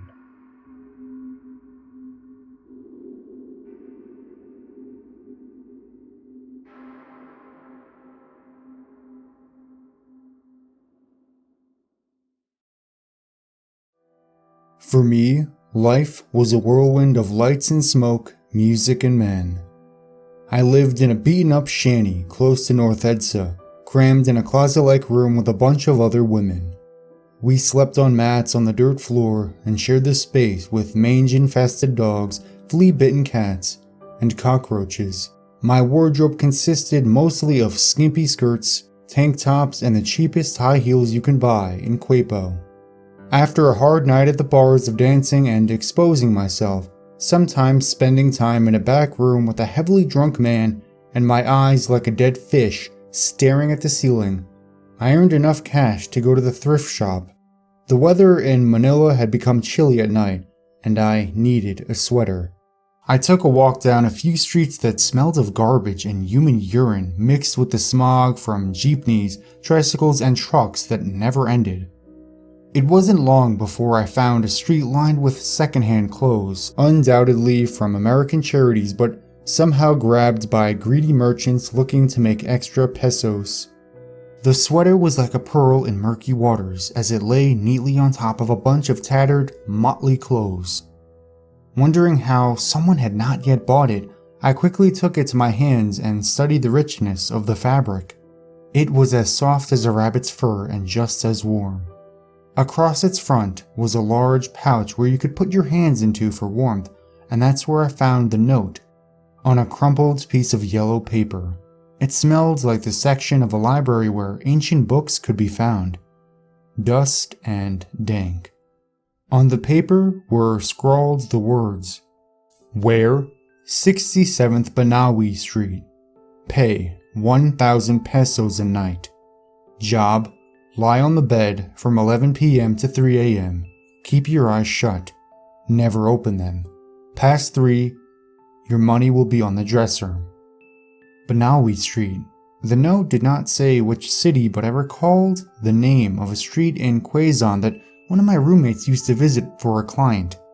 It was where the more upper-class people lived. I stuffed the note in my pocket and paid the merchant. Only 30 pesos, not bad. The sweater was wonderful on my skin and made me glow like a snowflake. I felt like one of those young starlets on our local Kapamilya TV network, and in my pocket was the promise of an easy, high-paying job. Those came so rarely. I must admit that, even if the job seemed sketchy, the promise of 1,000 pesos a night was tempting. I could get myself out of my situation, maybe go to college, find a real job. After a lot of asking and searching, I found the house that night. 67th Banawi Street was in a desolate condition, even if it was in an upper-class neighborhood. A single-story house surrounded by a sort of wire fence. Yard unkempt, weeds stuck up like tousled hair, boards molded, loose, shingles chipped, paint faded, windows cloaked with dust. Still, it was 100 times better than the shanty I slept in. The light of the patio was on as I approached, and when I knocked, the door opened as if ajar. I called hello, no answer. The interior smelled aged and sour, like wet laundry left in the wash for days. I stepped inside, leaving the door slightly open so the light from the patio can illuminate my way. The floor felt as if it might give way beneath my weight. I felt the walls pressing in on me, heavy and damp. The place reminded me of a body they had found in the sewage canal close to where I lived, bloated and bruised, deteriorated. I passed the dark living room. There was a TV, a battered couch, a coffee table with an ashtray and some empty cans. The room reeked of cat urine and dried feces. No one there. I attempted to turn on some light switches but found them useless. I turned away and headed down a hallway, noticing a pale light glowing beneath a closed door. I called again. Absolute silence. I clasped the handle and pushed, ignoring the greasy residue it left on my palm. I found a single bed covered in drab sheets. One dresser beside it with a digital clock. It illuminated the time strongly through the darkness. 10:50 p.m. Feeling disturbed, I might have turned away. The house was empty. I admit I thought the job was going to be another man looking for a quick fix, but now I was curious. It didn't seem that way, and the uncertainty of it unnerved me. But still, 1,000 pesos was too good to pass. I needed to find out if it were true. I lay on the bed with the note in my hands, facing the glow of the clock. 10:54 p.m. I listened. The house made no sound. Muffled, as if a hand lay over it. I felt afraid but excited. 10:56. My heart throbbed from my chest, through my throat, in my head. I imagined the ticking of a clock, tried to match my heart with its beat. 10:59 p.m. I shut my eyes and waited. 11 came. I knew with my eyes closed because the change in the atmosphere was immediate. I was not alone. My eyes were shut, yet I felt it, so close to my face. The minute hairs on my forehead tingled. It breathed, tight, stressed, as if forced to breathe only from its nose. I felt the air warm the area just above my lips. I smelt it. A sour smell, like pickled gums, and there was something else, pungent, thick, sweet, the smell of blood. I resisted the urge to gag. Seconds turned to minutes, and still the presence lingered against my face. My body suffered, paralyzed with fear. I felt every strained breath, in, out, slow, afraid. I felt the slightest itch on my body, prickles against my legs, bites up my thighs, behind my back and neck. Sweat creeping, crawling, brushing upturned hairs and begging me to scratch and move. I didn't. Bones ached, muscles wept. My heart struggled like a sparrow caught in someone's hand. The presence continued its steady closeness to my face. My forehead glittered with sweat and now began to throb. My nose pricked, twitched. I wondered if it saw that. Even my eyelids sweated, my eyes behind them stiff, shot, scared, hiding behind lids like frightened children in a closet. The smell relented. My lungs resisted its entry, asking for me to turn my head away, escape from such a foul smell. Yet, I could not. Every part of my body was frozen so long as the thing stared into my face. Never opened them. My hand still clutched the note. As long as I kept my eyes closed, I thought nothing could happen to me. I analyzed the letter in my mind, repeated those 3 words, never open them. Again, 10 minutes. uncountable times, steeling myself to start my next move. I breathed a long inhale. Sourness and the sickly smell of blood swamped my lungs. I gagged, coughed, and then I turned.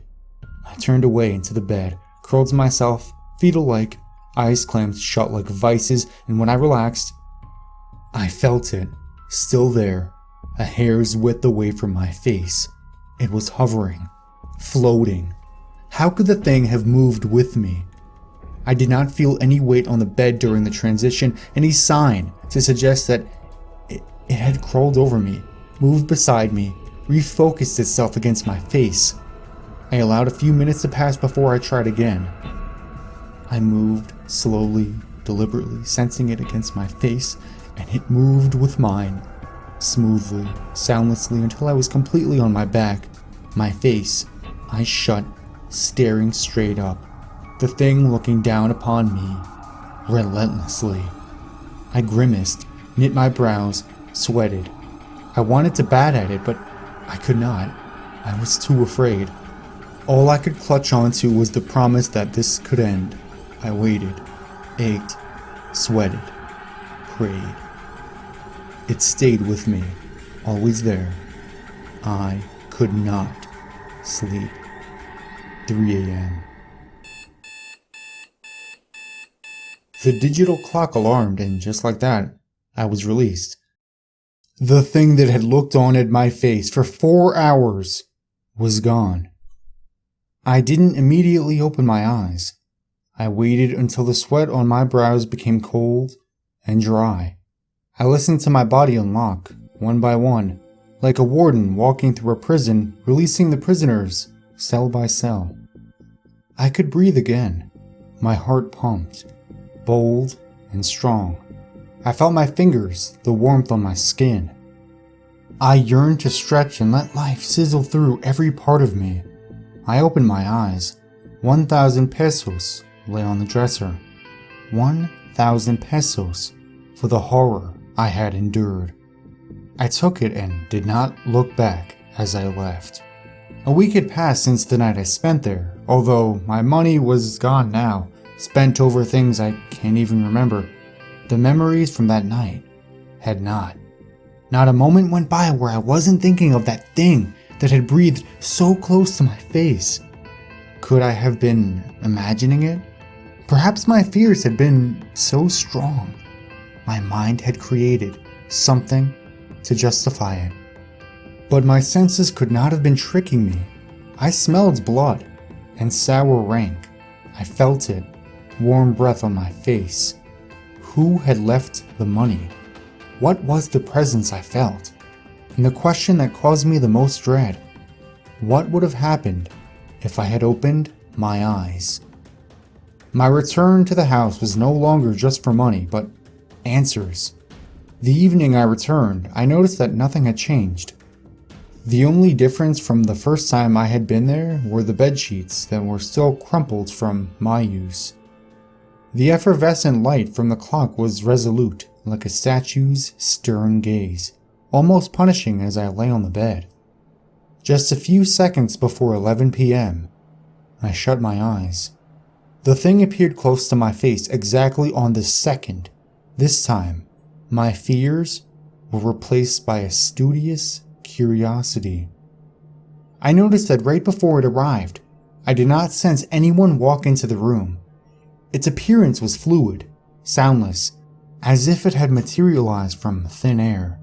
The thick smell of blood and sourness were consistent with the first time. I turned my head slowly, left and right, and every movement was mirrored perfectly by it. Like studying yourself in a mirror, your reflection so close to your face, you could fog it with the breath from your nostrils. I dared to do the one thing I had not the last night I was here. I brought my hands up to my face, cautiously, feeling my bones creak beneath the tense muscle and cold skin. The sweat building on my frightened palm and fingers.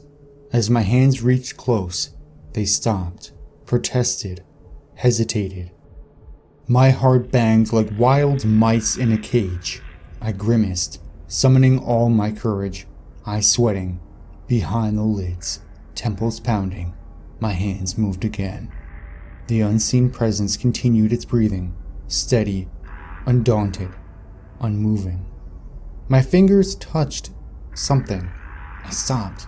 Every part of my body froze. I could not breathe. The blood on my face swelled as I choked on fear. The breathing from the thing changed. It grew raspy, excited. Its putrid breath hit my face more powerfully. I could not tell my fingers to move. They stayed where they were, paralyzed, touching it. The length of time that passed after, I could not recall. My mind was too swamped in fear. All I could remember was that, at last, the lockdown of my mind had subsided enough for my fingers to try and comprehend what it was touching. Hair, sticky and cold. My heart banged. My fingers moved, slightly. I felt the firmness of a scalp beneath the hair. The thing continued to breathe as if enthused. Somehow, I had managed to detach myself from the paralyzing terror of my body, and now I was moving my fingers like a puppeteer would to his marionette. They followed the curve of the scalp, lowered until I felt skin. The skin felt torn and jagged, and the sticky fluid was thicker there. My fingers passed the broken skin, and now I was palpating what felt like flesh. The flesh of chopped beef parts in the market, sticky and soft. I lowered my hands.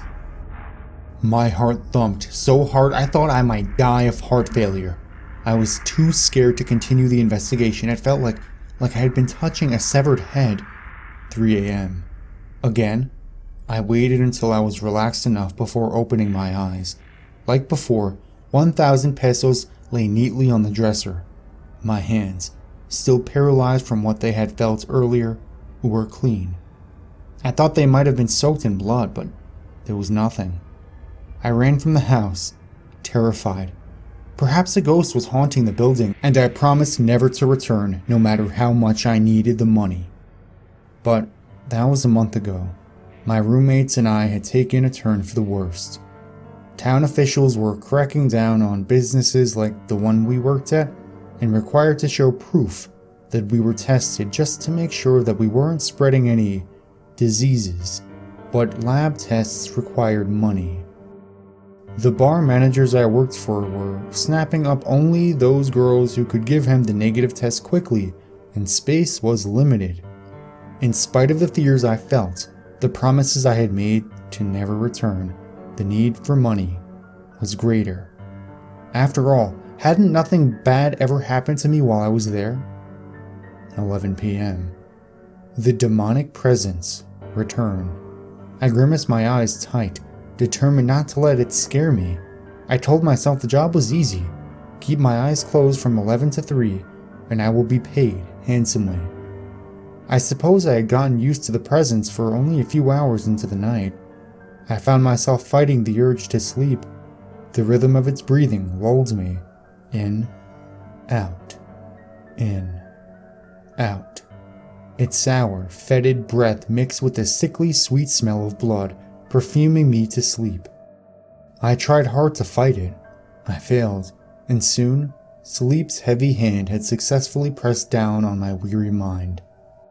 The girl in my dream was pretty, slim body, short, hair long and straight, as dark as the skies in the province. Eyes deep and shadowy. She watched me as I slept, so close to my face. I could place a hand to her cheek and ask why she was there. "Leave," she whispered. "Leave." Her face grew distorted and then she started making choking, gagging sounds. I sat up with horror and watched her skin turn to a ghastly blue. Her eyes bulged and turned red. She was trying to scream, say something, but all I could hear were the hoarse, ragged breathing sounds that watched me as I was awake. By some miraculous reason, I had not opened my eyes, but the room was filled with the same choking, gasping noises I had heard in my dream. The floor shook as if there were some violent commotion happening in the room with me, and then, silence. Only my beating heart banged in my ears. Still, I did not open my eyes. Not now. Not until I could hear the alarm so I can safely take the money and leave. But it did not end there. The next sound I heard sickened me more than anything I had ever experienced. A rhythmic, moist sound, like someone carving flesh with a saw, and then dripping. A thump as something heavy hit the floor. I heard footsteps, heavy and slow, headed my way. Every inch of my body screamed to open my eyes and run. I was shaking, sweating, so fear-stricken like a bellowing animal held upside down before its throat was slit. The footsteps kept coming. Breathe. Breathe. I couldn't. I needed to run, but I couldn't. I was afraid. I lasted for too long keeping my eyes closed. I couldn't open them, no matter how insane it sounded. The footsteps stopped, right next to the bed I laid on. The thing was once more pressed close to my face, breathing, gasping. It felt like my muscles would snap under the tension. My fear was like 1,000 knives angled toward my body, the slightest move, threatening to kill me. Minutes stretched on, slowly, cruelly.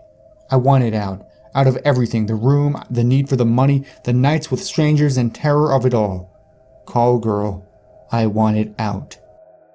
And then a blessing like the sun after a typhoon, the sound of the alarm clock, 3 a.m. I opened my eyes and found myself in an empty room. There was nothing there, nothing on the floor where I had heard someone screaming and their body being carved. The money on the dresser, but it didn't matter. I didn't even grab it. I fled out of the house like a beaten dog. I could not sleep for the rest of the night. The next morning, I sought out some answers to the house I had been visiting. The town captain believed my story that I was sent by a wealthy family to find out if the house was for sale and check if there was any history behind it. Years ago, a wealthy man once lived there. He was quiet and kept to himself, seemed to cause no harm to anyone. Every once in a while, he took in a call girl to keep him company for the night, but many men did the same. Not much to be suspicious about, until the neighbors smelled something foul coming from his house. They found him in his room with the headless body of a girl on the floor. Who knows how long he had been there with the body? Maybe days. He was standing still, like an upright coffin, and in his outstretched hand was the girl's head. He wouldn't put it down, just held it out, so steady and still, his expression dead. They shot him right there. The captain opened a drawer and drew out a file. This is a photo of the girl they believed was killed. She was an orphan, only 16. Probably did what she did for the money. The other girls who worked with her said she had been with the man 2 other times. It was on the 3rd night when he killed her. Here, take it. She was the same girl from my dream, but what chilled me more was the sweater she wore in the photo, white and soft. The same one I had found in the second-hand store with the note in the pocket. I thanked the captain, barely able to let out the words. When I returned to my shanty later that day, I discovered that the white sweater had disappeared from my closet, and so did the note. When I asked my roommates if they had seen or taken it, all I got was the answer no. I gave up working as a call girl and found a job as a caregiver for an elderly couple. Although the work was hard and slow, I persisted and saved up enough money to start college. Sometimes I passed by the thrift store where I had found the white sweater with the cursed note. I remember the 3 nights I had spent with the dark presence and how insane I had been, returning even after so much fear, for money, for curiosity. That's what a call girl's life did to you. You become jaded to the dangers you repeatedly put yourself into, sleeping with strangers, potential murderers, returning for the money and thrill of it. I tried to stuff the memories into the dark cracks of my mind, forget it, but I still wondered, what if I had opened my eyes? A few years later, I came upon an article in the news, a small one amongst a few other murders. They always wrote these stories with such detail and my blood curdled. The body of a girl had been found, her head severed, The girl's eyes were wide open.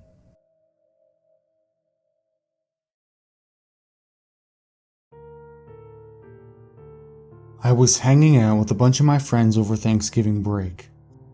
We all go to different colleges, so this was one of the few times that we were able to get together.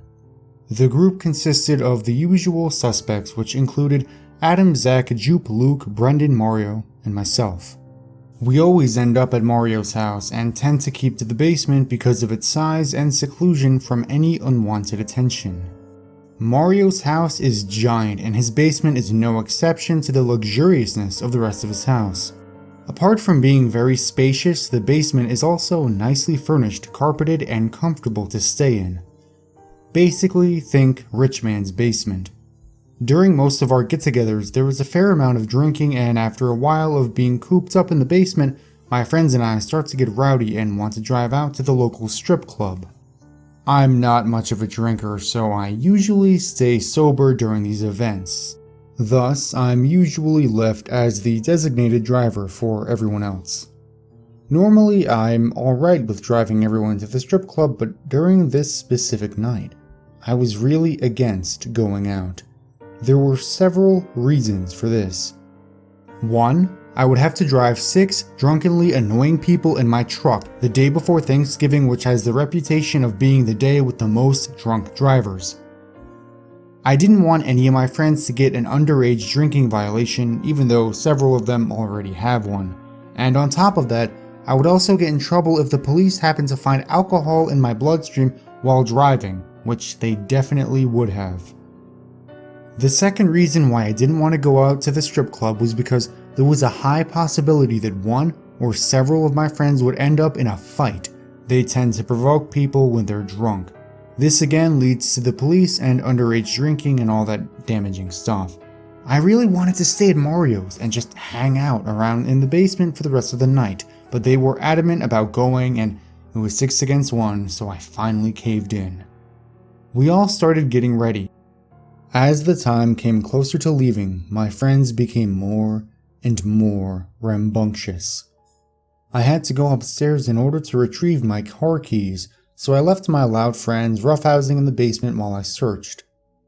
I found my keys resting on a table in Mario's kitchen, but while I was walking over to get them, the lights went out. I stood still, wondering what the hell just happened, but a few seconds later, the lights came back on. I didn't really think much about it and went over to grab my keys off the table when I noticed something else and stopped moving.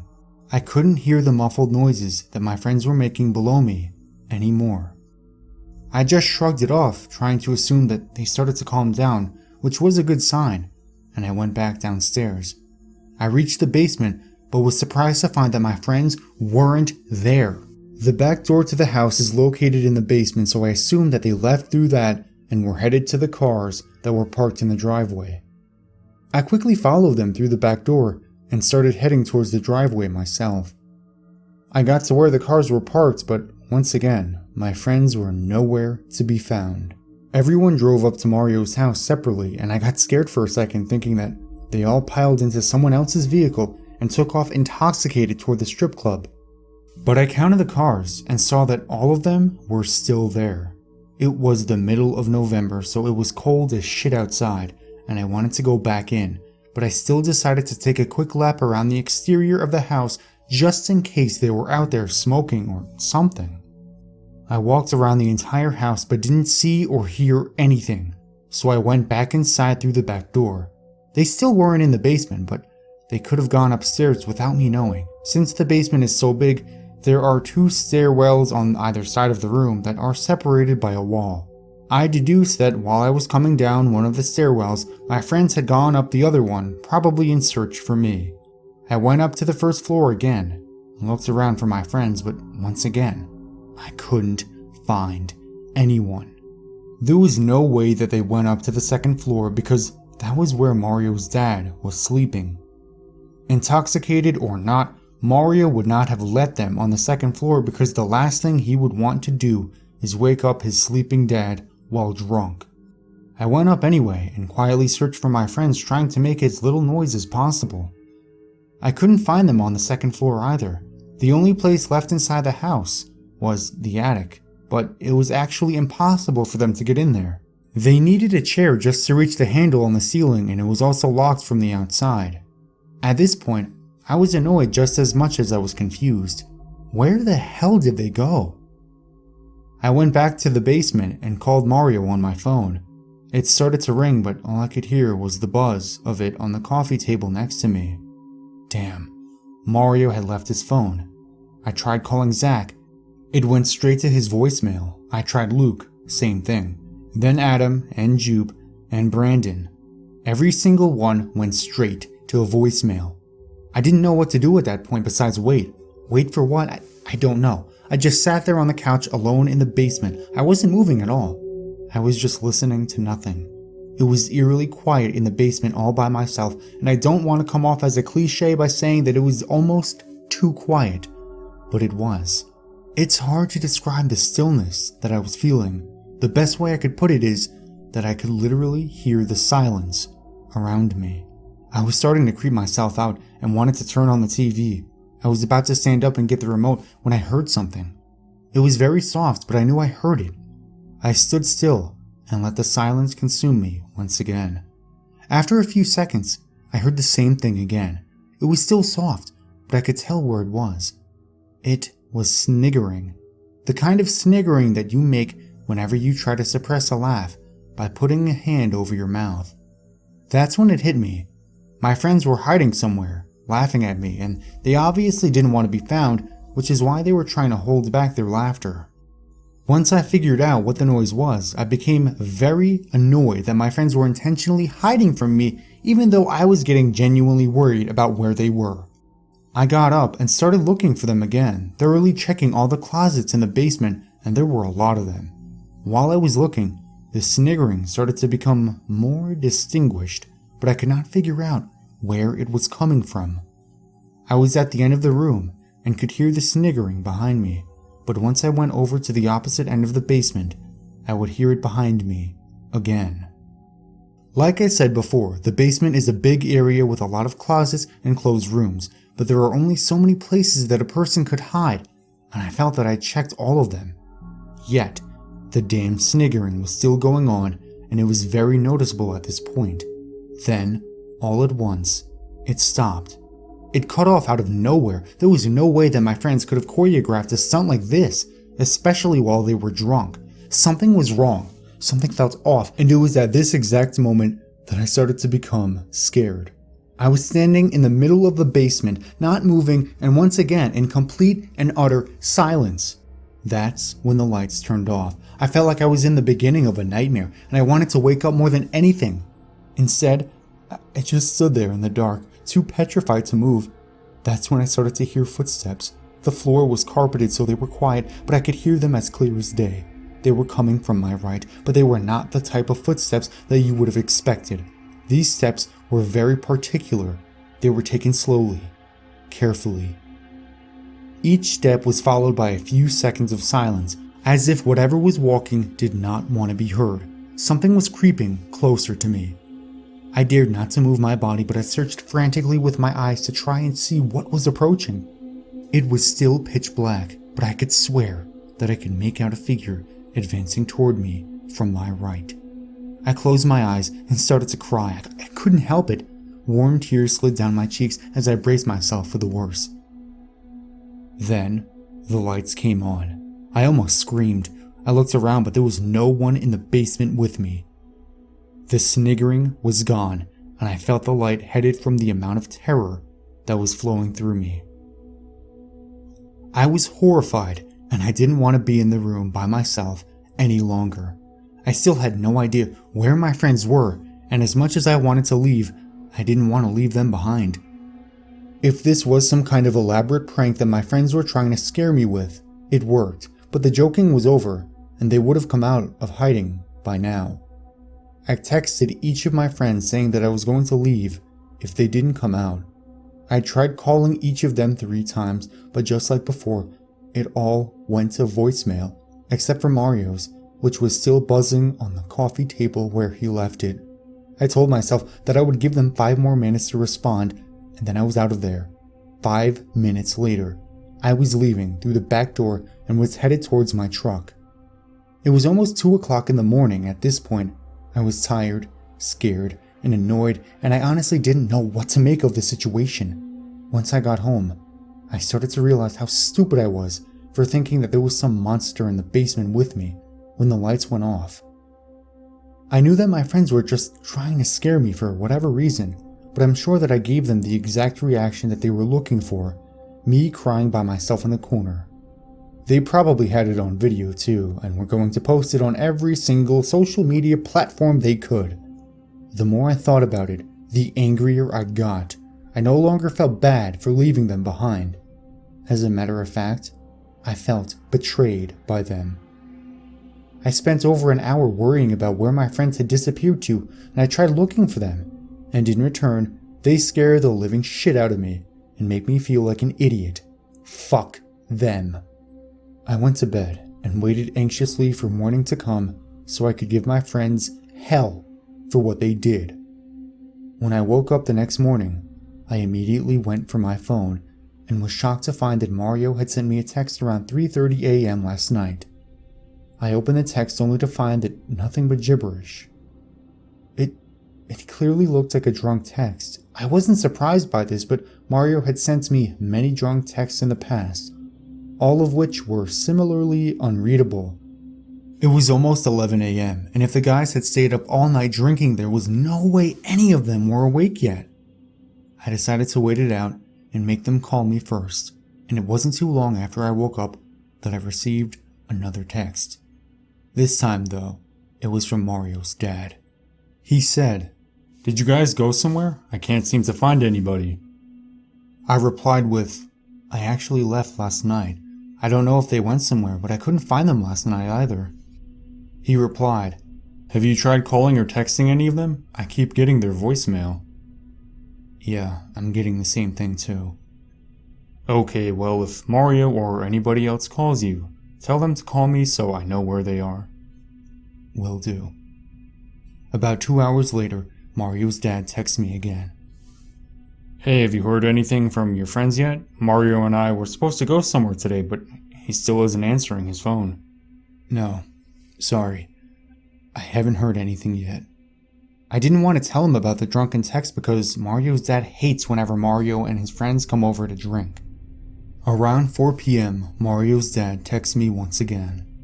"Have you heard anything yet? I'm starting to get worried. All the other parents are starting to call me asking where everybody is. I've called Mario and everyone else over and over again, but none of them are answering." "I still haven't heard anything, but I'll try to call them myself. Don't worry, I'm sure they're fine. They probably stayed up all night over at someone's house and are sleeping in all day." "Okay, just please tell me if you get anything." "I will." I started texting and calling my friends again, but I still wasn't getting anything. Another 3 hours go by. It's a little past 7 a.m. at this point. I was starting to get worried, but I didn't realize how serious the situation was until I got a knock on the door. It was the police. They informed me that Mario's dad and several of my other friends' parents reported their sons missing. I was driven back to Mario's house and was greeted by several other police officers as well as all of my friends' worried parents. The parents kept asking me questions about what we were doing last night and where their children had gone, but I didn't know. I just kept reassuring them that everybody was alright, but after a while, even I was starting to doubt myself. 2 police officers, one skinny, the other fat, escorted me into the basement. They kept asking me questions, and I answered as best as I could, but I was starting to become delirious from everything that was happening. I told them the whole story, starting from when I went upstairs to retrieve my car keys. I told them about the sniggering and how the lights went out. I told them about the figure that I thought I saw creeping towards me in the dark. At this point, I didn't care how crazy I sounded. I just wanted my friends to be okay. I told them about the drunken text I received last night, and when I showed them the message, the fat cop took my phone and walked away with it. I was left with the skinny police officer who continued to ask me more questions. After he was done, I asked him if Mario's dad had found a phone on the coffee table whenever he came down to look for everybody. The officer told me that Mario's dad found no such thing. I informed the skinny police officer that I distinctly remember seeing Mario's phone on the coffee table before I left and had assumed that he retrieved it later that night, which would explain the drunken text that I received last night. He wrote down a couple more notes and left, telling me to stay where I was. I was back in the basement, standing almost exactly where I was when the lights went out. The scene now, compared to last night, was completely different. There were detectives everywhere looking over everything, dusting for fingerprints, asking questions. I closed my eyes and started to cry. I couldn't help it. Warm tears slid down my cheeks, but I was sucked back into reality when the fat officer yelled for me to come over to him. He was standing next to some geeky looking guy wearing glasses, and once I got over to them, the fat man asked me if I was playing some kind of sick joke. Stunned, I asked what he was talking about. The geeky guy wearing glasses was the first to answer. He introduced himself as a linguist and informed me that the text Mario had sent me last night was not gibberish. It was Latin and translated to, "Your friends are with me now."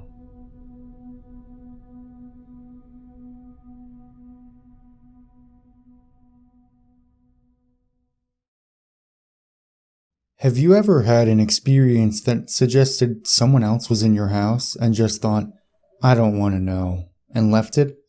Sometimes, fear of the unknown just seems like the preferable option than facing a real, concrete danger. Normally, it's nothing though. One time, the beeper function of my wireless house phone went off when I was the only one home. It could only be called from the living room. Another time, I swear someone took some change from my desk. They're all probably just slightly disconcerted tricks of the memory, but what would you do when something truly suggestive happens? Would you run or just ignore it, like I did? Last Monday was a normal day. I got up, brushed my teeth, changed into school clothes, all parts of my morning ritual. It seemed like it would be another totally unnoteworthy day. Until I saw the strings. There were 3 or 4 thick twine strings in my room. They crisscrossed between the walls around my bed, one attached to the door. No way would I have missed them before. I should have tripped over them. They were tied to pins in the walls, which had not existed before 10 seconds ago. Nobody could have been in my room while I was in it, let alone set this up. It was early, and my brain wasn't processing correctly. I simply discredited the sight, untied the strings, and left for school, leaving them balled up on my desk. It didn't get any better later. Outside my house, there were hundreds of them, tied between houses, around cars, across streets. This had to be some super elaborate prank. One of those hidden camera shows or a comedy improv vlog. They'd gotten everyone else to play along too. Passerbys were tangled in them, tying them to objects they were walking towards and away from, as if they had been and were continuing to follow the course laid out for them. I nervously continued my journey to school. On the bus, everyone except me was tied to the door. At school, groups of friends were tied to each other. Teachers were tied to their desks and boards. Oddly enough, at this point, all I could wonder was why I had been left out. When my friend Lucy sat beside me in first period, she simply plonked her bag down on my lap and rested her chin in her hand, looking right past me to the window. "Hey, Lucy." No response. "Come on, I didn't expect you to be in on this too." She sighed and started taking books from her bag. All the books were tied to her hands. I grinned and yanked one of the strings off a book. She didn't seem to notice. Instead, simply disregarded the book completely, letting it drop to the floor without a moment's hesitation. I leaned down, picking up her book and placing it on her desk. She took no notice. "Well, if that's how we're going to play it." I smiled, trying to look playful, but really just trying to hide my nervousness. I bundled all the strings attached to her together with one hand, then pulled them all free. She blinked, turning to stare at me. "Holy crap, Martin, you're like a ninja or something." "I've been sitting here for maybe 10 minutes. I smiled again, relieved my friend had finally noticed me. "Where did all these strings come from?" she gasped, seemingly noticing him for the first time. "I assumed you were all fucking with me." She stood up, backing into a corner. No one else in the class noticed. "They weren't here just a minute ago. Do you see them too?" Her tone made it clear that she was genuinely scared. "No. Didn't you—" I was interrupted by the teacher slamming the door behind her. Everyone except me and Lucy murmured a good morning, and still, no one seemed to pay either of us any attention. "People have been ignoring me all day," I said to Lucy before turning to our teacher. "Hey, dumb bitch, you can't teach for shit." No reaction. "I'm getting away from all this shit." Lucy pulled a few strings aside and left the class. I followed, and surprise, surprise, no one else noticed. We wandered the corridors, leaving and entering classes as we saw fit. Whenever we untied a chair or book from someone else, it was like it suddenly didn't matter to them. It didn't exist. I showed her the street outside. There were more strings than when I came in this morning, twice as many. We carefully picked our way through the tangle, making our way to a nearby coffee shop. Not particularly grand, I know, but what would you do in our situation? As I said before, fear of the unknown sometimes seems like the safer option. On a few occasions, I suggested we untie a few more people. Lucy was opposed to it, remembering how terrified she'd been. In the coffee shop, we grabbed a couple of sandwiches and drinks from the fridge. We found a table, untied all strings attached to the chairs, and sat down. We both ate in silence, both of us too scared, both of us distracting ourselves by watching the strangers in the shop, oblivious to the strings. After 20 minutes, Lucy spoke up. "Now she's gonna take that sandwich," she said, pointing at a woman across the shop. Sure enough, she walked to the fridge and took the plastic-wrapped sandwich she was tied to. She pays for it and leaves. She did so according to the prophecies of the strings. That guy doesn't intend to pay. I watched as a man took his coffee and ran out of the store. The two servers just looked too exasperated to go after him. "This is horrible," she whimpered. "Let's go, please." Outside wasn't much better. Everyone just followed the string's instructions, going about their daily lives. Lucy announced she was going home to sleep this off, and I agreed to walk her home. She only lived 10 minutes away. Away from the busier part of town, there were fewer strings. It was nicer. We could pretend it wasn't happening. When we turned into Lucy's street, she stopped, her mouth falling open. "What now?" I broke the silence, my voice sounding surprisingly small. "Look." She pointed outside one of her neighbor's houses. I saw it clearly, and I'll take my memory of that moment till the day I die. A little, dark imp, maybe 3 feet tall, walking along with its knuckles on the ground, almost like a monkey. It had 2 bulbous yellow eyes, taking up half of its face, and no mouth or any other facial features. It was holding a hammer and a ball of twine, which it was letting out behind it. It walked quickly and quietly from the front door of the house to the mailbox. It stopped, hammered a nail into the side of the box, and tied its string around it. It turned to face us, and stopped when it spotted us. My bottom fell out even further than it had already been, but it just stared with a look of surprise and curiosity. You could almost say it was the more frightened one. Suddenly, it beckoned to us with its tiny hand. I looked at Lucy. She hadn't moved. I looked back at the imp, which stared at me. I halved the distance between us, and then halved it again. This wasn't fear of the unknown anymore. It was fear of this little guy. Didn't seem like anything to be scared of. When I was a meter away from it, it extended its hand. Hi? I shook it. It nodded in approval, blinking its massive yellow eyes up at me. "So, you're the ones in charge of the strings?" It nodded eagerly. I called Lucy over, but she stayed where she was. "There are more of you?" Another nod. I wanted to ask it so many questions about what it was and where it came from, but it seemed for now I was stuck with only yes or no questions. Do we even have free will? It just looked at me, almost sadly. I immediately felt sick to my stomach. I couldn't bear looking at this little monster anymore. I grabbed Lucy, who had been listening to our exchange, and now sat on the curb with her head in her hands. Come on. We entered her house, and I made her a cup of tea. When I found her in the living room, she had untied her dog and was curled up with it, crying. I set the tea down and sat beside her. I'm so scared, she whispered after a good 10 minutes of sobbing.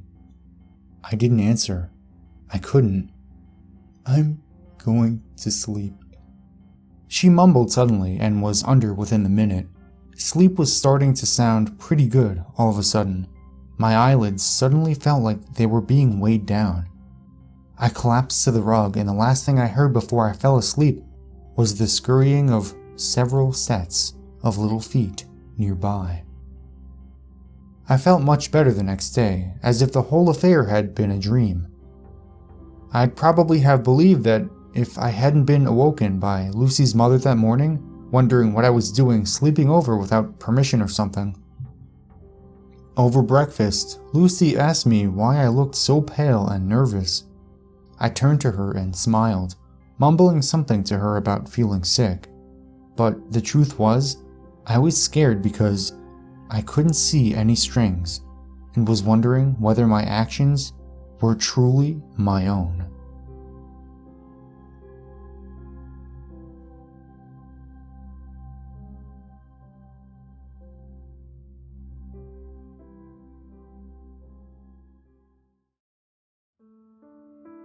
I'm sure we've all heard of Disney, right? That adorable mouse and all the other lovable characters. Well, when I was a child, my favorite was Pinocchio. He had always appealed to me. The simple fact of him wanting to be a boy was charming, and yet strangely unsettling. I mean, what would he do to become a boy? I also found his growing nose quite amusing. Apologies, my name is Brian, and I used to live in a little town in Oklahoma that was known as Vialville, which is French for Old Town. I used to live near some people who loved Disney, and I mean they loved it, so much so that their car had Mickey ears. They seemed like nice people. I didn't get to talk to them much, but from what I heard from other people, they were strange. All they talked about was Disney. I even heard a story of a guy who threw them out. He actually died a few days later. The police found him dead on the floor with white goop surrounding him. Nothing else was found. Just him and that strange white. As any murder story in a little town, it popped up on the news as well. Breaking news. Typically, I believe what's on the news, but this time, my brain had a different idea. It told me that all of what they were saying was crap. I didn't know who or what killed him, but the main thing I had to question was the goop. Who would spread goop over a corpse, and what was it? I did get scared, and I couldn't sleep for several nights. Well, they left the house a few months back. I don't know why they just left. No rhyme, no reason. It was actually very strange. They left after the murder took place. But after they left, no one could find them, so the police couldn't ask questions or anything. Typically at this point, I'd give you my thoughts and everything, but this isn't a murder mystery. This is about a rather strange encounter I had at that home. Why I went there will be explained, so keep on listening. Well, I heard that in that house, they left a few treasures. One of those being a rather large Pinocchio doll. Of course, hearing this, my child sparked up inside me, and I wanted that thing so bad. I thought it would be bad to go in there and steal, but then I heard of two guys that went in there and got items and actually sold them for some good money. That really sparked something inside me, and I began to think and think. If they could go in there, so could I. It may seem that I wanted to sell the doll for money, but no. I wanted it for myself. I have no kids, in case you're wondering. I bounced back on the idea for a few days. One day I thought I would go there, but then my angel side said no. But after about 4 days of haggling with my own mind, I couldn't help it any longer. I felt something wash over me. Yeah, I felt agreed and eventually decided to go in there. I took the next opportunity I got, which happened to be 5 days after I had heard of the other 2 guys. It seemed to all fall in place perfectly. The day after I decided to go there, I get my opportunity. Was this destiny? Nah, just my mind going on. It was a rather normal day.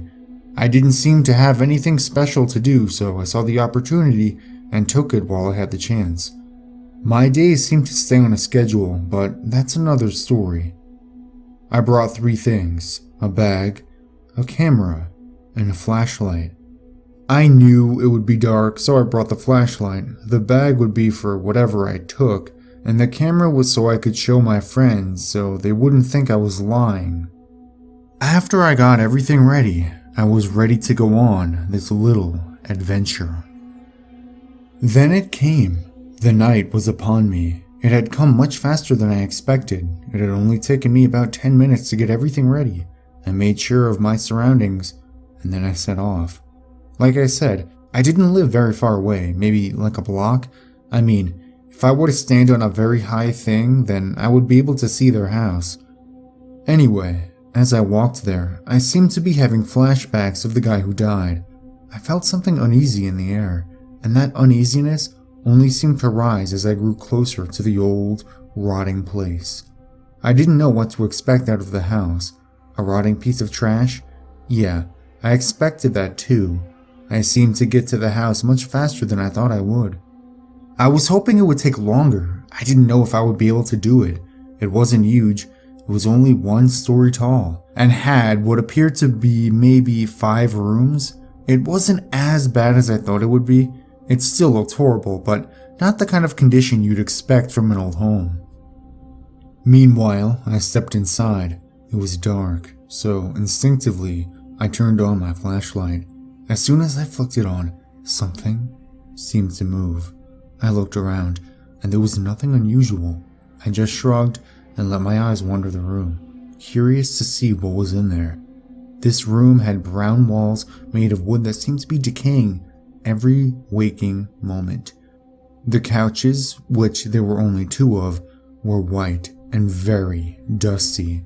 I hid one of the cushions to see how much dust would kick up. Knowing my luck, a lot of dust did. It got caught in my eyes and it made me cough. I couldn't see anything with the dust in my eyes, which made my brain, of course, flash images of the dead guy. I seemed to forget about the dust and my eyes shot open. Nothing too odd here. Then my ears seemed to pick up a sound. It was low, so I had to be very quiet to hear it. It sounded like coughing, which I thought was odd, considering I had just coughed. The rest of the room wasn't much to speak of, with the exceptions of the items within the room itself. The items were very odd. There were the normal things, Mickey Mouse, Donald Duck, Goofy, and etc. But there was a certain thing that I saw that really made me want to run. It was a shelf, but on the shelf were some heads. Not human heads, no, Disney heads. Goofy's, Mickey's, and Donald's. It was unsettling, not enough to make me vomit, but still, my stomach began to feel uneasy. There seemed to be some sort of white substance dripping from them. Then, he popped into my head. The dead man. He had been found with the goop around him. That's when my stomach really lurched. My brain was basically yelling at me to leave, but for whatever reason, I had to go on. I swear, I saw one of those eyes move. Maybe it was the paranoia getting to me, but I don't think it was. Despite my best instincts telling me to get out now, I continued into the house. I ventured further into the house, into the kitchen. There were smashed plates and glasses on the ground, and there were some cobwebs. I thought it was odd. Do houses like this typically have cobwebs and dust, even when they've only been abandoned for a few months? What was even weirder was the center of the room. there was a fairly large wood table in the center of the room. There was a Disney-themed tablecloth. The tablecloth was torn, but the table seemed untouched. What was weird about the tablecloth, aside from the rips and tears, was that every one of the Disney characters on the cloth had some sort of deformity, like Mickey had no ears, Goofy didn't have his little black nose, and Donald was missing a leg. Realizing I had the camera, I snapped a picture. The camera flash was creepy in the dark. It really lit up the character's deformities, which was not good for my stomach. It was weird. I seriously thought that I was going to puke right then and there, but I didn't. I thought my mental state was going to deplete faster, but no. My brain seemed to be giving me mixed signals, and one moment it wanted me to get out as fast as my legs would carry me. Then it would want me to go further for the sake of my own sick curiosity. This brain of mine is too weird to understand. I guess my brain wanted to get back at me for coming here because I felt as if something was behind me. I didn't turn around immediately as I was fearful as what I would see. I thought I was going to die. My heart began to pound. I began sweating like a flipping waterfall. I slowly turned around, shocked by what my eyes were met with. Nothing. Nothing was behind me except dead air space. I wiped the sweat from my forehead with the back of my hand. I threw some light where I was looking just to make sure that nothing was there, and sure enough, there was nothing there. I had to shake my head and stay there for a second before I carried on. I then went back to the living room and took a right. I scanned the hallway, which seemed to be in the worst state. The paint was peeling, the roof dipped down at one point, and it seemed like the whole roof could collapse at any second. Then, my eyes seemed to twitch towards something. I saw a bedroom. I shined my flashlight into it, and it seemed untouched. The bed was intact. The walls were still gorgeously painted with a light blue. It looked as if it belonged to a young boy. It was at that moment that my brain remembered why we were here, to get the doll. Knowing that my treasure could be in there, I shined my light around. No immediate threats, so I decided to go in there, and in there was that one item that I wanted. That Pinocchio doll. I quickly walked over to it and put the light on it. The first thing that caught my eyes were his eyes. They seemed to be more realistic than most dolls were. It was odd, for lack of a better word. It had white goop dripping from its nose and eyes, much like the heads I had just seen. My brain then connected something, the man who died, and this goop. Were they related somehow? First the man, then the heads, and now this. It wasn't blood, that's for sure. What was this foreign substance?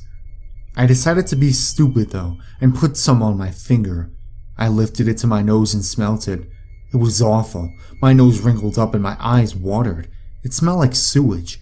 What in the world would have gotten into this doll to make it smell like that? I didn't want to be here any longer. I'd had enough of this. I just wanted to get the doll and go home. I decided that I would clean it at home. I gathered it up and put it into the bag. It was a little heavier than I imagined, but nothing I couldn't handle. I had gotten what I came for, the doll. My spirits seemed to lighten a little bit. I walked out of the bedroom. I thought that all this crazy paranoia stuff would stop, until, that is, I saw one of the heads twitch. Wait, what? That was my first thought. Why was this head twitching? I had to stop and just stare, and the head seemed to be fine with that. It kept on twitching, getting more and more violent, more of that white goop coming out of it. It went all over the room. Some of it hit me in the face, and of course I repulsed back. What the hell is happening? I had finally snapped. I couldn't take this anymore. Then my bag rustled. I turned to be met with a hand popping out of my bag. I tore my bag off and dropped it on the floor. My heart began pounding like a drum. The doll crawled out of the bag and looked at me, its eyes fixed on my body, and the white goop dripping out of its mouth and eyes. Well Welcome to the House of Disney! It said in that sweet, innocent Pinocchio voice. I began to walk back. The doll didn't follow. It just stood there and said, Welcome to the House of Disney! It said it repeatedly. Fear was rising inside me until I had to run. That doll muttered one last thing before I turned and ran. Welcome to the House of Hell! I darted out of the house with no plans to ever return. What just happened? Is that doll possessed? It didn't take me long until I got back to my home. I ran inside and slammed the door. Then I collapsed on the floor, trying to calm myself down. I had to contemplate what the hell just happened. Was this some sick prank? Or was it something more? I realized something. My camera. I still had it. I sat up quickly and looked at it. I went to the full album to see the pictures I took, but on there was a picture I didn't take. Remember that man I mentioned? There was a picture of that doll, strangling him. The white goop was oozing out of the doll's eyes and mouth. It was also seeping out of the doll's hands, and it covered the guy. I stared at the camera for what seemed like forever. I couldn't believe what I was seeing. Who or what took that picture? I definitely didn't take it. I threw the camera away as hard as I could. It smashed on the wall. I didn't care if I would be called a liar. I didn't want anything to do with that doll. I didn't want anything to do with that house. I got up and sat on my couch. I had to relax my brain. It was thrashing violently, and you know what? I felt something drip on me.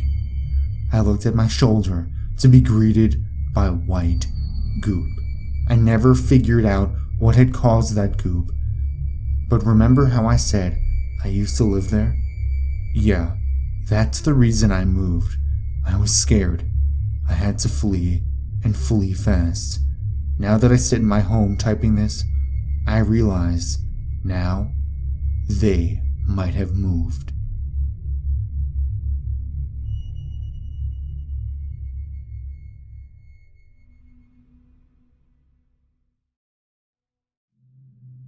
Growing up, my father always told me I was a follower, not a leader. On an almost daily basis, he would say to me, Boy, you've got to forge your own path in life, instead of fooling around with those knuckleheads you call friends. He was, of course, correct, but when I was a teenager, that kind of wisdom went in one ear and out the other. In my mind, I was invincible. I knew everything and I could get away with anything. I was wrong. My friends and I fucked with the wrong person. I spent 2 years in a psychiatric facility, and I'm a shell of the person I was before. In high school, I fell in with the wrong group of friends. We were a merry band of burnouts, jocks, and assholes. We all played junior varsity football for our freshman and sophomore years of high school. We clowned around during school, smoked weed before practice, and never saw the field during games. It was no surprise to anyone we didn't make the varsity team our junior year of school. We suddenly found ourselves with too much free time on our hands now that we didn't have to attend football practice for 3 hours each day. We took to hanging around town after school, smoking and sometimes drinking when we could find someone to buy us booze. Tyler, who was definitely the ringleader of our little group, eventually got us into petty theft. He was your typical spoiled rich kid. His parents were always working, never home, so they bought his affection with gifts, gave him whatever he wanted, so, of course, he grows up to become an asshole. This kid, for whatever reason, loved to steal. It was definitely for the thrill of it, since he had daddy's Amex in his wallet and could buy whatever he wanted. On a typical afternoon, we'd go out of school around 2:30 and drive around town smoking and sometimes boozing. We always rode with Tyler in his brand new SUV. I had a shitty Honda Civic that I had bought after a summer of working, while our other two friends, Chris and Ahmed, couldn't afford cars. Tyler would choose a store and give us a laundry list of items to steal. Ahmed would usually be tasked with distracting the clerks while the rest of us made off with whatever we could get our hands on. We'd then sell whatever we got on eBay and split the profit. I could tell that Tyler was getting bored with the petty theft by the time senior year rolled around. He invited us over one weekend, and I could tell he had something planned by the idiotic grin on his face. We smoked weed, ripped shots of tequila, and played video games until around midnight. Tyler said he was bored and decided that we needed to go for a joyride around town. However, once we were in the car, Tyler drove us farther out into the suburbs away from town. He refused to tell us where we were going until we stopped outside a large house. He turned to us, motioning towards the dark house, and said, Yo, this guy is loaded. My dad told me this guy came into his office the other day and insured $500,000 worth of rare coins. Chris pumped a fist in the air and drunkenly slurred, Hell yeah, man, screw that guy, let's get paid. Tyler extended his fist to Chris for a pound and said, That's my boy right here. And then turned to Ahmed and me and said, What about you two? Ahmed looked at me and then down at the floor. I don't know, man. Stealing shit from a store is one thing, but breaking into some guy's house is goddamn serious. Tyler's face reddened, and I could tell that he was about to tear into Ahmed. Me, being a spineless shit that hated confrontation, jumped in and said to Ahmed, Dude, you could buy a sick car for yourself if we get those coins. Tyler regained his composure and said icily, Y'all need to man up. This guy isn't even home. He's in fucking Europe or some shit right now. Have some faith in me. Have I ever got you guys caught? Ahmed reluctantly agreed to join in, and we passed around the handle of tequila until we had finished it. Tyler pulled out a black bag and passed out black masks and gloves. Fucking legit, slurred Chris as he pulled on his mask. Tyler smiled and pulled on his own mask. He said, Okay, here's the plan. We go around the back and check the windows. If they're locked, then we break the glass and let ourselves in. I looked up this guy's insurance application in my dad's office. He has no security system, so we have nothing to worry about. We exited the SUV and crept around towards the back of the house. The windows were all locked, so Tyler picked up a rock and smashed a hole in the nearest window. We boosted Chris in first, and Tyler told him to scope the place out. Looks empty, Chris drunkenly yelled out. The three of us standing outside flinched, and Tyler muttered to himself, Goddamn lightweight. When we were all inside the house, Tyler instructed us to split up and search the first floor. I was searching through a cabinet when I heard Tyler yell at Chris, Put the speaker system down, we came here for the coins. After 10 minutes, we regrouped and decided to split up. Chris and Ahmed would search upstairs while Tyler and I checked out the basement. The basement door had a thick padlock on it, but Tyler laughed and said, Why put a padlock on a cheap wooden door? What an idiot. He easily kicked in the door. There was no light switch near the door, so we descended the stairs using the glow from our phones to guide us. A small hallway at the bottom of the staircase led to another door. This door was made of steel. Tyler immediately started kicking the door. He gave up after the third kick and began ramming his shoulder against the door. He slumped to the floor, cursing, after his second attempt at smashing in the door. I was about to suggest to Tyler that we admit defeat and go back upstairs. Maybe we could find something else of value. I stepped forward to jiggle the door handle and found that the door was unlocked. Tyler shot me a dirty look from the floor and said, Why the hell didn't you tell me it was unlocked? He pushed past me and through the door. We found ourselves in a small room crowded with trophy cases and paintings on the wall. Tyler stepped closer to one of the trophy cases and found it full of rare coins on display. Jackpot, he whispered. He opened up the case and began stuffing the coins into his bag. I began looking around the room, guided by the light of my phone, and became increasingly disturbed by what I saw. On the wall were paintings of torture from various time periods spanning the last 1,000 years. One painting showed a young boy being lowered headfirst into what looked like a boiling vat of oil. Another painting depicted a woman being burnt alive above a fire, skewered like a pig. Tyler? I said, my heart pounding. Shut up and make yourself useful, he snapped. Check out the other trophy cases. I crept towards the nearest trophy case and aimed the light on my phone towards it.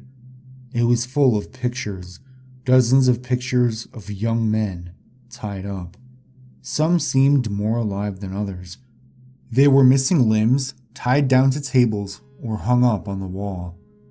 I slowly turned towards Tyler and opened my mouth but found myself unable to speak. I stared at him stupidly, my head pounding and stomach knotted. Footsteps on the staircase freed me from my terrified trance.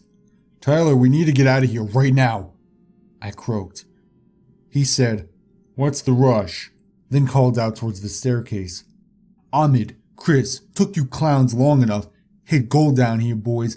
Let's spark up a spliff to sell it. The overhead light snapped on, and Tyler and I were momentarily blinded. I started to curse when I heard quiet sobs. I opened my eyes and saw a large, overweight man standing behind Ahmed and Chris. Chris's face was covered in blood, and I saw that he no longer had eyes. Dark, empty sockets looked out upon the room. Tyler straightened up and screamed, Who the fuck are you? Step back or I'll fuck you up. The fat man pushed Ahmed towards us, put his hand around Chris's shoulder and said, Chris, why don't you tell your young friend here what happens to boys who disrespect me?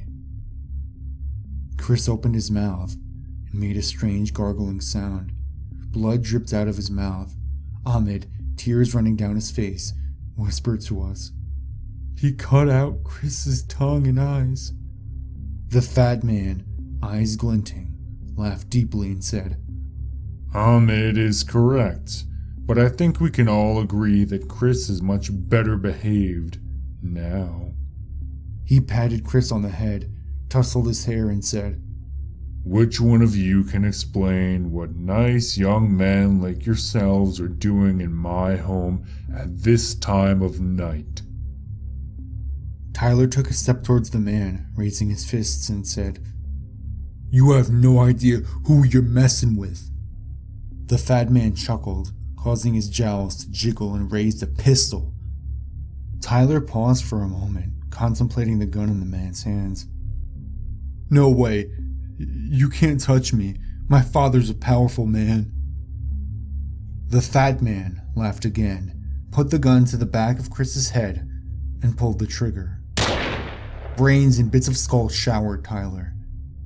You boys can call me Mr. G, and you're going to do exactly what I say.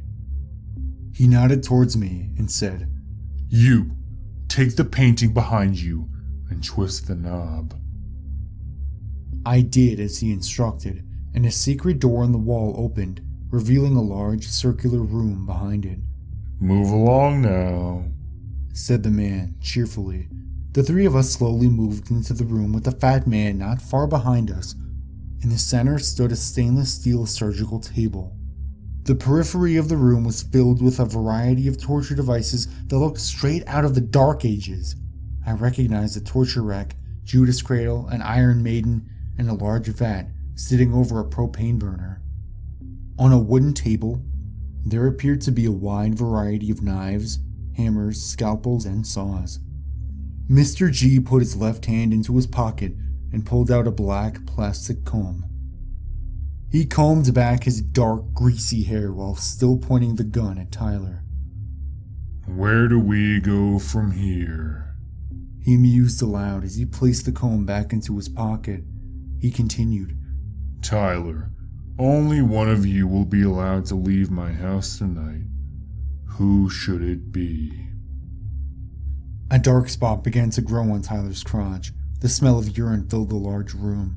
Tyler pointed a trembling hand towards Ahmed and me and said with a quavering voice, This was all their idea. They dragged me into this thing. I swear. Mr. G's brow furrowed as if he were seriously considering Tyler's words. He smiled at Tyler and said, I believe you, Tyler, but the only way you can leave is if you help me tie up your friends. There's some rope over on the wooden table.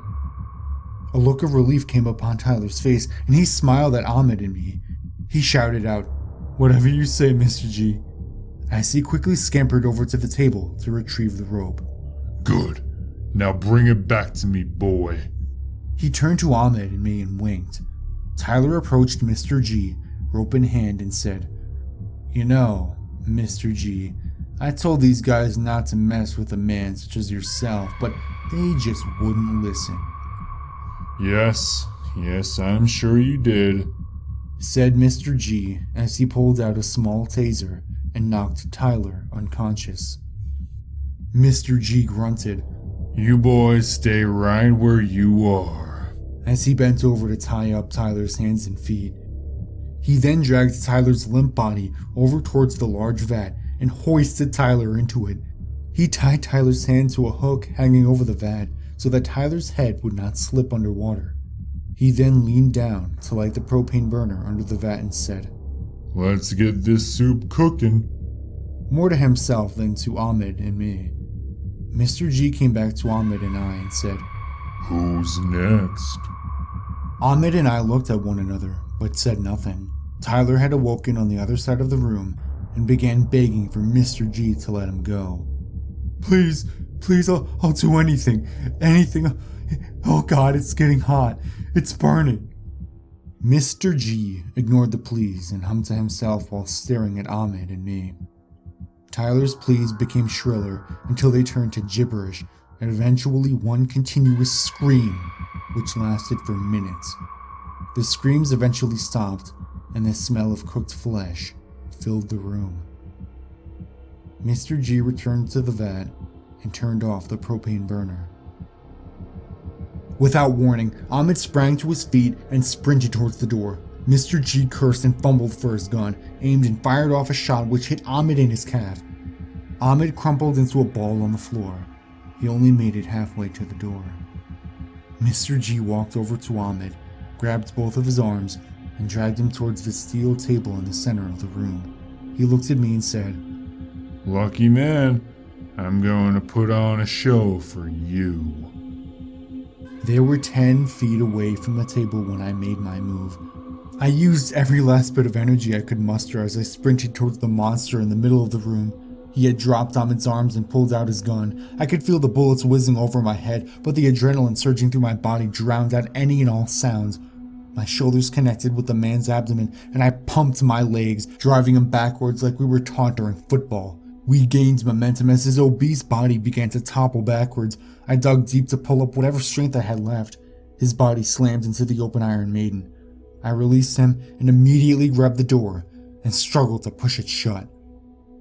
I heard a gasp from within the contraption as the spikes bit into his flesh, but he did not scream. Instead, he began to laugh, louder and harder, until the doors were finally shut and the spikes fully impaled his body. And then, there was silence. I turned and retrieved Ahmed. Supporting his weight against my shoulder, Ahmed and I slowly made our way out of the basement and called the police. The police found a dozen more bodies in the freezer behind the torture room. I was a nervous wreck for years after this incident. Only the intensive therapy have I been able to obtain something resembling a normal life. The deaths of my friends were awful, of course, but the sound of Mr. G laughing during his final moments of life are what haunt me to this day. When I close my eyes to sleep at night, all I see are his eyes twinkling and jowls jiggling as he laughs at the terrible death closing in upon him.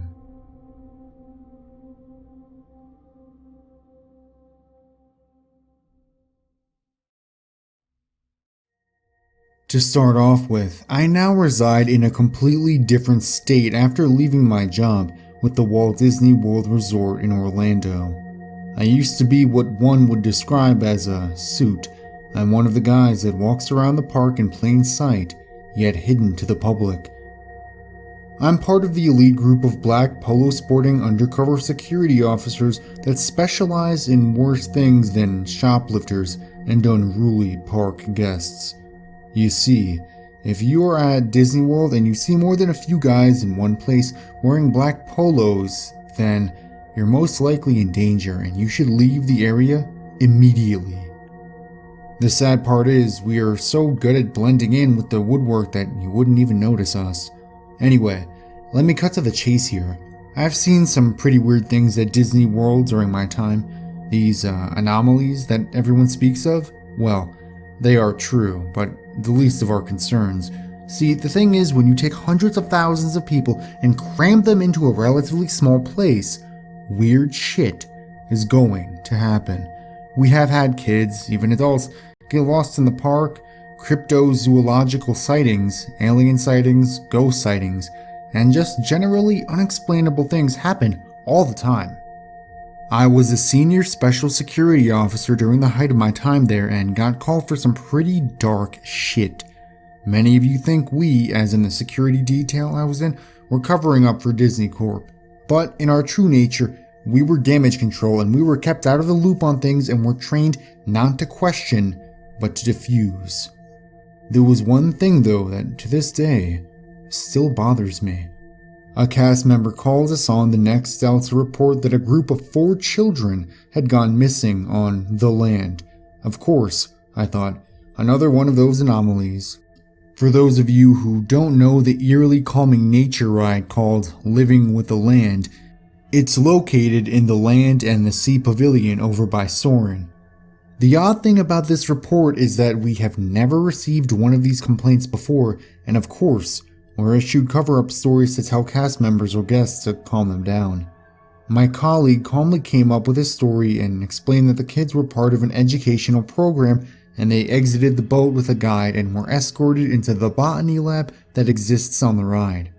I told her not to ask any questions or talk about the incident as to not spread false rumors, and had my colleague escort her to a nearby security office to have her sign some forms.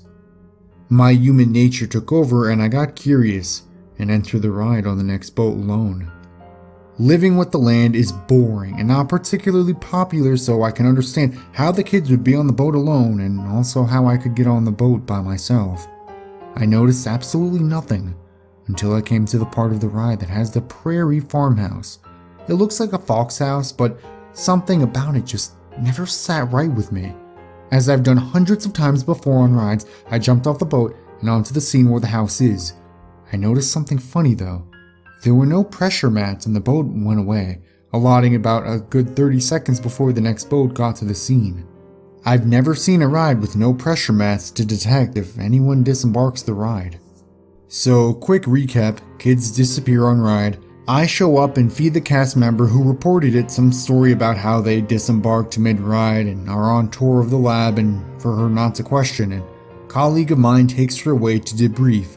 I contacted the new cast member operating the ride and tell him to put some space between the next boat as I'm looking for a lost wedding ring. Bull, I know. So what? I slowly started to walk up the fox house. Climbing the steps up to the porch, I noticed a small emblem on the left window. It's a small square and compass symbol. Interesting that a Masonic symbol is hidden here. I figured whoever built the ride was a Freemason and brushed it off. I looked in the windows of the house and it was nothing but curtains with black plywood behind them.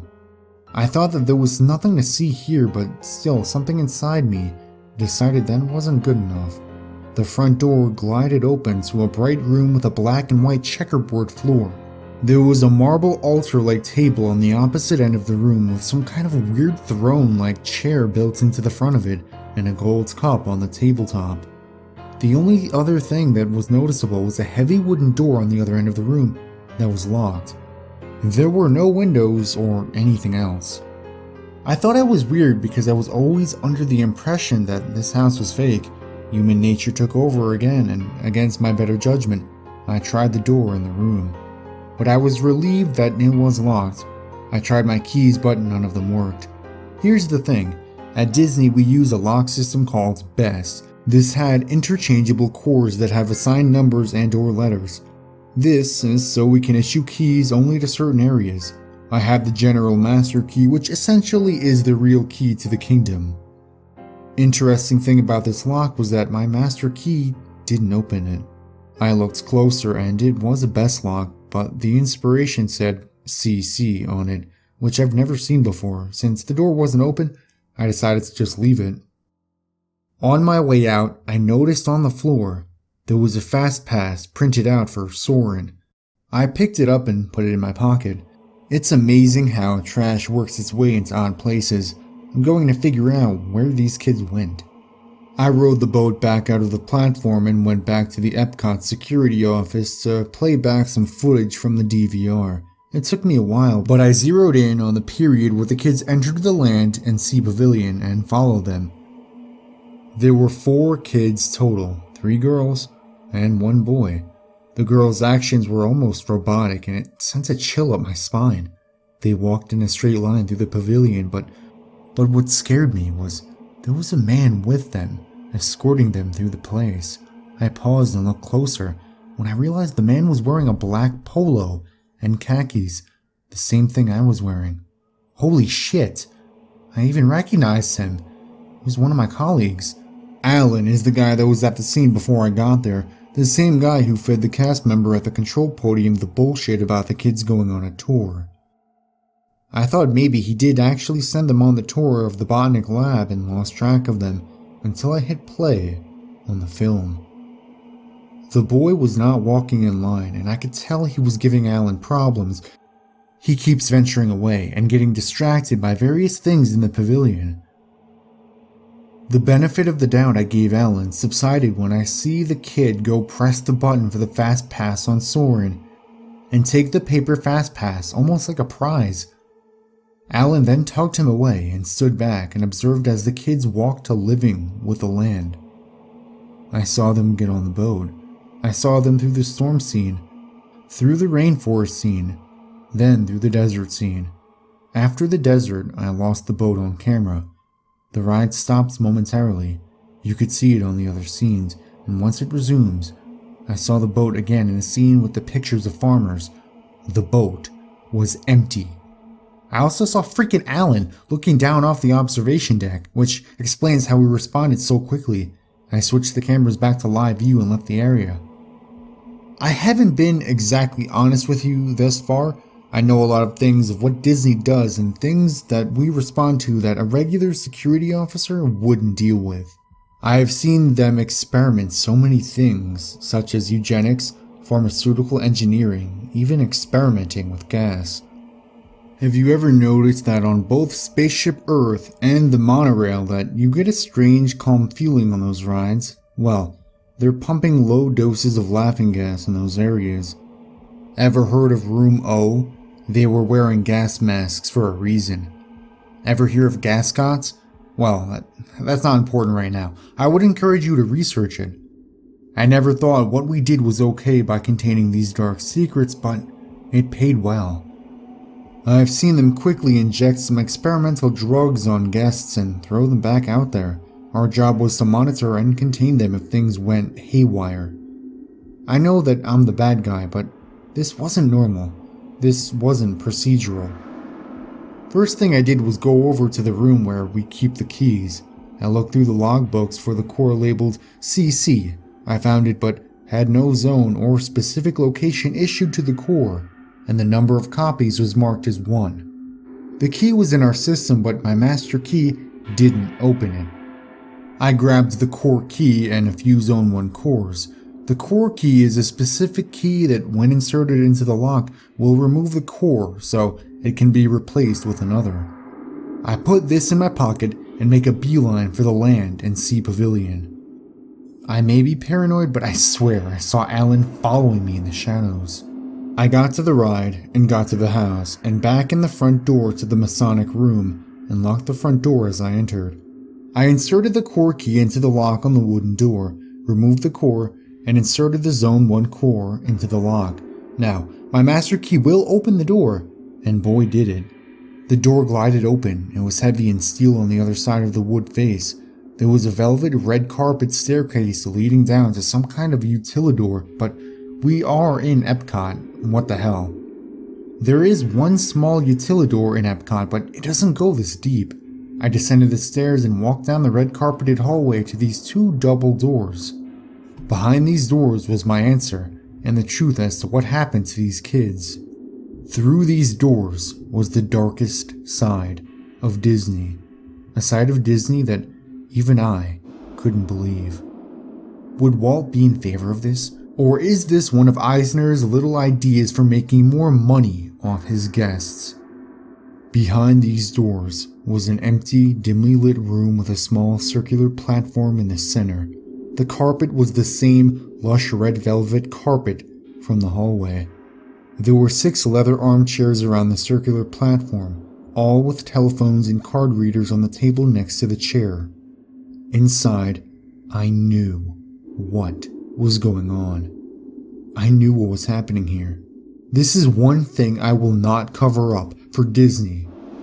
I stood there in disbelief and horror and noticed a small door towards the back of the room. I went over and popped out the CC core, put it in my pocket, and put in a Zone 1 core. I heard someone clear their throat from the front of the room. It was Alan. He had an annoyed look on his face and held a gun aimed right at me. I slowly propped the door open on the latch and turned to face him. "You never should have come here," he said to me when he was stepping towards me. "So this is what you and your scumbag friends resorted to? We did some pretty fucked up shit, Alan, but this is a new low for you and your disgusting friends." I had my hand at my side and blocked the view of me slipping the Zone 1 core out of the handle and into my pocket. "It's not going to matter because no one is going to find out." He raised the gun, and like something out of an action movie, I ripped the door open as he pulled the trigger as a bullet hit the door. I jumped backwards through the doorway and shut it behind me. That asshole was stuck because I had both cores in my pocket, so there was no way he could open the door. He started shooting the door and moved forward. I walked down a hallway with these small cell-like rooms lining the hall, and inside were those play school chairs and a few toys. I checked every one of them and they were all empty. I got to the end of the hallway and there was this huge metal vault-like door. I popped the last Zone 1 core into the door to replace the CC core and pulled the steel door open to be hit in the face with sunlight. I was outside on some utility road off premises of Epcot. The road led away. I was too late. They were already gone. For good. I called the police, but they never came. I called the FBI, but they never took me seriously. Hell, I even called the CIA, but they said they didn't deal with domestic issues like that and referred me back to the FBI. I showed up at Orange County Police Department HQ and they took a report, but I heard something fall in the trash when I was leaving. Disney's good at what they do. They're good at keeping secrets, and they're good at controlling any outside force that attempts to bring their secrets to light. I'm lucky I saw the sunlight again, and I'm lucky to have had time to leave the state before they got me. If you got there, please keep your kids close. Watch out for the guys in the black polos. They may be monitoring you. They may be responding to something that will put you in danger. As far as I know, they aren't the ones that pick out the merchandise. I don't even know who does that.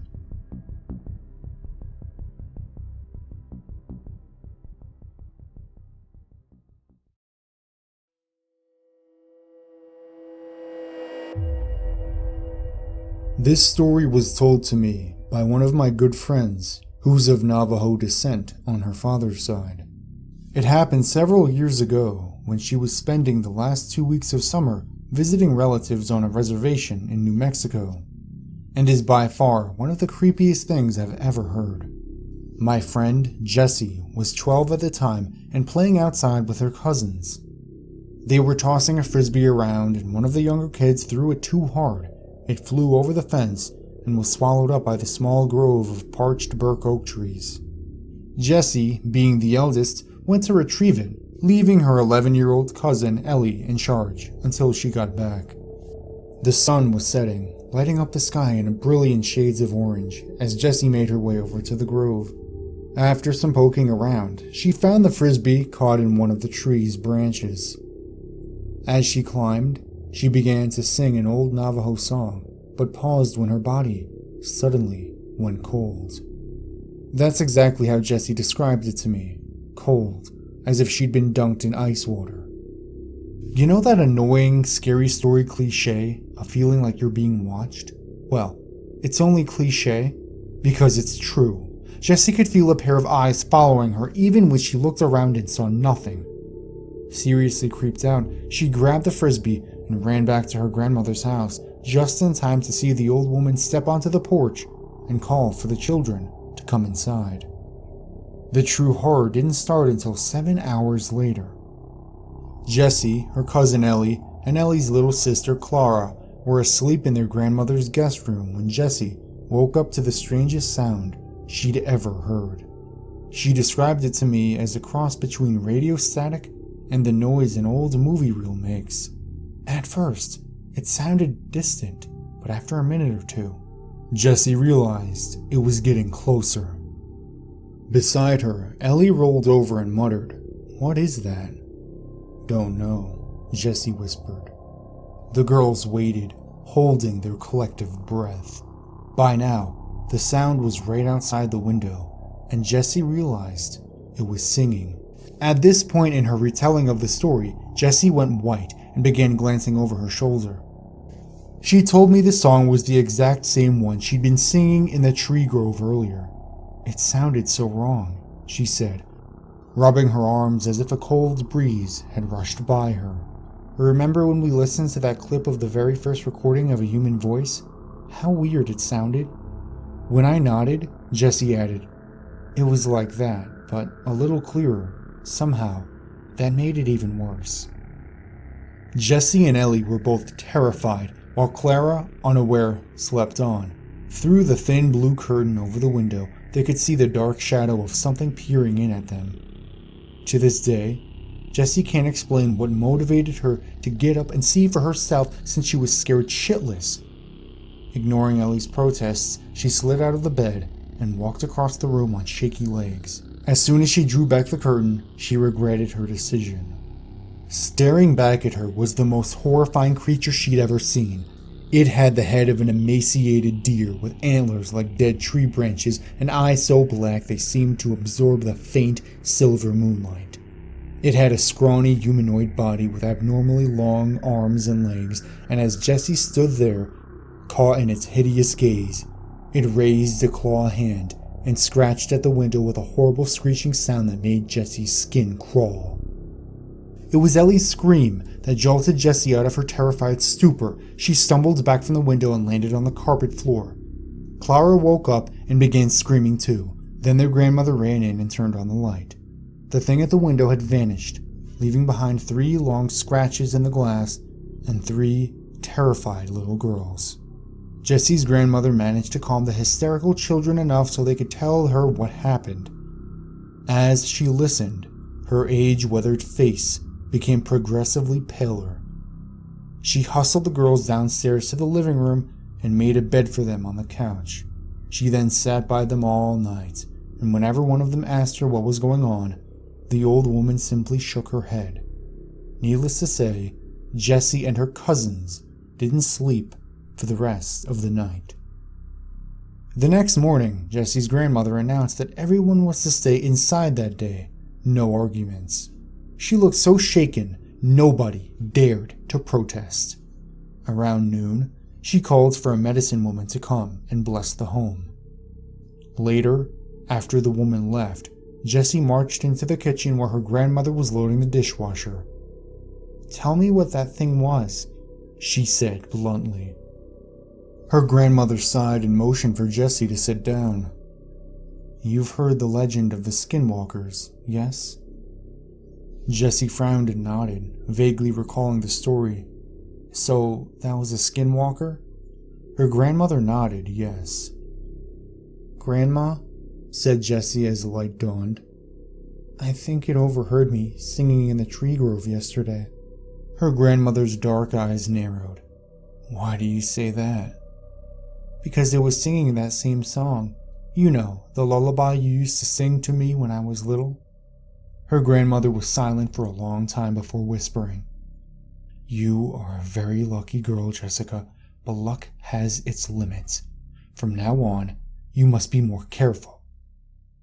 The look in the old woman's eyes as she spoke those words still haunts Jessie to this day. As I said earlier, this was years ago, 7 to be specific. Jessie has returned to the reservation many times, each without incident, but she's never set foot on that tree grove again, and probably never will. Jessie's grandmother died this past March at the age of 87, and Jessie later moved in with her aunt for the summer so she could help clean up the old house which the family was going to rent out. She'd been there for about a week when I went down there to visit her. On my first night, we sat on the porch and drank some beers, and I found my eyes drifting towards the tree grove. So that's where it all happened. Jessie shuddered and nodded. Yup, tomorrow I'm taking you to the medicine woman and have her bless you. Is that really necessary? The look Jessie gave me nearly turned me to stone. You think nothing will happen to you because you're white, but when you're in Navajo territory, you're in skinwalker territory. Take caution. I nodded, yes. That night, I swore I heard radio static outside the house.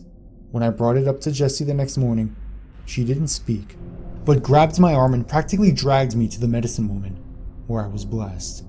Nothing happened for the rest of the trip, and I went back to the city unscathed.